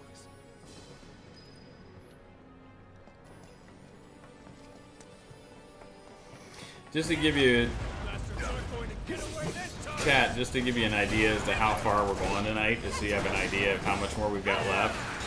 We're going to get to the point in which we meet Aerith, so a little bit past the Reno fight, just so you have an idea. But I promise you, thank you for sticking around, you will start to get a payoff of the integration with the Yuffie DLC before the night is over. So you'll start to get a sense for how this all blends together, okay? But I appreciate y'all for being here and sticking around. Hope not too much. What's that supposed to mean? Well, I love how these two guys were just trying to have lunch until we came in and busted their tables and stole their subway.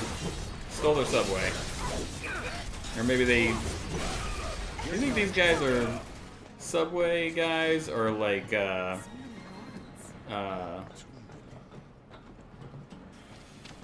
Keep looking for faithful little Stan. He'll lead us to the passageway. they eat something else? This it?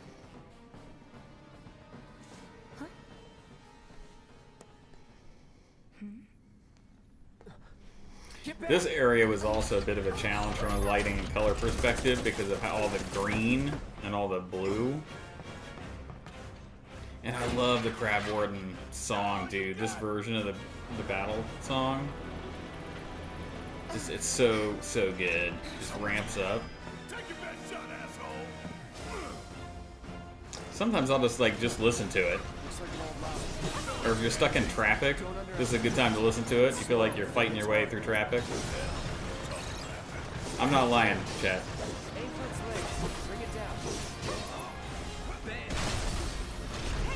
See that? That's its heart. Give it all you got. There's no escape.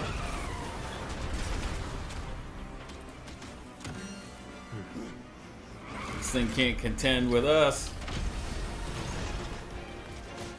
Took it right back down again.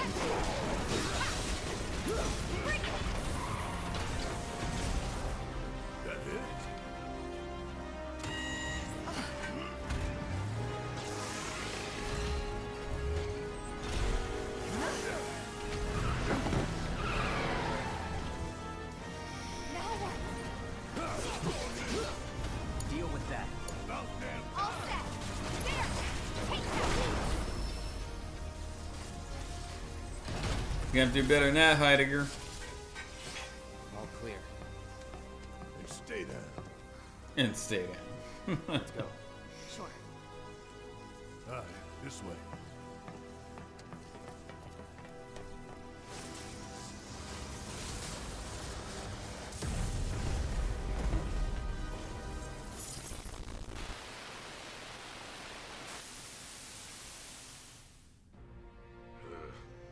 This won't do. You think?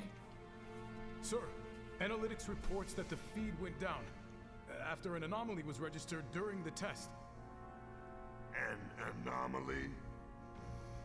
Or an excuse for your failure to properly prepare the Anybody armor? else know a boss or a manager who is really good about like laying the blame on other people and deflecting it from themselves? Because Heidegger certainly is one of those people. Is that so? All the sensors in Section E are inoperable.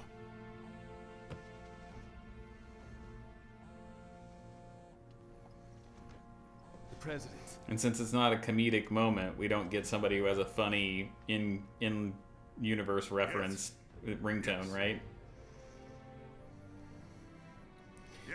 What's the president's phone number? Better even.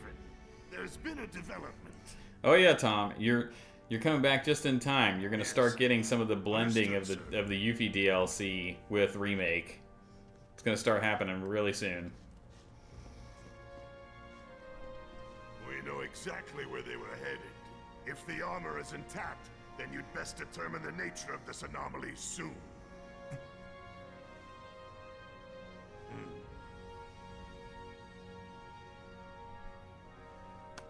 Should you fail to do so, you will deal with our intruders personally. Yes, sir. Don't worry. I treat my people more than fairly. So don't disappoint. I don't know, chat. I don't know about that. Does he?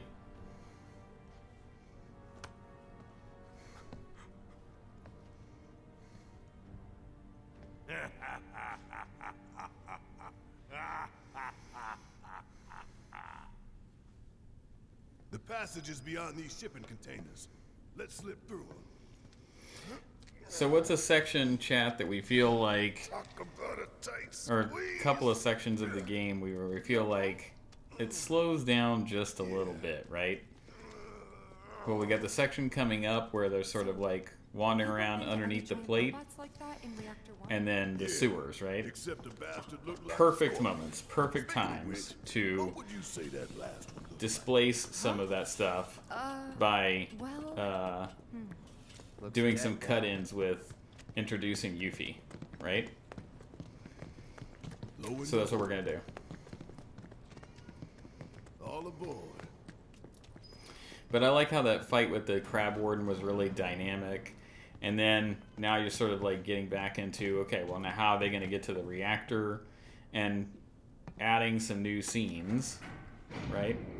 And this dialogue here between the characters about the things not getting any easier. Just so you know, it's not going to get any easier. When did it ever? Boy, doesn't he know, chat. Doesn't he know?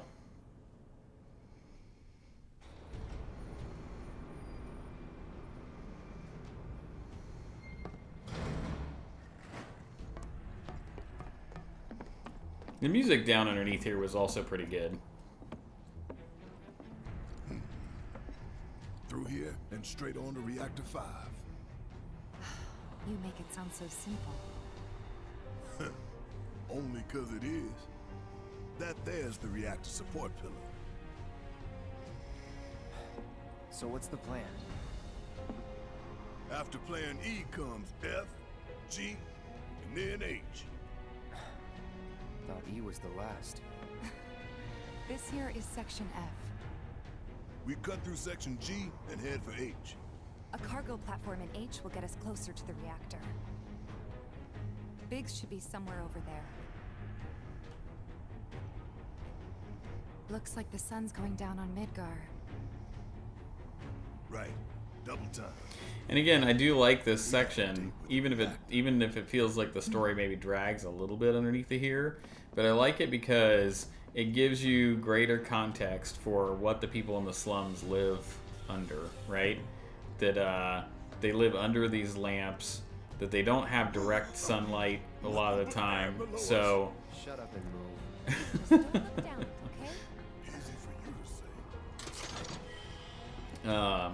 So yeah, it's just sort of like it helps like do some world building while you're also navigating through some gameplay, right? So even stuff like this, I really appreciated in Remake a lot. But when we're thinking about trying to understand what a tighter story would look like, we can make that happen. No good? Needs power, I think. That looks more like what we need. Control room. Let's check it out.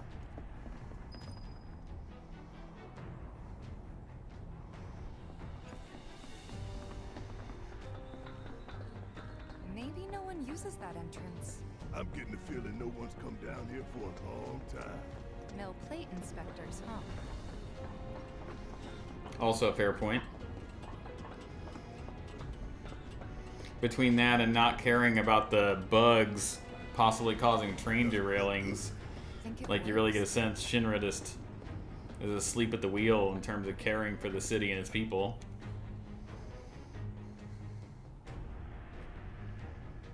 Error. Insufficient power. Of course. Hey guys, look at this. Instructions for dealing with a power shortage. Kill the lights, and we free up power for the gate and other stuff. Sun lamps. You think these are the plate suns? The closest thing we have to the real thing. Gotta put out a sun just to open the gate, huh? But if we go through with it, the grounders in Sector 4 will suffer. An hour later, sun's going out for good when we blow the reactor. That's true. Let's go. But I like that at least they have them discuss what the impact would be to the people if they go through with their plan, right? That they at least wrestle with it. Because they didn't have to build that into the game. They could just gloss over it.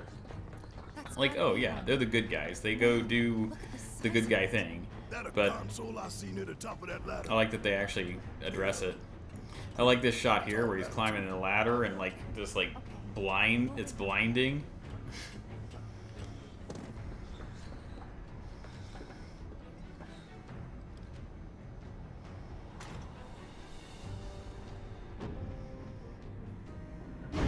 Emergency power supply confirmed.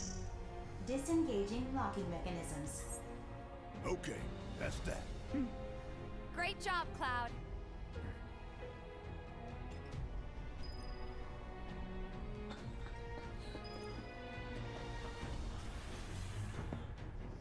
It looks pretty cool when it's turned off and it's red too. Next stop, Section G. Yep. And after that, Reactor 5. Not again. Great. I'm sure those things will welcome us just as warmly as before. Tell you what, the rot runs deep in this damn pizza. You know the best way to not get lost is to believe that you're not. Mind over matter. Isn't that from one of Marlene's books? I still haven't gone back to replay remakes since 2020. This game looks incredible. Yeah, man. Life in the Endless Maze. Am I right? Oh, there's the book that gets referenced I remember. in Rebirth. Hey, look!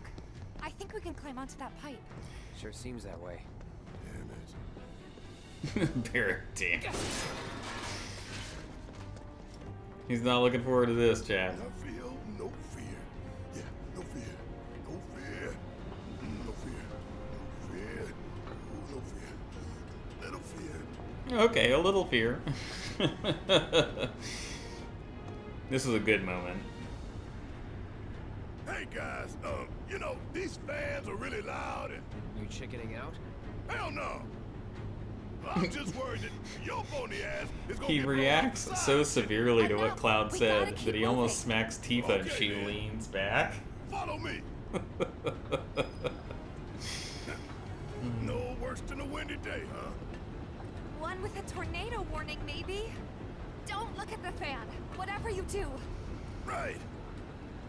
Which is really smart. I mean, think about the stuff, the particulates and stuff that could blow into your eyes, right?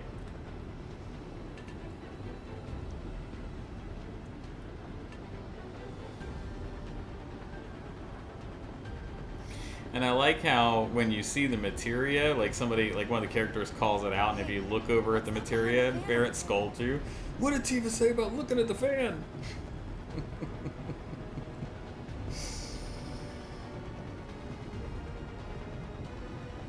Too funny.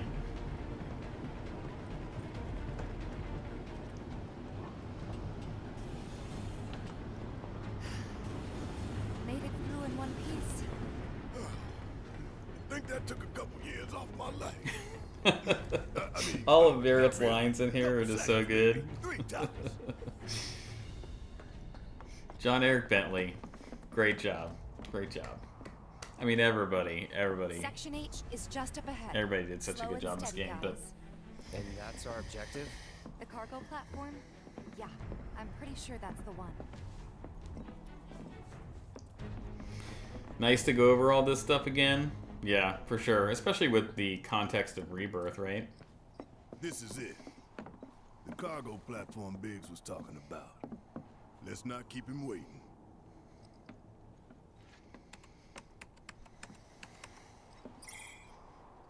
Error. Insufficient power. You're kidding me. Needs 3 lights worth, looks like. But that's all of them, isn't it? All or nothing. Let's regroup here if we get lost. Remember the H1 sign. Right. Let's see now. Closest light ought to be... that one.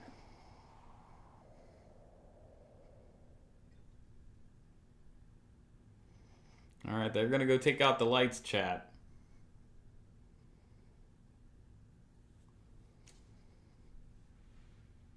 Uh-oh. What happened? Oh, man. You guys are gonna kill me. I didn't copy enough to lead in to... Oh, that sucks. You know where I cut it off? I cut it off right when Yuffie first appears. I put her in right there. And I must have not copied the whole thing. Guys, I am so sorry. Like, I was waiting for the payoff because I have this going, like, a whole way further. But I must not have... Because I have everything... I have the whole... I have all of... I have all of Crisis Core Reunion and have all of Remake and Intergrade all cut together in one massive project. And as I go, I'm pulling chunks of it to render as a separate project. And when I rendered this one out, I must have stopped it right there. I didn't pull enough. I didn't pull enough forward. Dang.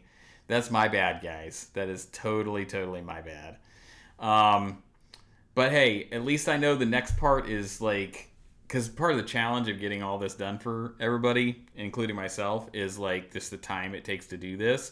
But I can live stream the next one fairly quickly because I have a whole nother chunk ready to go that I thought was going to show tonight. So I'm sorry that I led up to it and then there was no payoff. I'm sorry. I just don't have a way to, I don't have a way to pull it up to keep us going. Dang, that sucks, chat. That is my mistake though. That is my mistake. Dang. I feel terrible because I really thought we were going to dive into it there. Okay, well, like Big said on the train at the beginning, right? Something to look forward to. I guess. Dang it. That was gonna be so good. It was right there. It was right there, chat. We were going to Yuffie right there. Jeez. I made a mistake. Okay. Darn. Well, I actually told I told my wife that I would wrap up about an hour earlier, but we had so much time waiting for that airdrop, and we had really good conversations, so I'm thankful for it. But this is probably a good place to stop, too, because we've been going at least another hour. So, yeah, man. Sorry, Jesse. Dang. But, yeah. I'll have it ready to go. I do have to travel next week, but I should be back. Maybe we'll do this again next Thursday. Okay? Same bat time, same bat channel. And I'll have it ready to go by then. So, guys, I'm so sorry. But thanks for being here this whole time. Thanks for the really good conversation about Revelation, about looking forward to it. I'm excited for Gamescom in a couple of weeks. I'm excited to go to PAX West. But yeah, just keep holding on, and in a couple of weeks we'll have a lot more to talk about. A lot more. But in the meantime, Tom, thanks for jumping back in. Everybody who is here tonight, thank you very much. I really appreciate you. And I will put it down now. We'll be back here next Thursday, all right? And we'll pick up where we left off, okay? In the meantime, have a good night. See ya. Hang